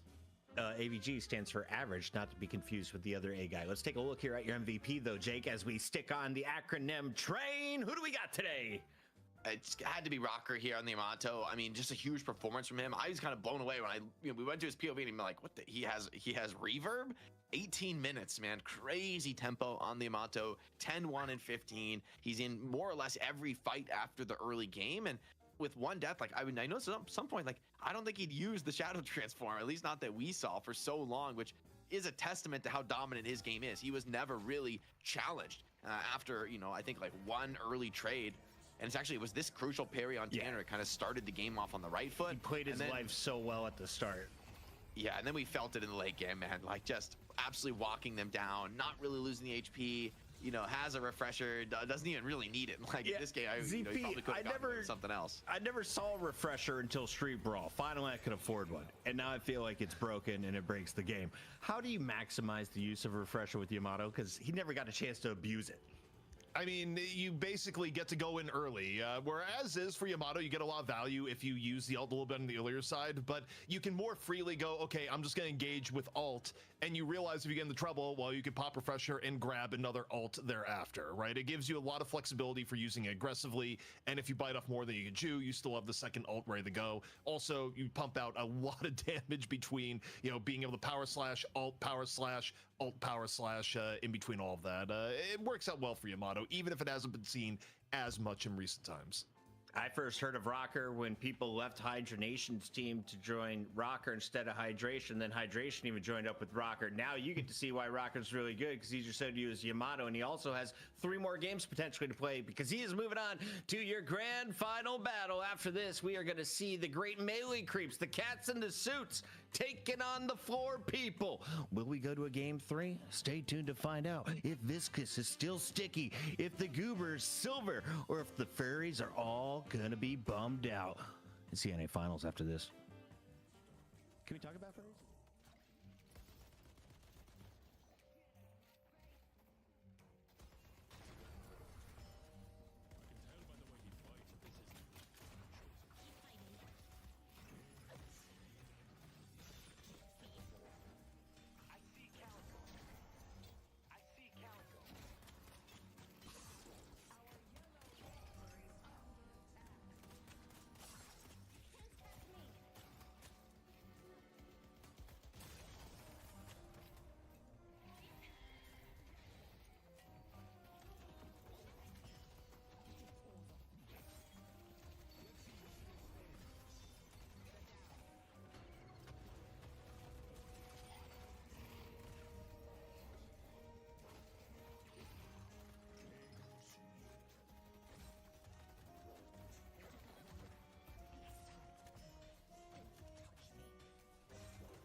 You're back and you're stuck with the Night Manager Puckett. I've got the crew with me. It's Jake and ZP, and one of us is getting fired before the show is over. ZP, we're about to get into the NA Grand Finals, and I'm excited about this. Me too. We get another rematch where things have been back and forth across all of Deadlock. We just saw a new champion in EU today. NA, we saw a new champion last week. You know, meet the new boss, same as the old boss in Melee Creeps. But Floorman have proven that Melee Creeps are vulnerable, and NA has not enjoyed this level of parity in a long period of time. So I'm excited to see if Floorman can retake the throne tonight. We've seen a whole bunch of new characters. We've also had the mainstays at the start of every draft. Silver seems to be prioritized. Celeste is either getting banned out or selected first. Jake, as we go into the grand... Here's how it works. First, go to riverside.fm and open an account, and then you'll be able to capture high-quality video and audio from practically anywhere in the world. When it comes to editing, Riverside is perfect for beginners. Even if you have zero experience, you can use their AI tools and intuitive editing features to create a professional-looking result. You can get transcriptions automatically and use them to edit like a doc, or you can use the chapter timeline feature, which makes it way easier just to skim and scan. Ready to share? Well, it's okay if you don't have an audience yet. Everybody starts somewhere, and Riverside has perfect tools to help you grow your audience, like live streaming if you're into that, or you can use their AI tools to create automated short clips that you can post on YouTube Shorts, Instagram Reels, and TikTok to increase your engagement. Your podcast really is just one click away with Riverside. Just bring your idea, we'll do the rest. Try it now, it's free. And play for like a late game carry style. So this is a team that, you know, they always surprise us. However, what Floorman showed in that challenger match for me is something powerful and innovative, and that the Melee Creeps have to adapt to. And I wonder if they're really prepared for it. I wonder if they've really seen it before, because usually that draft that Bird with Clock got is something that you would think that's pretty stock standard. You should feel pretty good about that. And they got absolutely trounced. So what are Melee Creeps gonna respond with? How are they gonna adjust their approach? I think people are just gonna have to see in the draft. Jake, how do you respond to Token at 1 with their very first chat saying, no lips on this guy? What the hell? Is that me? I think he's referring to you. Because I have no, I don't know, man. I'm just tan, guys. I'm just tan. I just go outside, all right? I've been touching grass. That's what you want to talk about, is Jake's lack of lips. Let's talk about roster, shall we, ZP? Let's turn our attention to a team that also has a Lady Geist. Yeah, I mean, Floorman, we just saw him, and look, I think it's kind of interesting how much they've evolved even over the course of a week, right? Where you look back at last week when they're playing Silver, they were saying, okay, we're going to put AVG in the Silver, Goober, we're going to prioritize your Viscous. Then they come out here today and go, no, actually, Goober, you are the Silver now. Let's see where it goes from there. Rocker bringing back the Amato. I mean, hero pool-wise, maybe part of it was because of the draft that got forced on them by Bird with Clock, but I feel like Floorman went a little bit more into the hero pool depth and brought out a different look here today. Also, I'd like to see them try and, you know, force Melee Creeps out of their comfort zone and go, hey, John, maybe you don't get to play Venator for 3 straight games in a row, and just, you know, force some changes out of the Melee Creeps end, but we'll see. The Mina looked powerful, but it wasn't strong enough in the last game to shut down the Floorman. I'm kind of wondering what are going to be the go-tos for both squads. We're going to have the draft here in just a moment. Before we dive into that, is there anything that NA is doing different from EU when it comes to the items, guys? I know that last game, it was the fastest on the day, only 25 minutes. I mean, I will say, like that game, I feel like we can't even draw any conclusions from, because it was just so out of the ordinary, right? Like that's one of the faster games we've honestly had on the night shift, at least among the top teams, right? We've had some teams who came in and like maybe that was their first time competing in the night shift. They got kind of trounced and it wasn't a surprise, but this game, we didn't expect it to be, you know, that one-sided. So I don't know if that's Bird with Clock having an off day, if that's Floorman coming in super hot. It's like too soon to tell, but certainly this is going to be the series where I think we get to see a little bit deeper into the minds of these top NA players and the way they're approaching Deadlock in the current patch. I got something. CP, here. yeah, hit me with it. As I'm looking at the items, one thing that wasn't different for you was the silence wave. I didn't quite realize it in the middle of the last game, but 4 silence waves being picked up by Floormen before it was all said and done in the last game. Just about everyone was throwing out a silence wave by the end of the game. Even over for Bird Clock side, they had 2 there, but also a bunch of Dispel Magic at the same time. So in terms of items that are strong that both regions are valuing, silence wave absolutely number 1 on the top of the list. Mirage has been banned out all of last week. He's getting banned out this week. Is it the Scarabs people are scared of? What's going on here? Yeah, the Scarab is kind of ridiculous. It's like one of the best 1v1 fighting abilities in the late game, and also the global TP, right? I think that is always what has made Mirage unique and is now way more flexible. You don't have to go exactly to an ally or enemy position. You can kind of go on a rooftop or somewhere nearby the fight and come in on exactly the optimal angle of engagement. And Floormen off the bans, melee creeps choose to get rid of the Ivy, and that gives Floormen a quick Celeste first pick. They are happy to snap that up. Unicorn. So for melee creeps, you have to think Silver's coming in here as one of the next 2 picks for sure. And yep, no delay there for the Silver. What I think here though for melee creeps, I actually think they probably need to grab the Ven. And I think if they don't grab Ven here, Floormen will probably get it in the next 2 picks. Now, obviously you could go for something along the lines of the Geist, where Floormen also really value Geist. They probably would have picked in the last game if it wasn't picked early, but melee creeps say, no, we want Saya on the Kelvin. We don't want to risk it. But now if you're Floormen, you can clap back and do something like Geist Ven as a 1-2 that not only is good for you, but also hits John's hero pool at the same time. So Silver's gone. What else would you put Goober on here? What are we standing around for? I mean, he could go for the Viscous. I don't hate it even against Silver. I think in theory it's not a bad matchup since you're pretty tanky. You have good ability to escape when she does initiate on you or save your allies with a nice cube. Still, I think a lot of possibilities open. They could look for more of a classic initiator, though that is a bit out of the meta right now. And Floormen, they go all in on the team fight. Pocket in EU, this is sort of seen as the Kelvin counter, right? You get that maxed out affliction, blocks all healing. So the Kelvin Dome, I mean, it still isolates people, but it loses out on a huge element of the value. So I love the Pocket here. This game, I think Floormen have the tools they need. CP, did you hear Hoot talk about the Pocket versus Kelvin convo?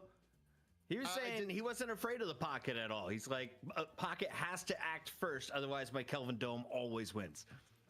It's kind of interesting for Kelvin Dome just because, like, look, you do have the advantage of who is going to be in the Dome. You just can decide, hey, Pocket, you are not invited in that particular instance. But Melee Creep's coming out with the Calico ban saying, hey, look, AVG, we saw what you're putting down. We don't want to deal with it in this game. Now, for Floormen, I'm curious what they decide to ban out in turn here. Instead, they take down the Dynamo knowing that, hey, it's a pocket pick that Melee Creeps have come out with. The crazy thing to me here, though, is that Ven is still on the table after the mid-stage bans. Surely Melee Creeps ends up picking it here before it shifts back over to the Floormen. Yeah, it would make way too much sense. We'll see if it's anything else. But yeah, I think with the Kelvin, it's such a nice, powerful combo.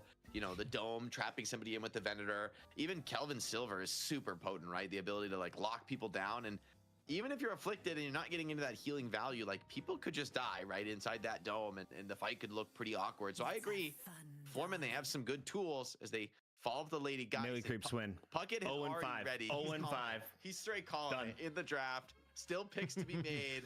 Puckett has seen enough. Will Geist get her first win on the day? This is going to be a hell of a test. I do think the Kelvin Silver Venator is a pretty scary combo to group up with. Yeah, I'm going to give Geist a little bit of a reprieve here and say that Geist is not the reason, but when I look at what Melee Creeps have gotten in the first part of the draft, it does feel like a draft win for Melee Creeps. Like, regardless of what Floormen pick here towards the end, like maybe they throw in a Viscous for Goober. I don't even Melee Creeps, they even take the Viscous on the tail end. Cube.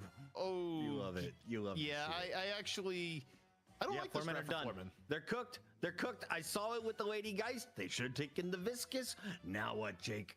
Just go to game 2. I want to see Graves. I think Graves is the last pick here for the Floormen. I don't know if they're going to go that way, but I think it's one of the few characters who can fight in the Dome by, like, sapping all the damage and life stealing up, especially following up things like Affliction. And there's a bit of a lack of hard lockdown to try to chase her down.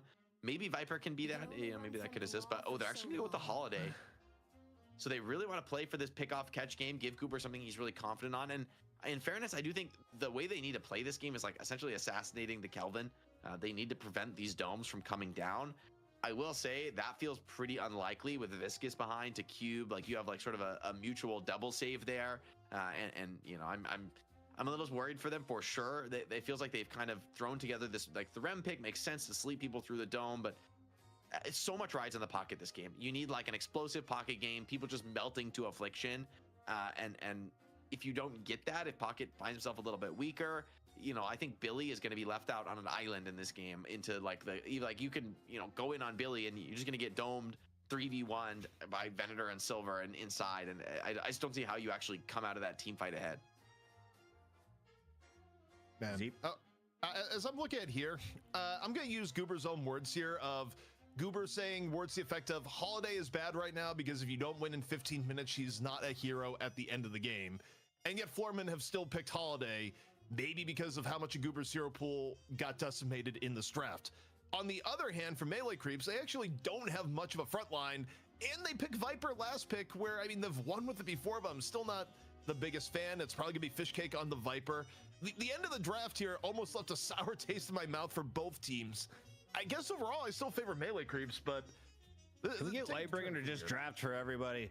Love you all. It's Melee Creeps. It's Floorman. It's your NA Grand Finals. On the mic, it's Jake with ZP. I will say I've been surprised by enough already today, ZP, that I'm not going to write anything off. You know, these are our top teams here in North America, and the game's except for Geist, all the right? time.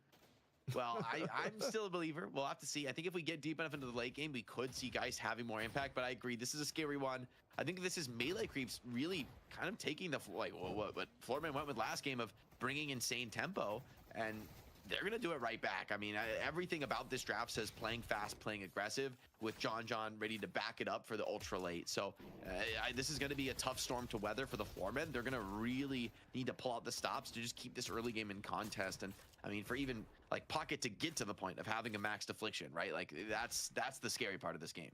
Well, I mean, the thing for Floorman is as soon as you pick Holiday, you've effectively locked yourself into you need to be the team to win early game.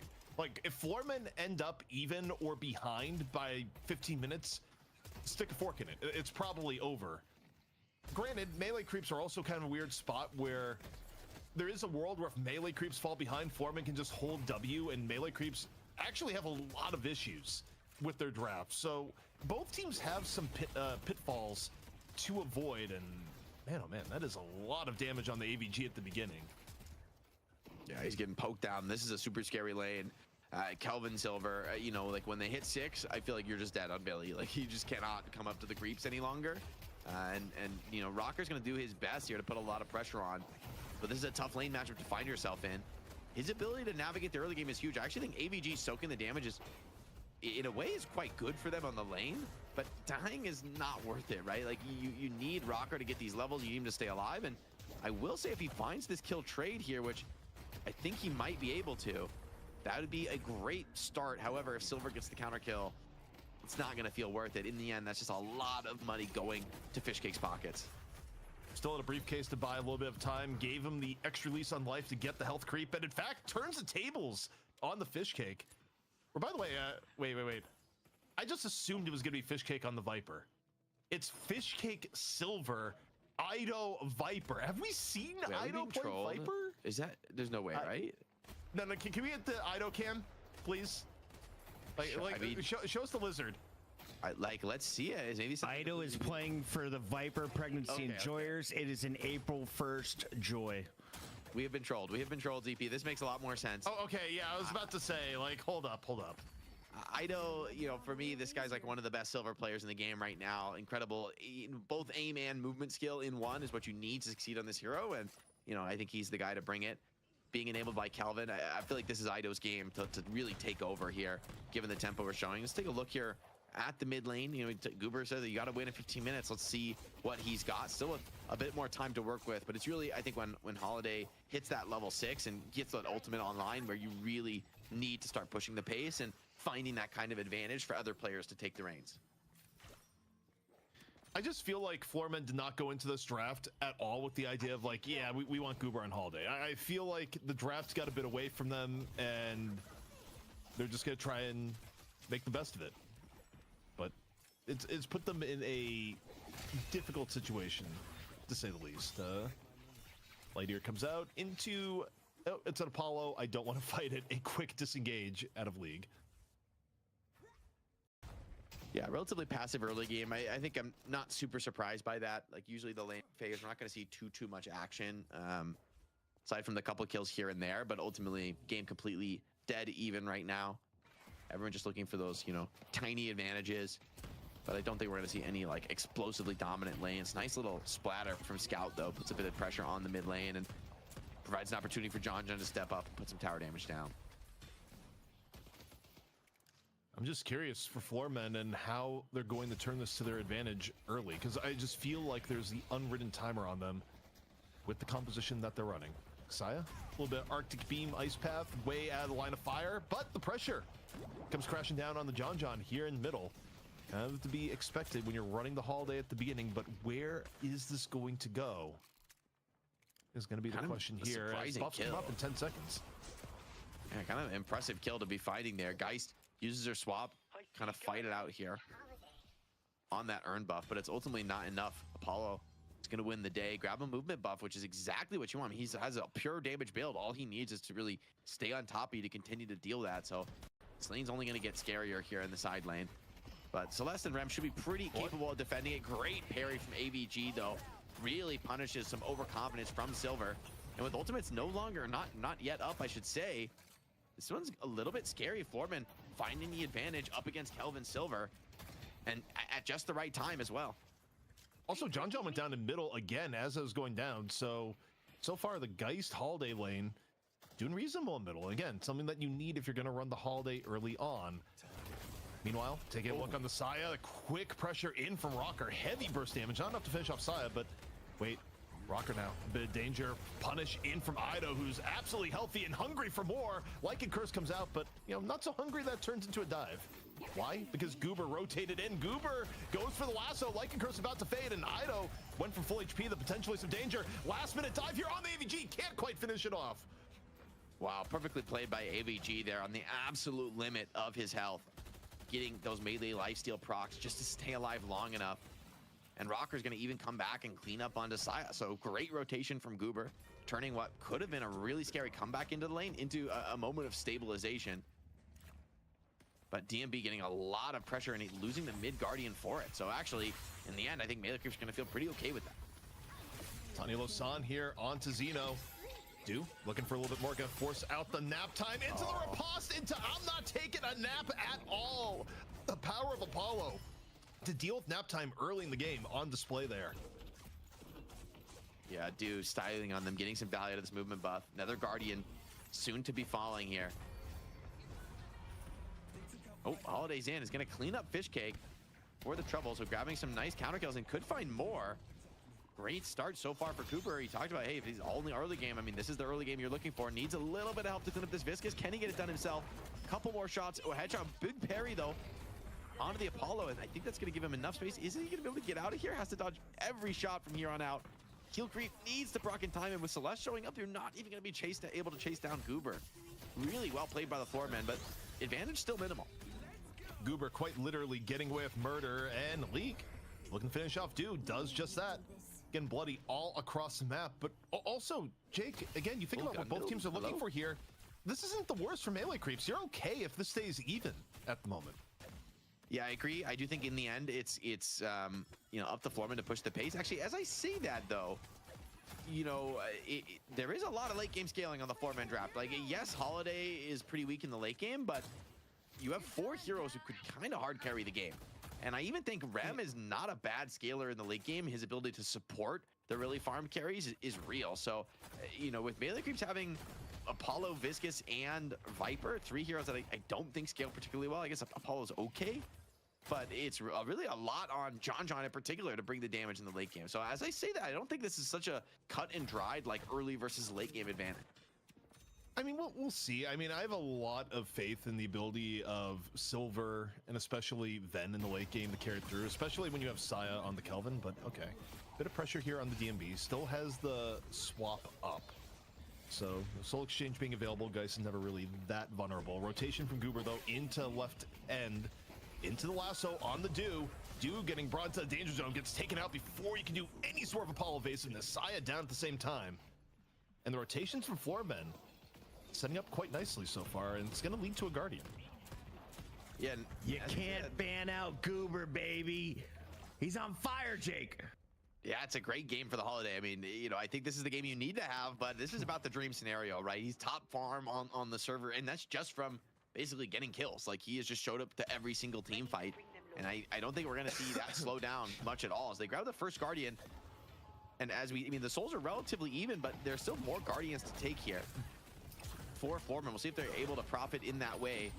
Ooh, bit of an awkward jump pad, missed from Goober, but Billy comes in to bail them out of trouble and actually seems to have done enough. Although it's likely just to be a disengage from Floormen with the low HP totals they're working with. You know that feel when you think you hit your mute key and went to cough and then you just hit the wrong key. So apologies for that. As taking a look at the game state. You know, Goober certainly making the holiday look good, but bear in mind, Goober's entire thing was hero real good, except pre-15 minutes. Floormen, though, isolating the middle Guardian, able to finish it off. And now, 10-minute buffs are up. Both buffs going to be claimed here by melee creeps. Floormen not making a priority. The urn, though, going to be much more contest. Floormen already swarming over the left end, along with melee creeps. Full fight taking place here. Nap time coming out early into the fight here, courtesy of Xeno. See if that was enough of a setup here. Saya was looking for the urn. Instead, Goober comes in, drops a quick melee, looking for a little bit more. Lasso about to be back up, doesn't need it to finish off Saya. One barrel does the job, throws another barrel here on the fish cake. Fish cake sliding off and away. Lasso back up in 1 second. Kylo's on, though. That's going to end Goober there now.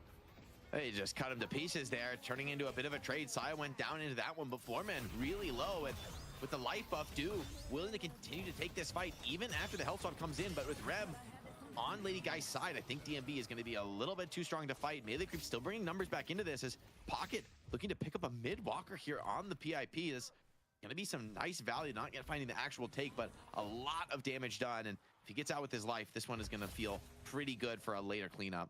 But as I say that, I feel like Kelvin's got this chase down. Rocker at 30 HP in a dream, and there wasn't much to dream for at that point. Urn dunked in by melee creeps. So despite how explosive some of the early engagements have been from Floormen, melee creeps complete where it matters most, get the urn in the end. And they've been withstanding against some of the early game assault from Floormen. Not too big of a deal when it's all said and done. See if Goober can continue his reign of terror. Still with a lot of farm to work with on this holiday. I mean, he's not going to be able to enjoy that kind of an advantage for long. So putting a lot of pressure on Celeste right now, who has a build for a lot of farming and a lot of damage, but not a lot of survivability. Do a little bit deep.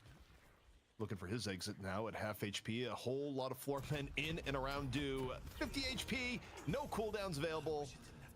And that is going to be finished off. Also, Mid Walker's gotten incredibly low here, Jake. Just something to note here. So for Floormen, if you can get another kill, you have an opportunity to get a pretty big positional advantage on top of the slot.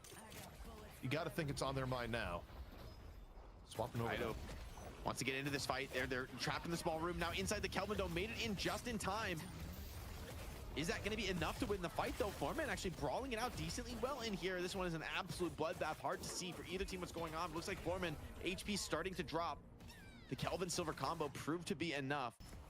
And the cleanup looks to be all melee creeps. It's a big parry, though, from the Geist. Means there might be another kill to be had here, but with Natalia Lawson cursing the Geist, the finish is good. 0-5.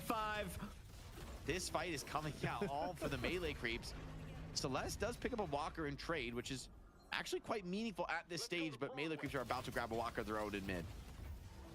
And Mid Walker, a vastly better prize between the two, but Floormen respawns back up. They're looking for the chase down in turn. No lasso, maybe no problem. A little bit of movement in from Goober on to the barrel. Now looking for John. Another barrel and a prayer, but guess what? Fish Cake's had enough. Slides on in as Viper, brings Goober low, but may have gone a little bit too deep. Rocker and AVG in pursuit. Not quite enough to find Fish Cake, as that got pretty tense on both ends. Fish Cake's done really well this game to stay alive, right? We see a lot of Vipers like doing something, you know, getting some value in the early game, but then really struggling towards the mid game. But, you know, he actually could scale pretty reasonably well in Viper. You know, I thought this was the sort of traditional homeless build, but he's actually built a lot of gun damage, and Viper does have a deceptively strong late game performance if you can find the window to deal the damage, but Florman don't have the best control in the world to really deal with him. So Melee Creeps, I think they're really settling in for the long haul now. Both teams, I think, expecting this one to go the distance.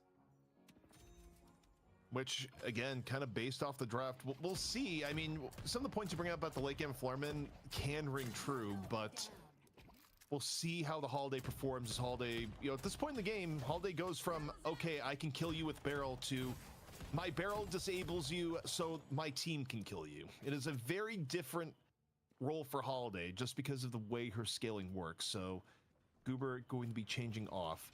Meanwhile, for Melee Creeps, they get to stay the course. And you talk about allocation. John about to hit 20K. Just being reliable, which is what you want your Ven to do. You don't need to be super flashy, just get rich and continue to be a threat. Yeah, he's going to be happily jungling up here and into enough of a soul lead now where he could just show up with the Air Domini and be a real threat in these fights. Xeno caught Lack in there. Great catch there from Do. Puts a little bit more damage onto Rocker before falling back. Rocker built a little bit of gun damage early, so he's trying to really be that hybrid damage dealer. We're going to see how that ends up working out for him this game. Definitely a lot of work to do. We talked about how important that affliction is going to be into this one. And they're taking every opportunity on the Floormen here to just push the chaos, giving up an earn pickup, but I think they're more than happy to grab a Walker just for pickup. And macro-wise, this is a nice win for the Floormen, unless Melee Creeps can respond with the Walker of their own, but there's already a couple players here for the defense. Yeah, getting the Walker on the right hand is not going to be anywhere near as clean. In fact, yeah, Melee Creeps go, we'll get it another time. For now, we have earned control, and where is the urn at the moment? So I had the urn just a moment ago. Got dropped Floorman. Now swarming over the turn themselves. The Walker and there. Yeah. Saya still has urn control, but Floorman, they're going to be contesting this with everything they have. All ults are available, and now diving in. Goober's going to be looking for a target here on the lasso. Xeno under a little bit of assault here at the beginning. Both teams starting to coalesce around the urn turn, and it's a sea of yellow and blue here so far. Saya, though, just able to walk forward, gets the dunk in the midst of the chaos. Exactly what Melee Creeps are looking for, but they lose Ido early. A big pick, Frozen Shelter. Gonna have to come out as Saya's still desperately trying to stay alive. He's healing up massively inside of this, but is not going to be actually decisive in the team fight just yet. Still, DMB and Xeno are down. This one's far from easy for the Floormen. They need to bring in more damage if they want to win this one, but John's still healthy, and I think with this Goob Ball from Scout, it's going to be enough to send Goober running for the hills. Viper, since his weakness, though, is going to kind of pounce forward, try to catch some final targets with that lethal Venom. Billy's going to scare them away, and it might just be a fallback from both teams, but it's not so easy. This Melee Creeps team has incredible mobility, are insane on the rundowns, and even losing the silver first, they clutch out that team fight. Ido may be down, but no problems for Melee Creeps overall. Floormen still looking for the re-engage here off the scraps. May not be the worst fight to try and take. Do potentially one of the targets here. Puddle Punch out. Do in on the flawless advance. Up, over. Looking for Holiday, and Goober is long gone. One thing Holiday can do at this point in the game, can still run with the best of them. Skirmish still going on. John gets caught in the melee. They stuck around too long, ZP. Yeah. Like, they came back off the respawn and got this kill into John, and that they're going to go for a mid-boss flip. I mean, why not? That's the most farm player on the enemy team with a very long respawn. Pocket, Max Affliction. Caught in a little bit of a tough spot with Silver. But with that Lycan Curse popping early, this fight is going to be a little awkward if Ido can't get value on. Wait, Fishcake's going to get there in time. He does dive in. He does find that kill. Onto the pocket with a Fiction Force solo, but Ido's going to be fighting without the ulti. Petrifying Bola could be going huge here, but no, it's not thrown out immediately. Rejuve right now split between the two. Melee Creeps still end up with two before it's all said and done. Fishcake with two. Bola finally coming out a little bit later. All Rejuves, though, immediately burned. It is a bloodbath down to the pit. The Shining Wonder off and bouncing. Ido still at good HP. Looking for some of the scraps that still remain. Nowhere left to go for AVG at the end. Yeah, and this one turned into a nightmare scenario real quick from the Floormen. Melee Creeps getting a lot of the cleanup kills. Saya getting out with his life, but can't say the same for pretty much anyone else on Floormen. As finding Rocker out of the pit in that fight was massive by Ido. I was a little worried getting the Lycan Curse popped early, but he ends up getting the pocket kill, and that means there's no affliction to punish those grouped up enemies on the Rejuve drop. So great value from Ido. He's going to be feeling pretty good about that team fight. This looks like, is that a lasso going wide from Goober? one of the most painful feelings as a Holiday player, by the way, where so much of your power budget is invested on land lasso good, and it's such a long cooldown for the character. Especially at this point of the game where, like you said, you don't do that much without it, right? You really need to catch and pull people into tough spots. And we saw the value for that for the Foreman. Like, they earned an advantage from it, but that advantage more or less gone now. Melee creeps starting to add on to their lead. I mean, also, you got to give it for melee creeps, though, on the contest there. I think for Floorman, trying to force mid-boss was the right call. Yes, you had to deal with some things that were kind of ugly, like Petrifying Bola, but overall, I mean, mid-boss threat gone for both teams for quite a long time. It's that one awkward element of mid-game deadlock, Jake, where if you do mid-boss and no one leaves with a rejuve, the game gets thrown into a neutral state for about 5 minutes because you don't no longer have a huge threat for dying at 20 minutes the way that you otherwise would. Still, even earn spawning in about 20 seconds here. And look at the damage. Oh my, Fish Kick, what the hell? He came out of nowhere here. It looks like he's got Merc Mag online, and that has activated this Viper who's been building up to this moment. Just shuts down DMB, the hard carry from the Floorman, and the Viper. It's been a build that I don't know that we've seen in competitive play. I see this a lot in my ranked games, and I think we might see a lot more now because it seems to have paid off. Fishcake just solos DMB and makes it look easy. It's so funny hero pool wise how that ended up happening too, where Fishcake generally was on more frontline centric characters like Abrams, and just became the Viper guy for melee creeps. Just, guys, Viper's my actual love, my solo hobby. You know, whenever we need a Viper, just let me know. I'll be the Viper player. Game one, I'm starting to look like Puckett was right, ZP. You know, you hate to say it, but Lady Geist struggling today on the absolute struggle bus with the pace teams are bringing.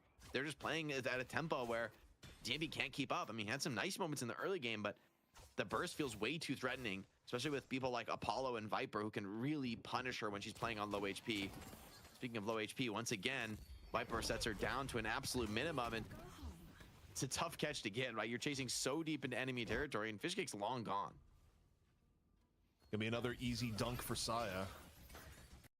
And the lead continues to grow. Tani Losan in from Dew, strikes two, and nearly just cuts AVG's head right off. Super low is the Billy, and here comes the cleanup. Just saw Silver diving on in. Rocker finished off by Fishcake. And melee creeps out on the hunt. Lasso still in reserve. Ido gets the last hit on the AVG. A little bit of slam fire through the tunnel. They're pushing down mid now. Little rescue beam. It looked like it might have been a lasso there onto John. He's just pulled right out of trouble. You'd be none the wiser, right? Like, he's full HP. He's just continuing this siege. Has silencer up now, so he's particularly challenging to come in and fight, especially for some of these Spirit Nuker-based characters. Goober back in on the HP, but I mean, he's just tickling with these barrels, right? John is not going to be dissuaded from pushing from that. DMB tries to continue to push the pace. They're both getting low. It's not an easy place to grab a swap. Scout throws the cube down, and actually that puts John in a bit of an awkward spot, sliding down the slope. DMB, what a late swap down to the absolute wire. Is this support going to be good enough, or will Billy be able to find this kill to John? Oh, what a massive ulti there from Saya, but the damage still being pumped in, still being poured on top of John. He whips the Iridumini out, starts to find these kills. The support is absolutely massive. DMB completely out of gas in this one. A wayward punch from Scout, though, is going to save DMB for now, but John brawling it out with the soul lead that he's developed and showing why this team trusts him to take that high net worth and carry the game. Look, John just used the secret Venator ability, Pray for a Miracle, and the miracle came in the form of Saya. That was about the deadest I've ever seen a Venator. Gets hit with the Soul Exchange, brought down to 200 HP. It's like, okay, well, Ven's dead. Bad's positioning. Nah, Saya over there fixes the mistake and then some. Do they have double rescue beams, EP? That is devious. How do you ever kill this Venator? You could lasso, like, you don't. I feel like the rescue beam is like what does Holiday do as a character against rescue beam? I mean, this is why I think they didn't want to draft the character. They sort of felt forced to. They had the best early game you could ever imagine, right? Like, frankly, it's like the 99 out of 100 best game, and it just kind of comes to nothing. The lead continues to expand for the melee creeps. They look unfightable. Maybe there's a way back into this, but it's gonna be scary. Goober looking for anything, hungry, and nope. Riposte gonna come in. That's well, you got Ido towards the end. You got lassos, into chains, into 1,000,001 ways to bind your favorite streamer, and yet Ido just able to get on out of there. The support comes on in. Even with Florman taking the initiative, they weren't able to find that. Do now counter into nothing. Itani Losan hits absolutely nothing. Ido, though, back at half HP. No longer the target in this fight. It's actually a decent fight so far for the Foreman, the best they've had in a while, but that's not going to be good enough, it would seem, as they're just running out of gas. They had a decent start to it, almost finding Ido, but the cube turn way too powerful. And Ido running rampant. A base siege being attempted by ABG. I kind of like this play. I mean, the game is in such a desperate spot. I think you do just need to YOLO for buildings in this spot to get that rat play, but maybe the creeps are just way too quick. They understand how powerful they are in this game, and you know, there's no rush for them, right? They're only getting further and further ahead, especially with Fishcake going for this late game scaling build, man. When he shows up with that Merc Mag, you have to run for the hills. No one can challenge this, and he's got unstopped. Like, he recognizes he does not need more damage. He just needs to be unkillable, and he is that. Well, one of the problems I think you're dealing with in fighting melee creeps now for Florman is too many threats. Who do you focus on here? Look at this damage. What in the hell? Like, dude, he's doing slide like that. Viper does this on mid-boss. Mid-boss is here, then it's gone. But, Jake, look at melee creeps at this point. Who do you focus on? Do you let Ven run loose? Do you let Silver run loose? Do you let the Viper that's actually ripping your face off run loose? No matter who Florman focus on, it feels like the wrong decision because the hero that they don't go after is going to be the hero that is utterly destroying them. And that's before taking into account that we have a 40,000 soul deficit. Yeah, and the double saves from Viscus and Kelvin, it's like there's literally no one you can get. You have to find somebody who's like alone and out of position, but this is melee creeps we're talking about. They don't give you opportunities like that to come back in the game. They're going to be clinical and continue to press this advantage. And I mean, with this offensive earn turn coming in, I think we are facing potentially the end of the game. You know, it feels like you have to defend it. You give up these, like, what is this, like a 10k soul earn? It just feels so terrible. But at the same time, can you really take the challenge outside of your own base? I think they're gonna have to try. ZP maybe like if they can get like a 5-man affliction. I mean, that's sort of the level of play I think you need to really make this game feel possible. All right. Here's a shot calling for the Foreman right now. Rocker, 5-man affliction. And Rogers is like, what do you want me to do, the entire enemy team. I think you're right, though. I mean, short of that, there's not much of an opportunity. But regardless, Ido able to find League, wasn't even in on it's a 4-person. They were just in the area. The dive coming on in. John pulling out the Iradomini. 1 shot to pocket, 2 shots in, gone. Rocker immediately dispatched. 3rd shot doesn't hit, but they don't really need it. 2 down for the 4 men, and surely Shrines soon to follow. AVG gonna go for a trade in the mid-walker. Actually gonna be kind of nice, right? Getting a little bit of value, but you know, these are rearranging deck tears on the Titanic, ZP. Like, I don't think you're really gonna move the needle with stuff like this. I like Scout. He's gonna keep this wave pushing in, ensure it continues to crash on the walker. AVG gonna go for the base Guardian Siege, but if melee creeps are unperturbed, right? They're gonna continue taking shrines. They're gonna send back potentially some players to deal with the Billy, although it's just due for now. Maybe he's just so confident he can win that 1v1. He does have almost a 10k soul lead. Second shrine about to go down, and 4 men, they just do not have the ability to stop melee creeps at this point. The stat difference is absurd. Maybe John goes down here, but you know, John pops some metal skin, still has support, nice and healthy within the frozen shelter that Saya throws out. And I mean, that's the part that I think also twists knife too. Melee Creeps has a roster that scales really, really well here, Jake. And even if you do get someone nearly dead, Saya's just there to drop the frozen shelter, to ruin your hard work on top of it. Yeah, I mean, they're not even really taking damage in this fight, ZP. They still have triple rejuve, 30 seconds on the deck for 3 players here, and Melee Creeps playing with the house cash. Gonna step up, look for some more kills, get that Liking Curse proc, and the Gubru just has to play in the base. Maybe Foreman can get out into this Patron defense, but it doesn't feel likely. Xeno gonna commit the nap time, but with Unstoppable, Ido just gonna stay there, continuing to zone them out of the fight. And this is just all Melee Creeps up in the feed, winning this one out. Dominant game 1, holding a triple rejuve to boot. It doesn't get better than this one, although, wait, just enough of a defense to drop one of the rejuves away. But in the end, Foreman still gonna come crashing to a halt here. Melee Creeps just a runaway freight train here in game 1.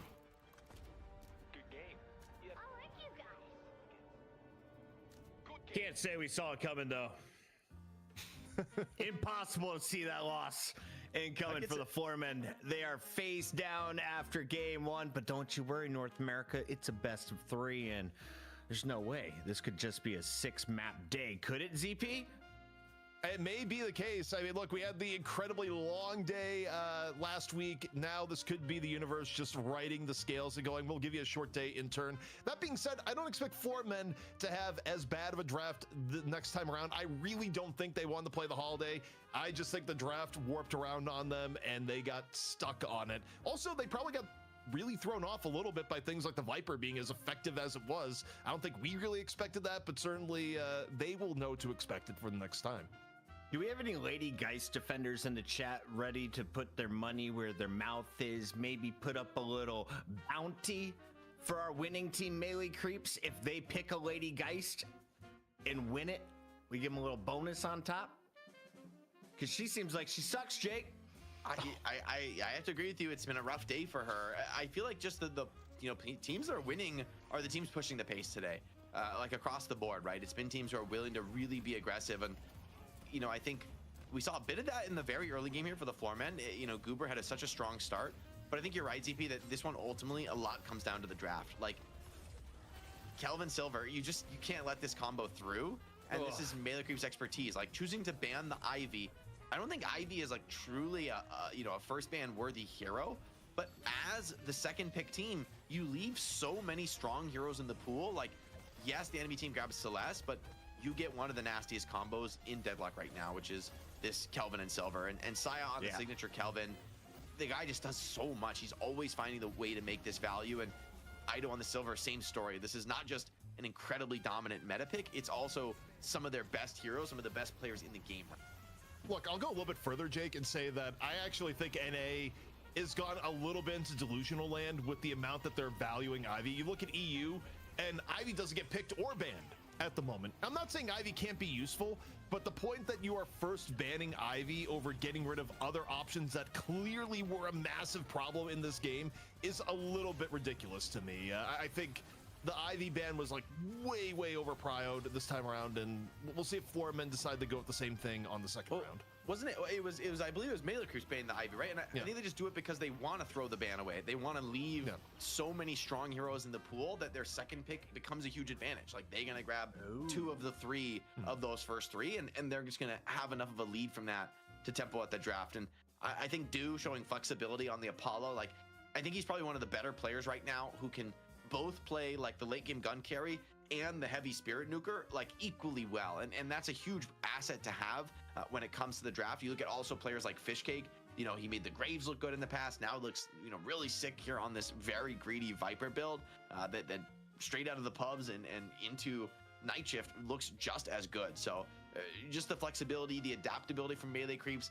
I might have been worried for them going into this game after Floormen's performance in the Challenger match, but I shouldn't have been, man. This is Melee Creeps we're talking about. They are the most adaptable team in Deadlock. They call that Viper Slippery Mama in my chat. Shout out to Fishcake making her look good. Of course, Ido, incredible on the Silver early game. And I want to give a shout out to the Apollo because I felt like those silences are massive. Can you tell me about his ultimate for those who haven't played Apollo yet? ZP, what does the Fencer do?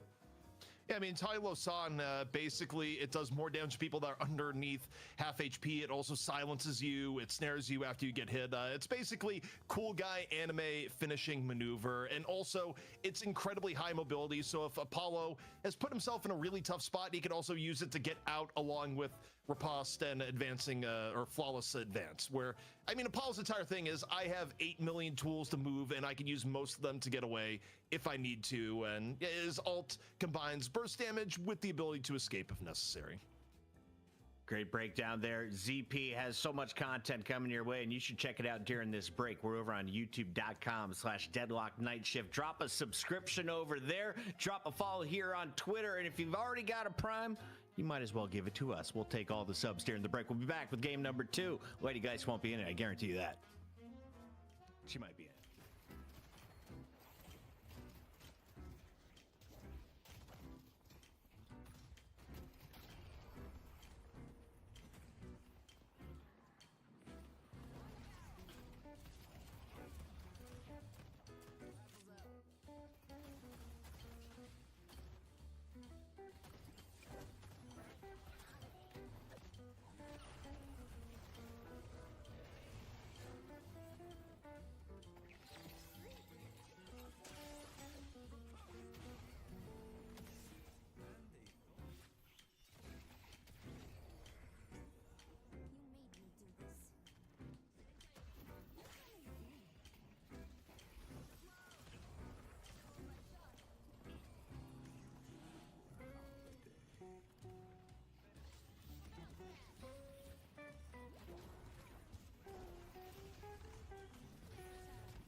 Welcome back, everybody. It is Shift 32, and I have a feeling we're almost done. Why? Because the Cats with Suits just took the first game against the Challenger, and the Floormen, they look drunk in the draft. So, Jake, a.k.a. our local Look Maxer, what did you see from the best in NA?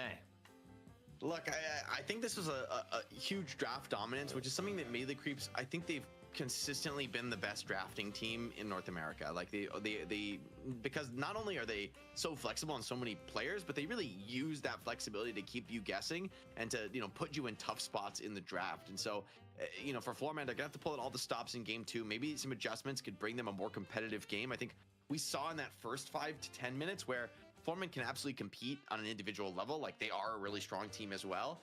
But the tempo, the way that they played was just way too strong for Melee Creep. So I'm a little worried. I agree with you. This one, it looks a little bit scary, but maybe some draft adjustments could diminish that Melee Creep's advantage and bring us a game 3. ZP, will anyone let Mirage be played? In NA, it's looking like no. Even though I do think you can play around Mirage, even if, as we saw in EU, it involves everyone buying Dispel Magic effectively. I actually think at this point, you'd probably rather deal with the Mirage than deal with the Silver. I think the Silver has been a continual threat over the course of the night. And if you're Floormen, at least show that, like, either you need to pick the Silver or get it away from Melee Creeps. Either way, I don't think you want to go up against Ido Silver again. It did not really work out well for you in the last time. Silver has looked good by whoever has played her tonight. Lady Geist 0 for 5 against the Silvers. But I have a feeling you're not going to see either of them in this one as the bans are about to take place. We have Melee Creeps going second here. Floormen are going to be the first to ban. And what do you want to get rid of here, Jake, if you're Goober and friends? I think they banned Mirage last time. I think it's a mistake as first pick. In theory, you should leave Mirage in and you threaten taking it first. I'd rather see them ban either, like, maybe the Kelvin or the Silver here. Kelvin's gone. Good call. Z-Pizzle, what do you do if you're creepy?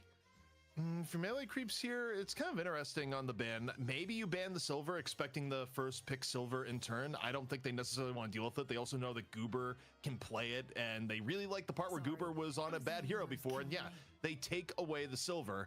Now for Floormen, you kind of have to do the first pick Mirage, I think. You don't really have another option, and, you know, Puckett is going to test your theory here, where I think Geist has been a victim of circumstance.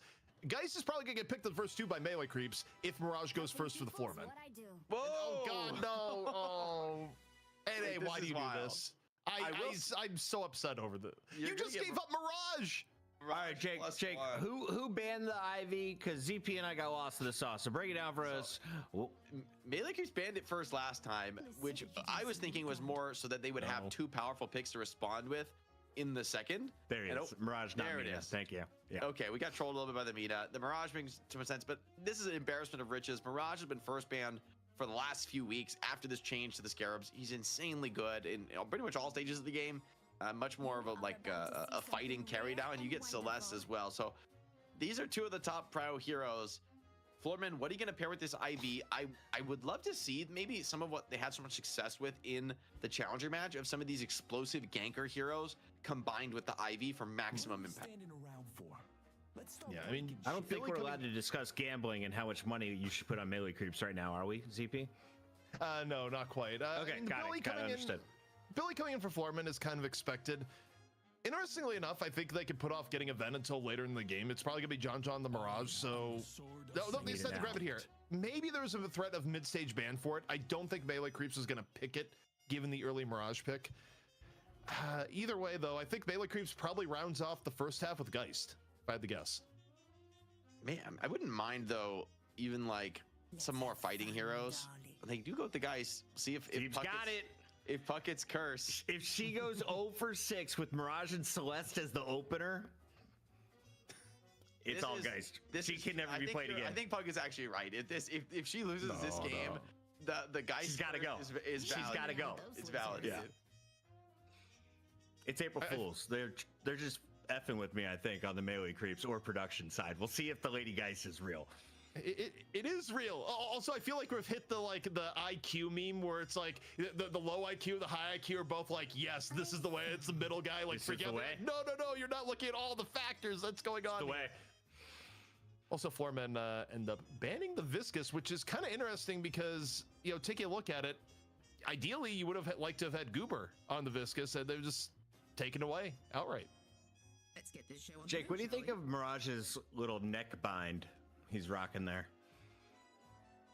What does he actually wear in the game? Like, I can't even think of it. I don't know. I think it's just like his. Is it an collar. ascot? Yeah, I don't know. He's a stylish guy. He's definitely one of the more attractive Deadlock heroes. I think it's fair to say. Have someone like me fight for them. Apollo for the floor man. I mean, I think this is sort of like what you want to play around with the Ivy, right? Is more heroes that bring the pace that you can like go for these like high tempo plays with. And for the floormen, they need to seize that tempo back, right? Like they got kind of blown out of the water last game. And maybe the Infernus can be part of that too. I think this is another character maybe underrated right now. Like where maybe Geist is overrated. I think Infernus, I was really convinced by that build from League. I thought he played a really cool game where on a conventional, like more of a carry style hero, he's definitely playing to brawl a little bit more aggressively and hit a faster timing. And I think that's exactly what the Doctor ordered in this match. As I'm looking at here, I was just trying to think in recent times, like, where's Paradox been? And it's a little bit surprised that Paradox has been kind of dono-walled over the course of the day. I realize that, like, pick has gone lower in priority, but okay, as I said, Melee Creep, thank you. Like, I actually think this is the play. I think getting Paradox late in the draft is incredible value as far as Melee Creeps go. And yes, I am evaluating the two teams here. I mean, we'll see what Floorman finish off with. My guess is, You can only oh, actually, wait, really? I was gonna say, like, okay, Goober hero. Goober. This is unreal, by the way, given that Goober has spent, like, the last week doing nothing but being like, I hate Holiday, she's not good after 15 minutes, and we get back-to-back drafts of Floorman go Holiday, and they even ban the Viscus, like, what in the world? Goober was telling me, though, that he was putting builds up 2 days before Night Shift, hoping that the other teams would be baited on his Viscus builds. So Goober might be trolling us. He might have been going long con here leading up to April 1st. Maybe we just got to watch more Holiday, at least zoom in on that incredible drawing if we can, Solomon, because Low2 Dev, who we should all shout out in the chat right now, put it together some of the best caricatures we've ever seen in Deadlock history. You can see which ones have been drawn by him. I'm guessing maybe the Billy, just in the Holiday based on the eyeball here, ZP. What are we thinking? The Holiday looks like a Salvador Dali painting, man. Like the clock, eyes dripping down the face. Like it is some wild stuff over here. Also, we just had another revelation that came out here. Ido, she looks like a cyclops. Okay, look. Ido, despite being one of your favorite streamers, we have a new wrinkle to his PC and internet issues. Maybe part of the reason why Ido continually has internet issues is that he plays on Wi-Fi. He doesn't even have a direct connection to a modem. Wi-Fi? Ido, I just plugged in a 200-foot Ethernet cable, and my internet sucks worse today. Don't trust these guys. In the year of our Lord, 2026, you can't be on Wi-Fi. Oh, yeah.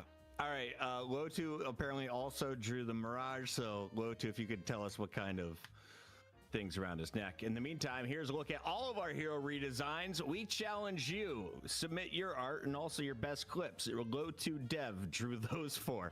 Can you guess who drew the best? Who's your favorite, guys? I think my favorite, I think the 7 looks really good, actually. Whoever drew 7 is like, there's some shading, like, the 6-7. Clearly, we have like one person, at least one person on the team here who's like genuinely crushing. The Viper is insane too. Yeah, like Viper and 7. Wait. That is baller. No, zoom in on the Drifter. Shit. Give people nightmares. Screw all this Drifter. Like we haven't seen Drifter picked at all today. Like, we're not allowed to talk about him, ZB. No. We're zooming in on Drifter. Like, oh my God, Solomon's driving. If you saw that Drifter after you used Eternal Night, that's it, man. You're uninstalling the game. That is horrifying. Oh God. Well, what have I done on the if you're stuck in a hallway, that Drifter and that Bebop are on opposite sides. Which direction are you running? Dude, into the arms of my beloved Bebop, away from this monstrosity. The Dynamo ears are pretty good too. We highlighted those earlier. He does look happy. He doesn't look menacing. He just looks. He actually looks happy. You know what it is for Drifter? I think it's like he's Drifter, but it's also there's some clown DNA in there. Like I could sort of see like the clown hair, or like maybe I don't know, man. Some great work Incredible artist, especially the silver shorts. The jorts are on point. The Wraith, incredible card work. And that, you can tell, was actually done in MS Paint. I think that deserves extra bonus points for the rigidness of the edges. Pixelated. Mm-hmm. Viper's balling. I also like the Abrams. I think Abrams is kind of... Chad Abrams is definitely money. Which way is Holiday looking? Holiday, like, I'm telling you, you can't unsee it if you just...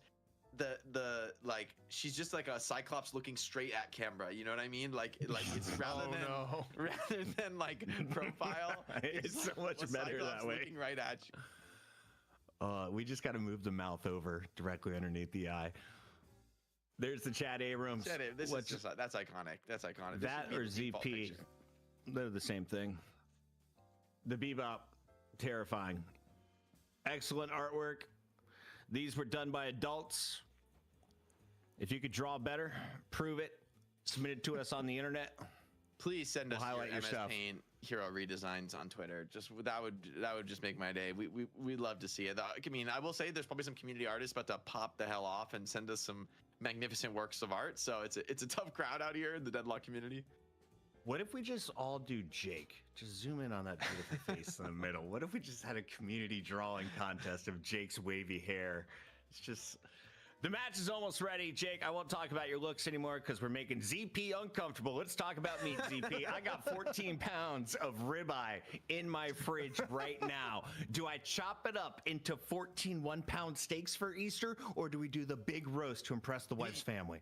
You have to impress the wife's family, do the big roast. It's going to be awesome. Also, Puckett, you're leaving out details of the story. He got the ribeye roast for $8.99 a pound somehow. Like, somehow he just, like, walked in and got the deal of his life from a butcher. Who gets ribeye for $8.99 a pound in 2026?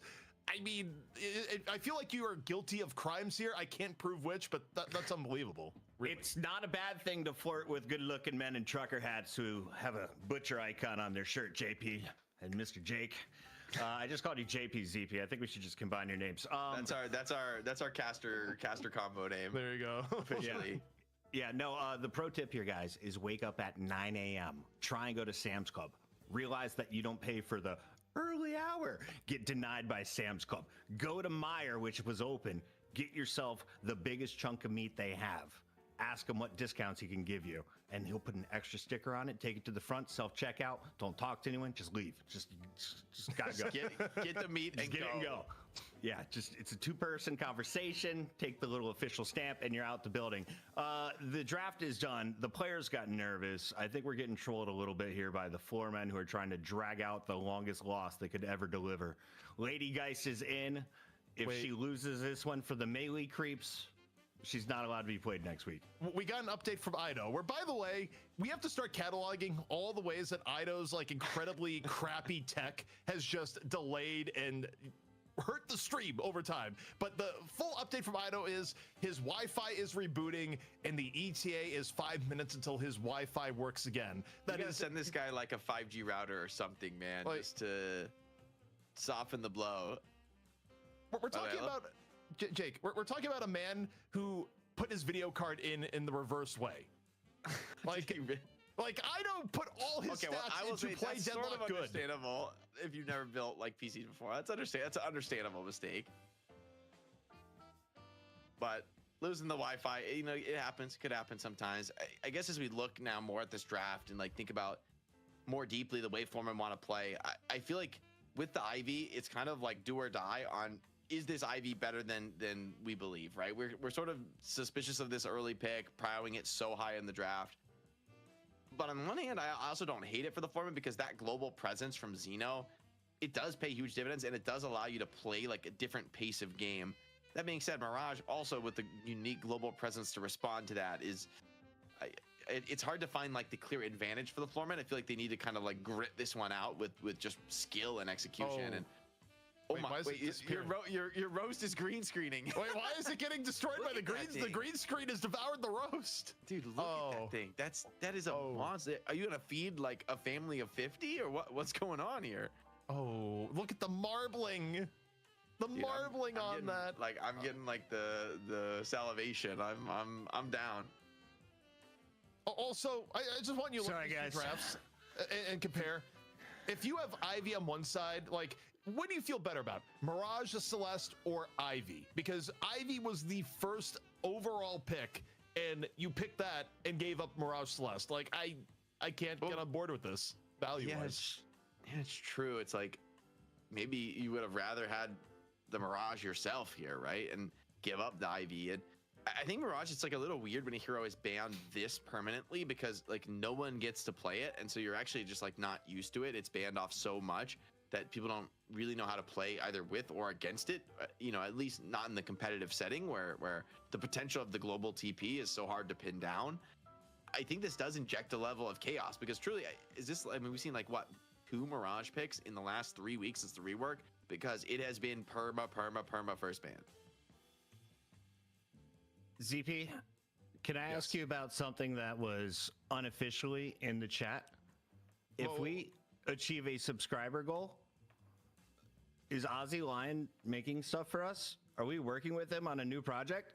So right now, in terms of, we have the Abram skin, which we have yet to release, which we probably will release soon one way or another, but technically that's our sub goal. And we are working or getting the process started. We still have to like give Ozzy references and whatnot for a new skin that should just be hyper popular based on the character that it's for. We're not going to say the character, but we have some good ideas for a brand new skin that is in the works. But yes, that will hopefully be a thing. For those asking about stakes, because it was just revealed on stream, if you are near Columbus, Ohio, I really don't want to hang out with my wife's family. I got 13 pounds. If you guys come over to my place, you bring the drinks. I'll have the bonfire, the grill ready to go. We'll put on some basketball. Bang, bang. It'll probably be ready before this game and Ido's stream is. Yeah, we might be able to get the pot roast up before. Might be able to get this roast cooking before Ido's back. TBD. Well, at least this is not like a 5-minute pause after the first minute of the game, which we have also seen before here on the night shift. So, you know, we're old hands here. You know, no strangers to a little delay, a little vamp. I'm gonna be honest. I'm about to pull the trigger and just say unofficial 5-minute break. Like I'll get a drink, Jake can get a drink or you know, food or whatever, and you know, we'll come back when Ido's internet is ready, or make Melee Creeps get a sub. You know, Puckett, you can call the break at any point. Like you have the power. All right, chat. I need your recipes. How are we cooking her? Are we cutting her up? We chopping these babies into single steaks? We doing the big old roast? How do you prep it? Do we waste vegetables or do we just eat meat? Let me know. I'm going to go get a beer. We'll see you on the other side of the break for the next half. By the way, we can mention beer because this part of the show has people that are over the age of 21 statistically, so we could even get a sponsorship. So if you know a guy that works at a bar, let us know. We'll bring him on the night shift. We'll see you on the other side.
And we are back. It's the NA Grand Finals here on episode 32. Melee Creeps up 1-0 on match point. Can they get it done with the Lady Geist, or is she going 0-6 and getting banned permanently here on the night shift? Stay tuned to find out. That'd be crazy work, ZP. If you go 0-6 on a hero in the night shift, it's permanently banned. we just kill the hero forever. Just nope. Nuke the Siphon actually, orbit. The seal broke. Oathkeeper ate her. The end. That's it. But taking a look at the lanes here, I mean, Jake, I feel like we have a little bit of the same story as we did last game, where Floormen, you have Holiday, you're on a bit of a timer, at least to get a significant lead out of the early to mid game and then hold it. Wouldn't be Deadlock without an early pause. It's going to be Ido rocking to the Celeste this game. I think that's always a fun one to see him on, where, you know, so much movement potential. Shout out to the Prime subs, guys. This is a community run show, community funded. So thanks for all the support, watching on Twitch, sub and donating. It all makes a big difference for these teams as well, to bring some Deadlock esports action your way. Melee Creeps, if you're just joining us, up 1-0 here in what is our final match of the night, potentially our final game of the night, if Melee Creeps can close it out here and now. And I mean, as far as the draft goes, I think Melee Creeps got away with highway robbery. You give away the Ivy and you get both a Mirage and a Celeste. Honestly, in terms of trade value, unbelievable for Melee Creeps, as far as I'm concerned. But we'll see if Floormen are able to make this work.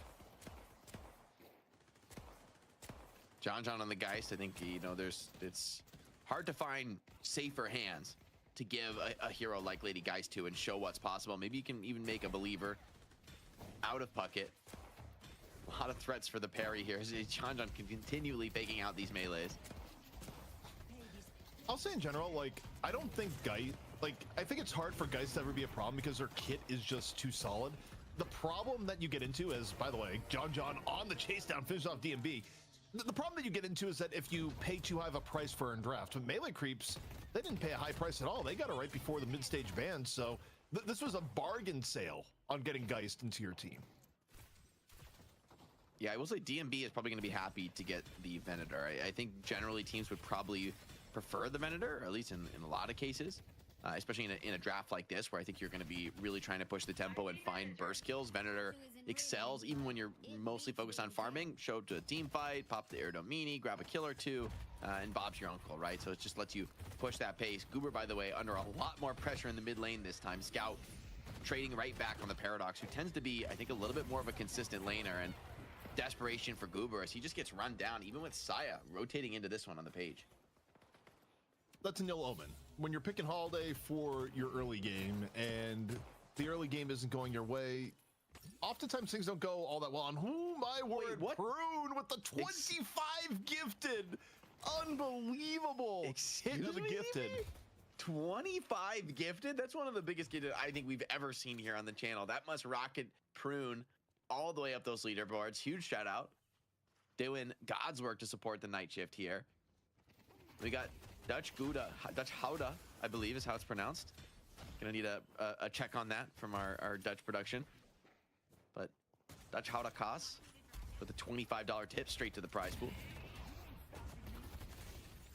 Little bit of slam down here on to do, although, you know, if you're playing Mirage, the one nice thing about Mirage is that lots of ways out of some of the early pressure that may be heading your way, as things are still heating up here on the left. Honestly, just the pressure into the 2-minute camp, which respawns at about 3.5 minutes if you grab it immediately off respawn. I just have a feeling this one's going to get wild, ZP. I think there's going to be a lot of fighting in this match. Especially with the Mirage, right? He can kind of show up to a lot more of these fights, and we're going to see how Do ends up piloting it. Lot to play for here as Melee Creeps looking to, you know, re-cement their dominance. Is a couple weeks of them maybe not being so clearly on top. But remember, they came off, what, a 20-game win streak or 20-week win streak? An insane run in Deadlock Esports. And this would be a hell of a way to get started once again here if they could shut down the Floormen 2-0. Also in middle, a lot of pressure being put down between Goober and DMB, although maybe a little bit too much. DMB gets low in response, now just getting run down in mid lane after being at the Guardian, and yep, even close quarters for Ven. not a guarantee of winning when the HP differential is as high as Scout had on DMB there. Yeah, I mean, John getting everything he wants out of the mid lane here. It's going to have swap up very soon. Big gank, though. Onto this Mirage is another very high value kill if you can find the closeout, but with Page behind, it's far from a foregone conclusion. Billy running out of steam, doesn't want to chase into those Mirage stacks building up on him. I wonder what he's saving for on this Billy. I mean, he's only has the regen right now to start out with, so I'm kind of curious what items he ends up building on Rocker. Yeah, actually same in terms of buy. Like, it's rare to get at a super high expense buy at the beginning of DMB though. Finding Scout while we're looking at Do. Just go back and forth here on Mirage. The rallying charge nearly running in the Rocker as, okay, Saya just dropping nuke after nuke. Rocker just sidestepping for now. Not enough to save the Guardian as Do still just pelting away on the Mirage. Mirage also saving. Everybody's saving a ton of souls in this lane. AVG would love to find the punish, but with the tornado, you think that'd be enough. Nice riposte though, takes him in deep, and Mirage out of gas. Can he get caught with the Italio San, and the burst is good enough to drop Do. Parting passive proc from the grave does a little bit of damage to EVG, but he's gonna be happy to find that one. Still, damage done. I mean, they got the Guardian, and theirs is still perfectly healthy with not enough HP to push in and siege. So this is a pretty dominant lane win for melee creeps on the left side. Yeah, if your melee creeps are happy to get rid of the Guardian early, I mean, not only is it going to give you, the ability to push a little bit more, but also frees you up more to do rotations in the middle without as much of a penalty at the same time. And speaking of middle rotations, a little bit of rotation here from DMB. Oh, what a parry. Oh, if you're the right, Stone Form in. Puts Ido a little bit of danger. Shining Wonder comes out in response, but Ido, it's never over till Tor in the Celeste. A little bit of extra HP steal off the Light Eater, and Ido actually gets out. Wow, that's massive. I mean, that was kind of a crazy heavy melee for Ido to go for. League parries him and almost finds the kill. But nice counter gank from Fishcake. Ends up coming in to kind of save the day. Ends up with both teams just retreating. Saya taking a bit of poke in the mid lane with Billy assisting on this dive. With some shields, it could be a hard kill, but they have a lot of resources to bring to bear here. Saya, though, so evasive, lives quite a long time. That buys an opportunity here for Scout to come back in on the Paradox and maybe find some counters. He will find Billy for his trouble. Skirmishing continue just as the donations keep rolling on in, nearly at 800 total. Xeno able to find the Guardian. Ido, though, now looking for League. Healthy on the Celeste, not the easiest hero to run from by any stretch of the imagination. But being near the Guardian at least gives League a bit of a reprieve. Mirage is missing. Scout finds AVG. The Paradox has had a great game so far. I mean, we talked about how we've barely seen this hero played. That being said, what a caster curse to provide. Saya, though, a parry slows down Billy for the moment, but I don't think it's going to be enough to stop him completely. This Page is low HP, self-deploying all of her shields, but she is getting absolutely run down by Ivy, Infernus, and Billy, and that's a tough spot to find yourself in here, despite the mid lane Guardian. Floorman bringing 3 over into the middle again. Pretty good results out of it. Lost Cooper at the beginning, and okay, John hiding 5 seconds away from Soul Exchange and decides, yeah, I'm gonna fight League here in the middle of the Sinners, or at least drop a bomb as a part Snatches of the creeps away. Yeah. Little robbery. I see Mirage.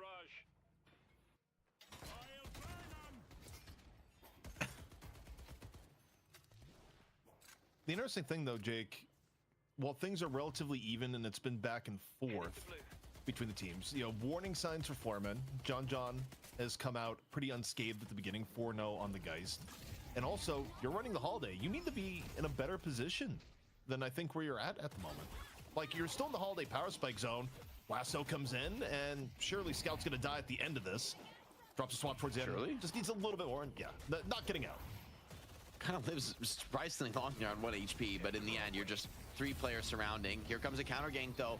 Big damage coming in from Fishcake as he looks to hunt down for more kills. Holiday with the pad, though, is going to get out of dodge. With the nut damage, they are going to be able to still finish off this mid lane Guardian. Are there going to be trades to be found here? Melee Creeps would love to find some of those kills to kind of bring this one back, but there's a lot of Floorman players around in the neighborhood of the mid lane. This one could turn into a team fight very, very quickly, and I think Floorman aren't too scared of that prospect just yet. No, not at all. And again, for Floorman, they need to be a little bit more active of the two teams here while their team comp holds up. And by the way, you talk about Silence Wave going to the meta, just I feel like it's you keep pushing early. the bounds of how early you buy a Silence Wave. And in this instance for Fishcake, real early, sub 10 minutes. Although as we mentioned, 10 seconds away till buffs are out. Melee Creeps historically better at going to buffs in time and certainly have the left buff completely camped out. Of course, left is also going to be where first earn is coming. Gun buff immediately devoured by Ido. Spear buff, though, it's going to be a nice find for League. She's going for this. Again, this tempo fighting build. We saw this build before in the Challenger match where he doesn't build any gun items at all in on the Spirit and the Vitality. Be the best fighter he can be. Fighting Celeste, though, is a pretty tall order, even for somebody with as much burst as Apollo.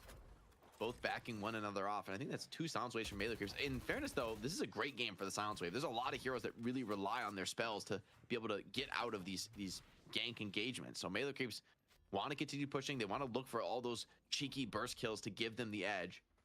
Now they're trying to bring the Earned over to the right side, and it could be a 2 or 3v1 here for League. It's a bit of a fast break. I think Saya's going to be able to get a pretty easy dunk. Low HP, trying to defend the Guardian. Xeno up over the top, and Goober with the finish. But while this goes on, dunk for Saya. And they found Off at DMB earn as time. well. Yeah. I guess Calico found the kill on a DMB. Pretty big, right? And now you're going to turn this into a Guardian Siege. So, you know, as the dust settles, I think this is a massively winning trade for Melee Creeps. Concussive Combustion comes off, but I'm not sure it hit anybody there. League maybe biting off more than he can chew. So that's starting to turn the damage in. And Infernus does get that next dash off, but it's just not enough to get away. John finishes off that kill. You're bringing more numbers into this one, but doesn't look like such an easy fight, even with those numbers coming in. It's a full collapse though from Florman. Goober about to join the fight, has Spirit Lasso ready to go. A little bit more extra firepower, but while that I say that, AVG and Rocker both get caught, so it's a little bit too little too late in on the rotation. And now, you know, you take a look at Goober and Xeno just immediately about facing out of the fight. Melee Creeps radically up 10,000 souls when the dust is settled. And again, for Florman, picking a comp here, Jake, that I think was a little bit more reliant on the better early game just by pure virtue of going the Holiday. They find themselves in a very unenviable situation. And on top of it too, you know, soul allocation wise, John remains a pretty big looming threat. Yeah, I gotta be honest, EP. The vibes check on this game is Melee Creeps returning to their dominant performance, right? Returning to that place of just winning over and over again. And I mean, this looks like they've never left, right? So far, this is a really tough one for the Floormen. Getting kind of run over. League doing a lot to create space into this one, though. If he can live out of this, he put a lot of attention, put some nice walker damage down. But he also has a lot of teammates in the area. They could look for more on this, but they're starting to bleed out across the map. Fishcake continuing to find more kills on the Calico. Rocker could even be in danger. Xeno having to rotate over on the Ivy to give a little bit of assistance, but no matter how you slice it, Melee Creeps taking more and more territory, deeper in the Foreman territory, getting more camps, finding League, his scout, off just a little bit of a invade. And look at the positioning on the map right now, Jake. It is just Melee Creeps firmly taking camp after camp away from Floorman, extending the lead. And I mean, for Floorman, you're sitting here praying, going, I sure hope we get an advantage earn in the next minute and a half. But I don't think Melee Creeps is even going to give them the pickup, to be honest. Yeah, it's like we are kind of in that advantage earned territory, or quite close to it. They're looking for the fight here and now. The Rocker finds a chain gang to pull players in, but does he actually want to take this fight? With the help of Xeno, though, coming in with the ulti, getting a lot of lockdown on this Calico, but it's not enough for the kills just yet. Saya is incredibly low. Definitely still a possibility to fight this. He brought DMB in as well, but it's just not the place or the time. And you're trying to split your resources across the map. Melee Creeps are more than happy to fight you with even numbers. League, Concussive Combustion, looking for Saya, at least gonna get that.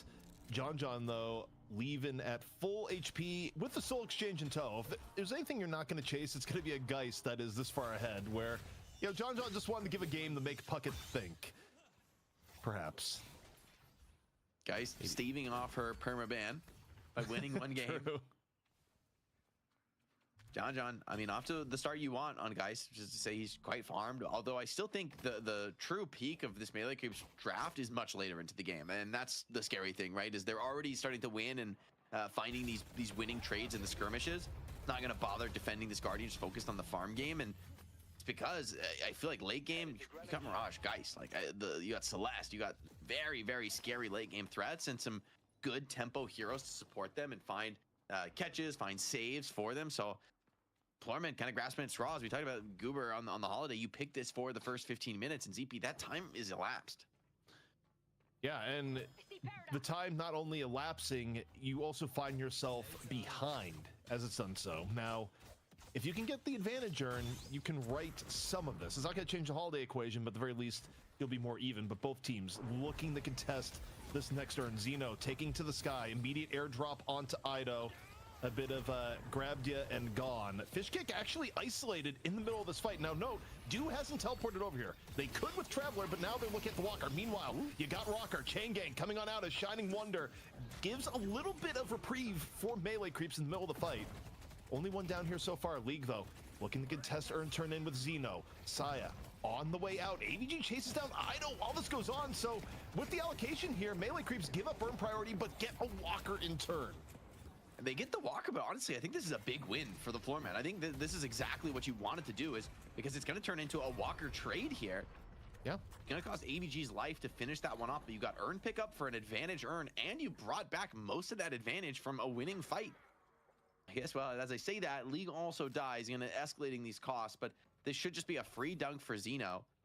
And I think this actually does go a long way to equalizing the soul count in the game. That being said, as we've been saying, it's more than just the soul count. It's that strategically there's a yet further way to go. Floorman, we think they need to push the pace, the tempo. I think the Ivy and the Holiday are really strong at that, but this hasn't shown it in this particular game.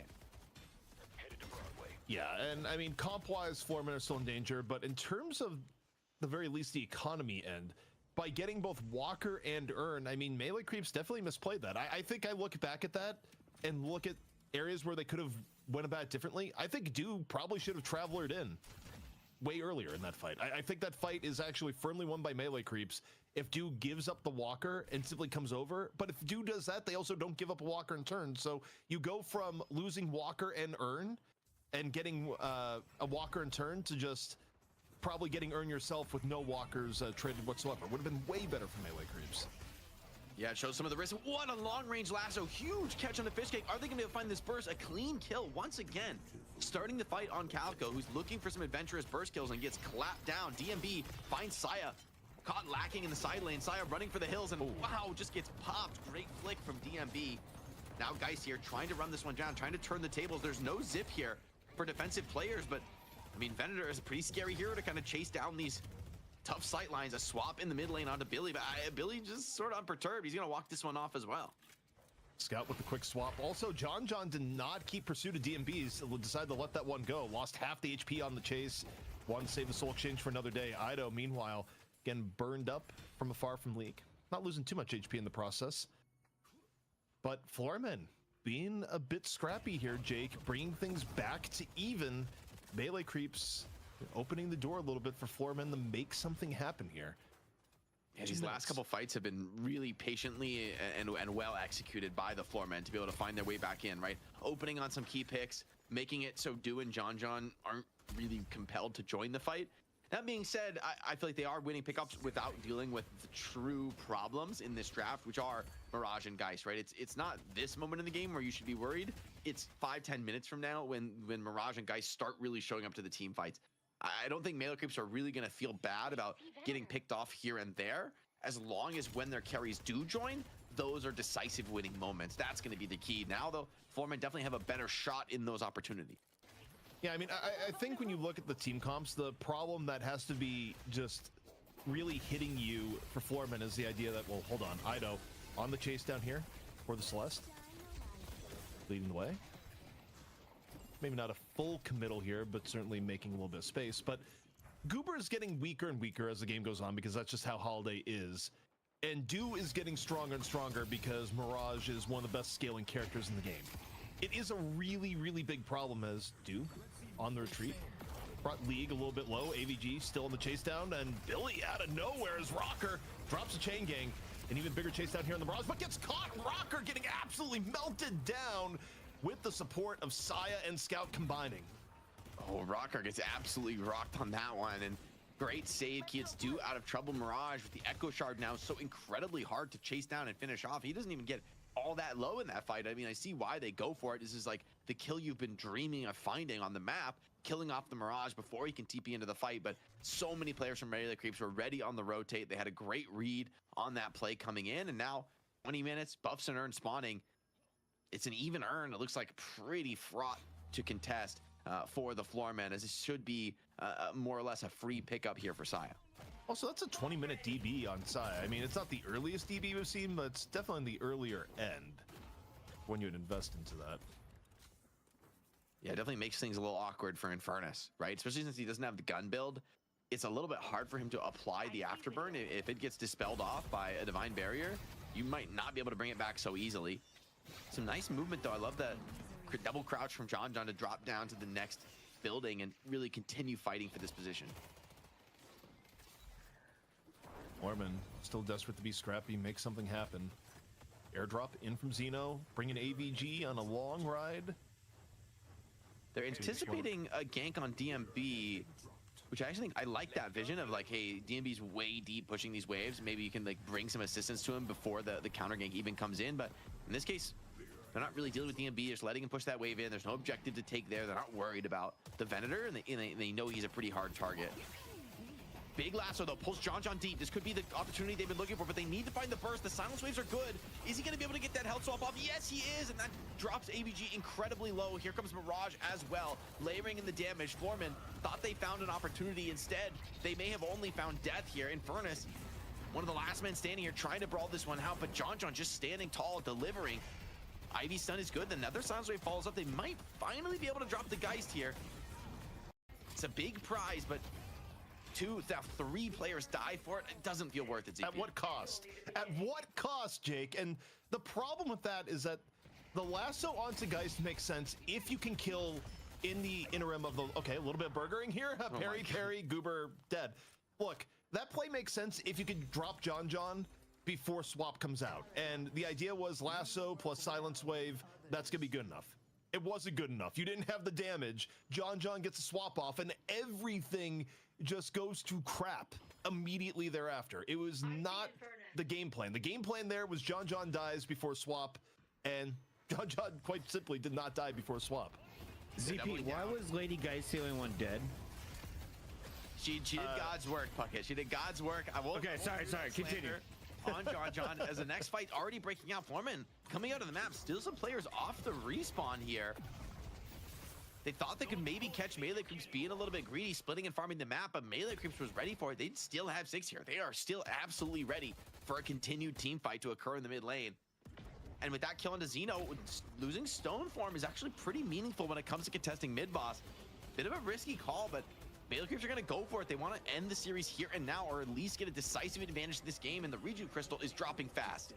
You gotta keep eyes on Rocker here. Chain Gang being dropped up into the middle. Floormen making every attempt here for this Rejuve Crystal. Split here so far. Scout AVG. Scout ends up with 2 before it's said and done. Melee Creeps at the advantage. Dust Devil over Dew laying in the damage. Melee Creeps with a huge advantage in this fight here so far.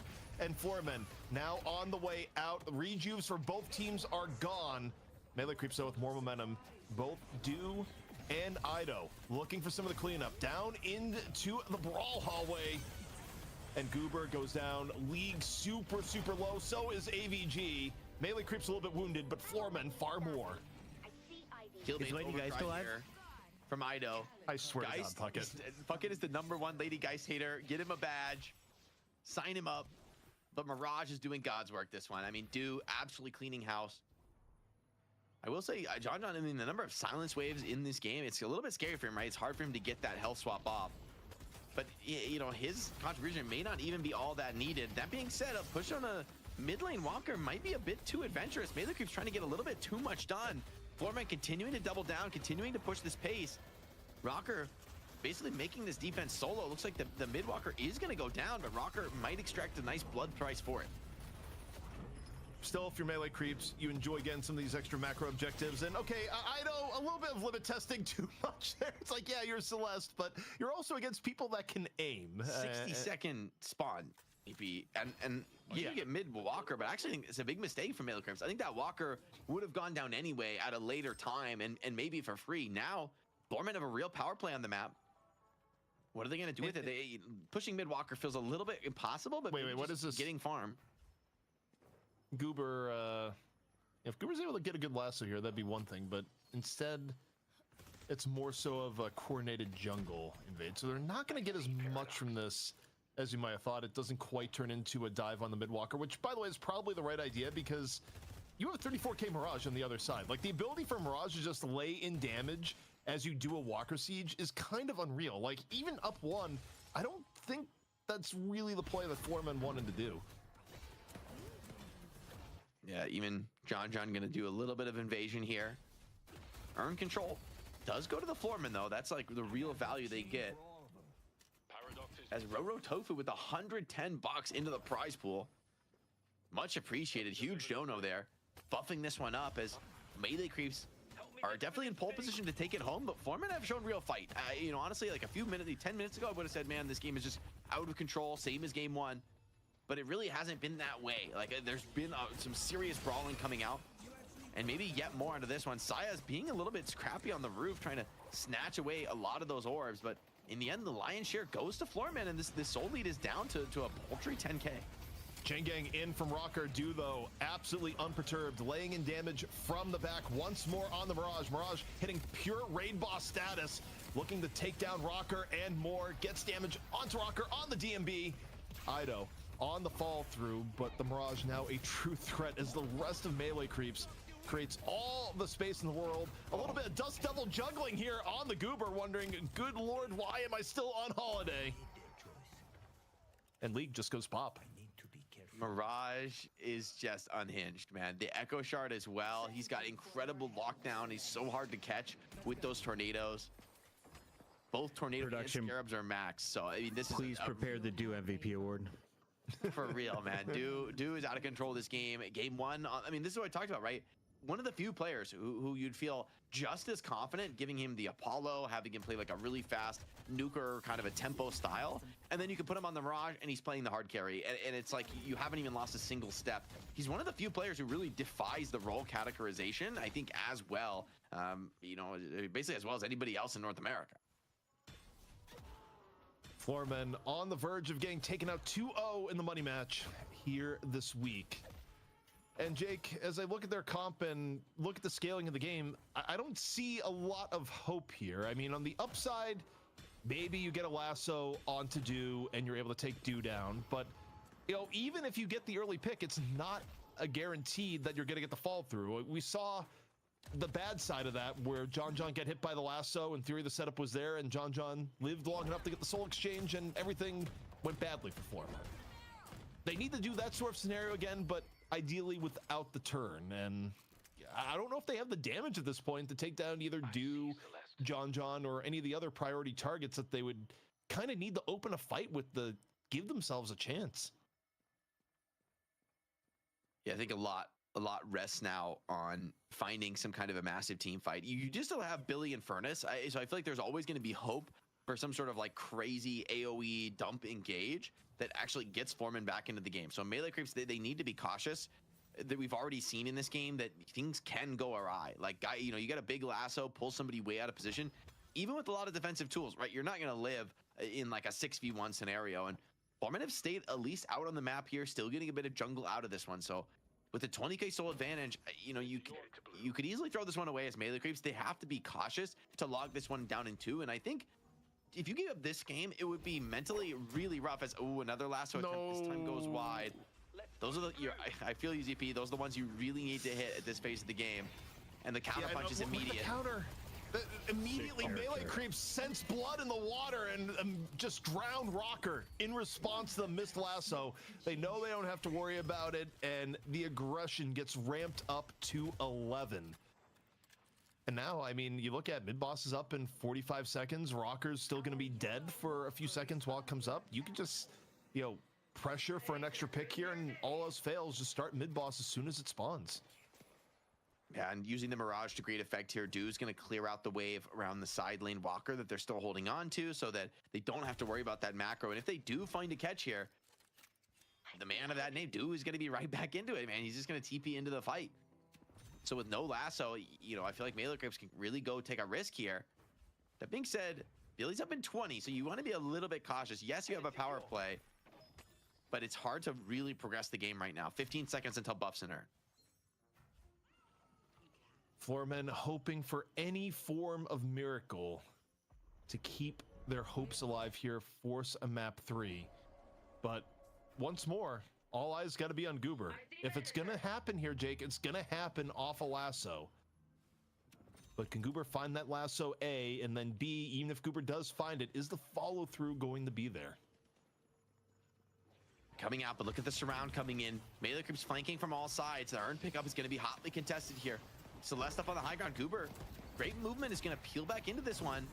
Looks like that's a movement buff, though, onto the Ido Celeste. That's going to be a tough one to tango with as the fight gets going. Silence Wave comes out. They're trying to burst down Scout first, but DMB is dropping in fast. Venator down first would be the worst case scenario. Floorman really relying on him for the damage, and he has hit the deck. ZP 70 seconds without the carry. Melee Creeps, they lose Scout in turn, but this is a trade I think you take any day of the week. Yes, I mean, if you can trade Paradox for Ven, you do that. AVG picks up the urn in the middle of the Chaos. Xeno lands a pretty good stone for him, hits 2, but Floormen are just losing the actual trades right now. Do is still doing tons of damage, and Ido in on the chase down, puts League on the back foot, running for his life. And Floormen in exchange, I mean, they have the fast break on the urn. But is AVG going to be able to dunk in time? I'm looking at the minimap here, Jake, and we got the Traveler in from Do. Guess what? Mirage is here, and he is very much against you getting the free dunk. They try to peel back and wait for some spawners to come in. Big stun from Xeno Stoneform, but Melee Creeps bringing more numbers into this one. League already incredibly low. This one looks so difficult. I mean, they got the dunk, but he must have gotten most of those souls denied. That's also the problem, and also something people underrate. Denying souls off earn is pretty powerful. Even at the pro level, something people do not prioritize enough. Looking at John though. The Walker's kind of ready to go. I mean, the wave soloing mid boss right now. This is crazy work. This is actually crazy work. He's gotten it so low. I mean, I actually think this is gonna work out. And now the team's coming in. They can clean this one up very quick. And you've got to fight this one. League has concussive combustion. DMB's back in the fight. This is going to be your last best chance for the Floormen. They need to at least clear these rejuves. Here comes League. Themselves a new lease on life. Concussive combustion comes in. The counterspell is good. 2 rejuve crystals already grabbed from the Melee Creeps. They're looking for the third as well. Stoneform from Xeno, though, while it's still in contest, is going to get 1 for the Floormen, and the kills are actually coming in. Floormen holding the last rejuve, actually maybe finding the answer, maybe finding the win in this team fight. This is actually winnable for Floormen here so far, but Shining Wonder comes out a little bit late. It's all close quarters. Ido doing all sorts of damage off the Shining Wonder. All rejuves are gone. DMB living on a pixel of HP here so far. Melee Creeps, though, they were low HP at the beginning. Winnable here for Floormen still. DMB able to find Scout at no HP. AVG on the cleanup.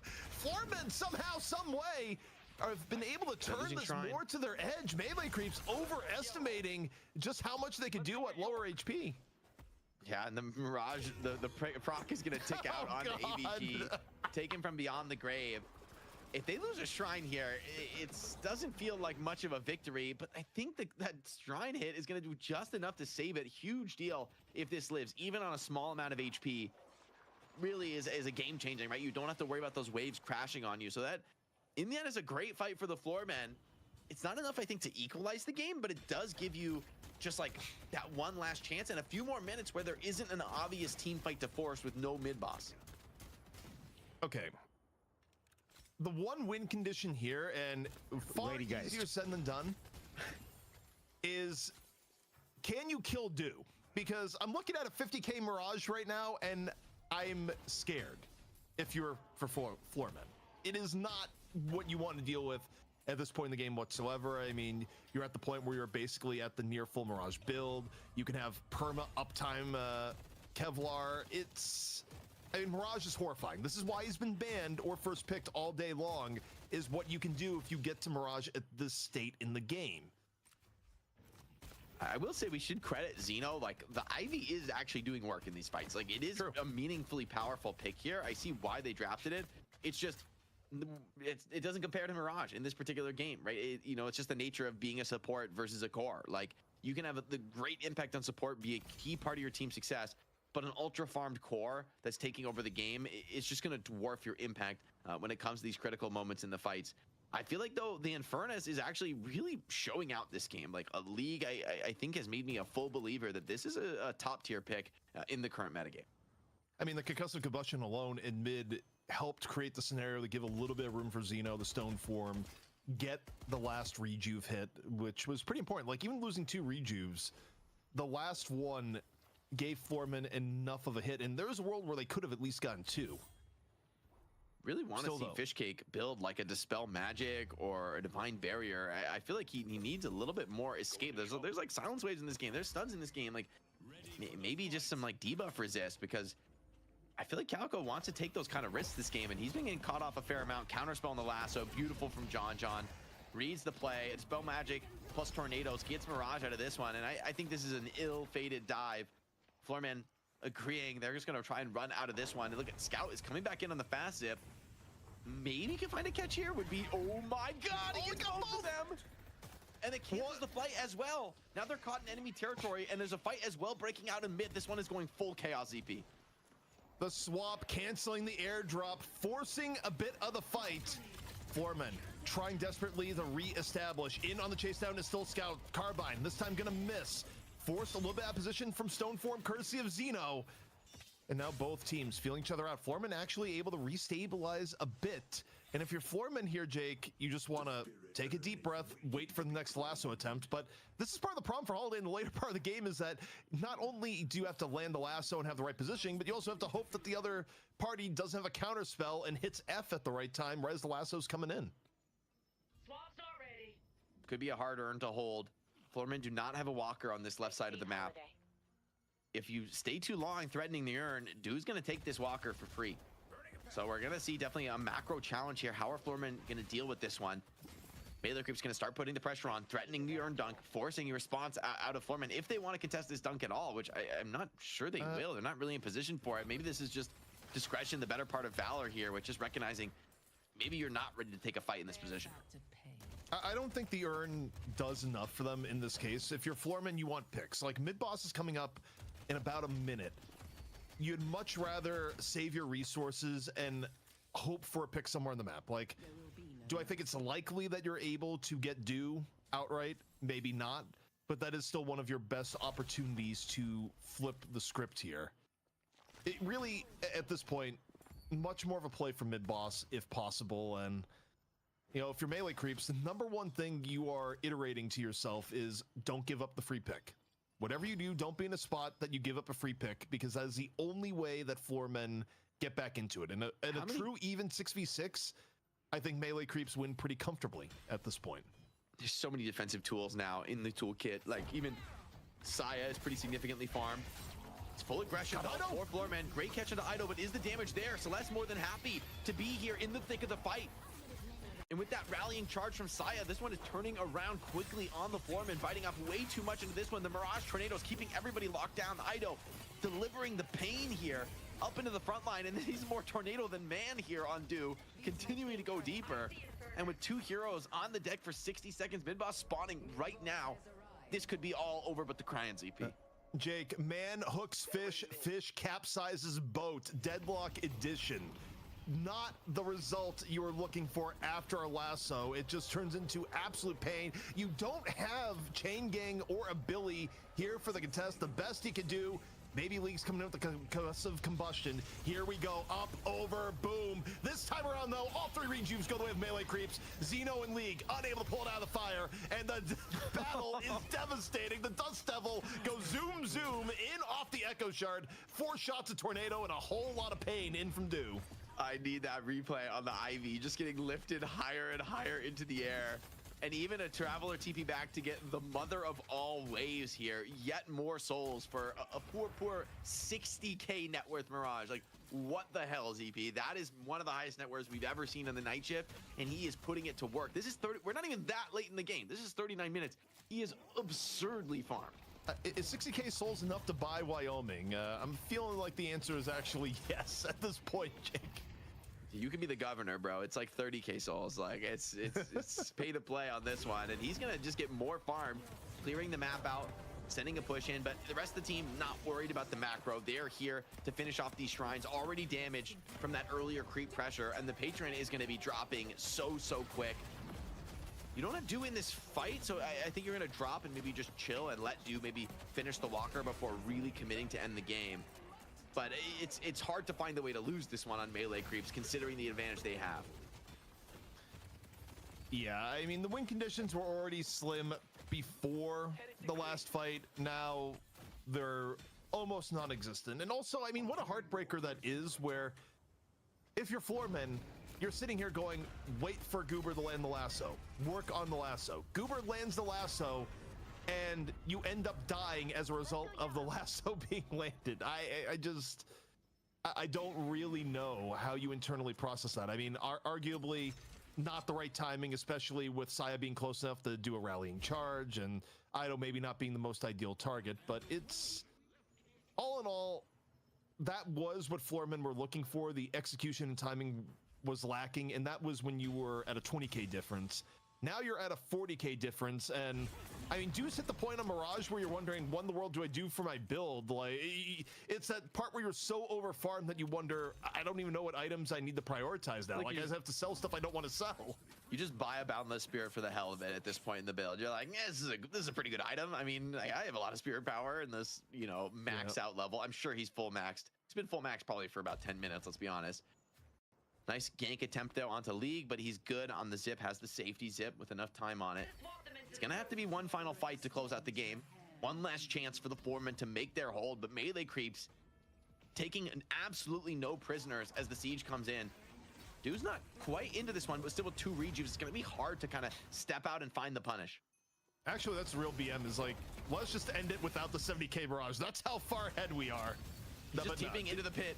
Tornadoes perma-lifting DMB, who's just unable to really play into this one, lifting everybody. Rallying charge comes in, and now true test of the Mirage. What can he deliver in this final fight? Stepping up off the patron, starting to put some damage down on these defenders. As you can see, HP bars dropping low for the Floormen. They're struggling to stay into this one, staying in the pit, and because they must, only that patron invulnerability is keeping them alive into this game, and they're not able to find anything into the fight, man. It is just all Do. He doesn't even drop below half in between the tornado cooldowns. Now he's stepping up into the fountain. Hidden King dropping. Melee creeps do it again. Back on top here. Champs once again on the night shift. And somehow, Lady Geist, the only character to never catch fire for the melee creeps. Congratulations to Saya, John, Scout, Fishcake, Ido, and Do, who I have a feeling is going to be our MVP in just a moment. All this is just jokes, by the way, because I got rolled by 3 Lady Geist because it's April 1st, and Valve thought it'd be hilarious if we had multiple of the same hero. It was an interesting experience. I'm glad we didn't see it tonight, and I think you're pretty glad this is over if you were on the other side of the fight. The boys from Floormen simply outclassed in the draft in both of these sessions. Holiday didn't seem to be enough. What else do you need to change if you're looking to take the crown next week, ZP? Don't first pick Ivy. Like, I get it. Xeno's pretty good on Ivy. The Ivy looks good at ports in this game. The price you paid for Ivy was too damn high. Celeste and a Mirage. Yeah, you gave up Celeste Mirage, and those created problems for you the entire game. Also, I don't entirely know what went on draft-wise where you decided, okay, we need to ban Viscous. Maybe you were thinking that Floormen were going to take it, but you put yourself in a situation where Goober had to play Holiday back-to-back games, where Goober himself has been very deep on the trend of saying, I hate Holiday after 15 minutes, and yet you play Holiday twice. The draft was a massive issue for Floormen here, overvaluing some things, undervaluing other important things, like getting Goober onto a hero that you actually want Goober to play, where, by the way, yes, they didn't really get the opportunity to do so, but think back to the Challenger match where Goober got to play Silver. It was a pretty good time, wasn't it? It wasn't Goober on Holiday, which Goober got stuck on 2 maps in a row, so yeah, for Floormen, to me, the answer is simple: fix your draft. Jake, do you think this was the Floormen trolling their teammate Goober tonight? Maybe it's a very deep, committed April Fool's joke. I think more likely, this is just what Melee Creeps has what enabled them to win so many weeks in a row. it's so easy to say, you know, fix your draft or find the way through, but they are just so smart with the way they approach it. I still think they're like kind of leagues ahead right now in NA, and then the execution they have to back it up is also top tier. So I don't want to flame too much on the Foreman. I think they still played a decent game. They still made this one respectable, but Melee Creeps understood the win conditions, created better opportunities for themselves, had more solid drafts, and it's just a well-deserved victory. About as dominant a statement as we've ever seen from the Melee Creeps, and that's saying something. I mean, this is a team that has been extraordinarily dominant historically, as Dew drops 71,000 souls. That is disturbing. That is demanding we pick Calico, the fish cake, to be our MVP because of the 10 eliminations. Is that Calico's role here? Because I mean, clearly this is a Dew very sick stat line from Calico, I will say. Like 10-2-20, he's in a ton of the fights, getting a massive kills and pickoffs. He's the one who sort of gets this to be late enough in the game. But come on, it's a 70k Mirage. I just think that's like too funny not to drop. We have never seen a 71k soul performance in a single game. This game going 41-56, almost a 42-minute finish. ZP, what was the final build for the richest Mirage in Night Shift history?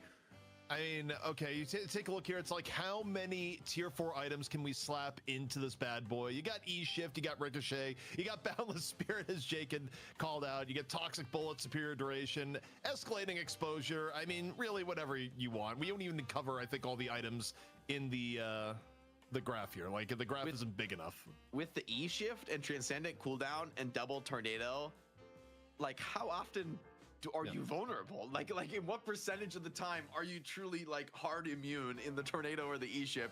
I feel like it's like 30-40%, like, which is obscene, right? Considering how much raw damage this character puts out, even when he is vulnerable, it is a hell of a thing to actually take him out in the fight. So, I mean, Dew showing off why this character has been perma first big first ban, and probably will be until a patch change comes in.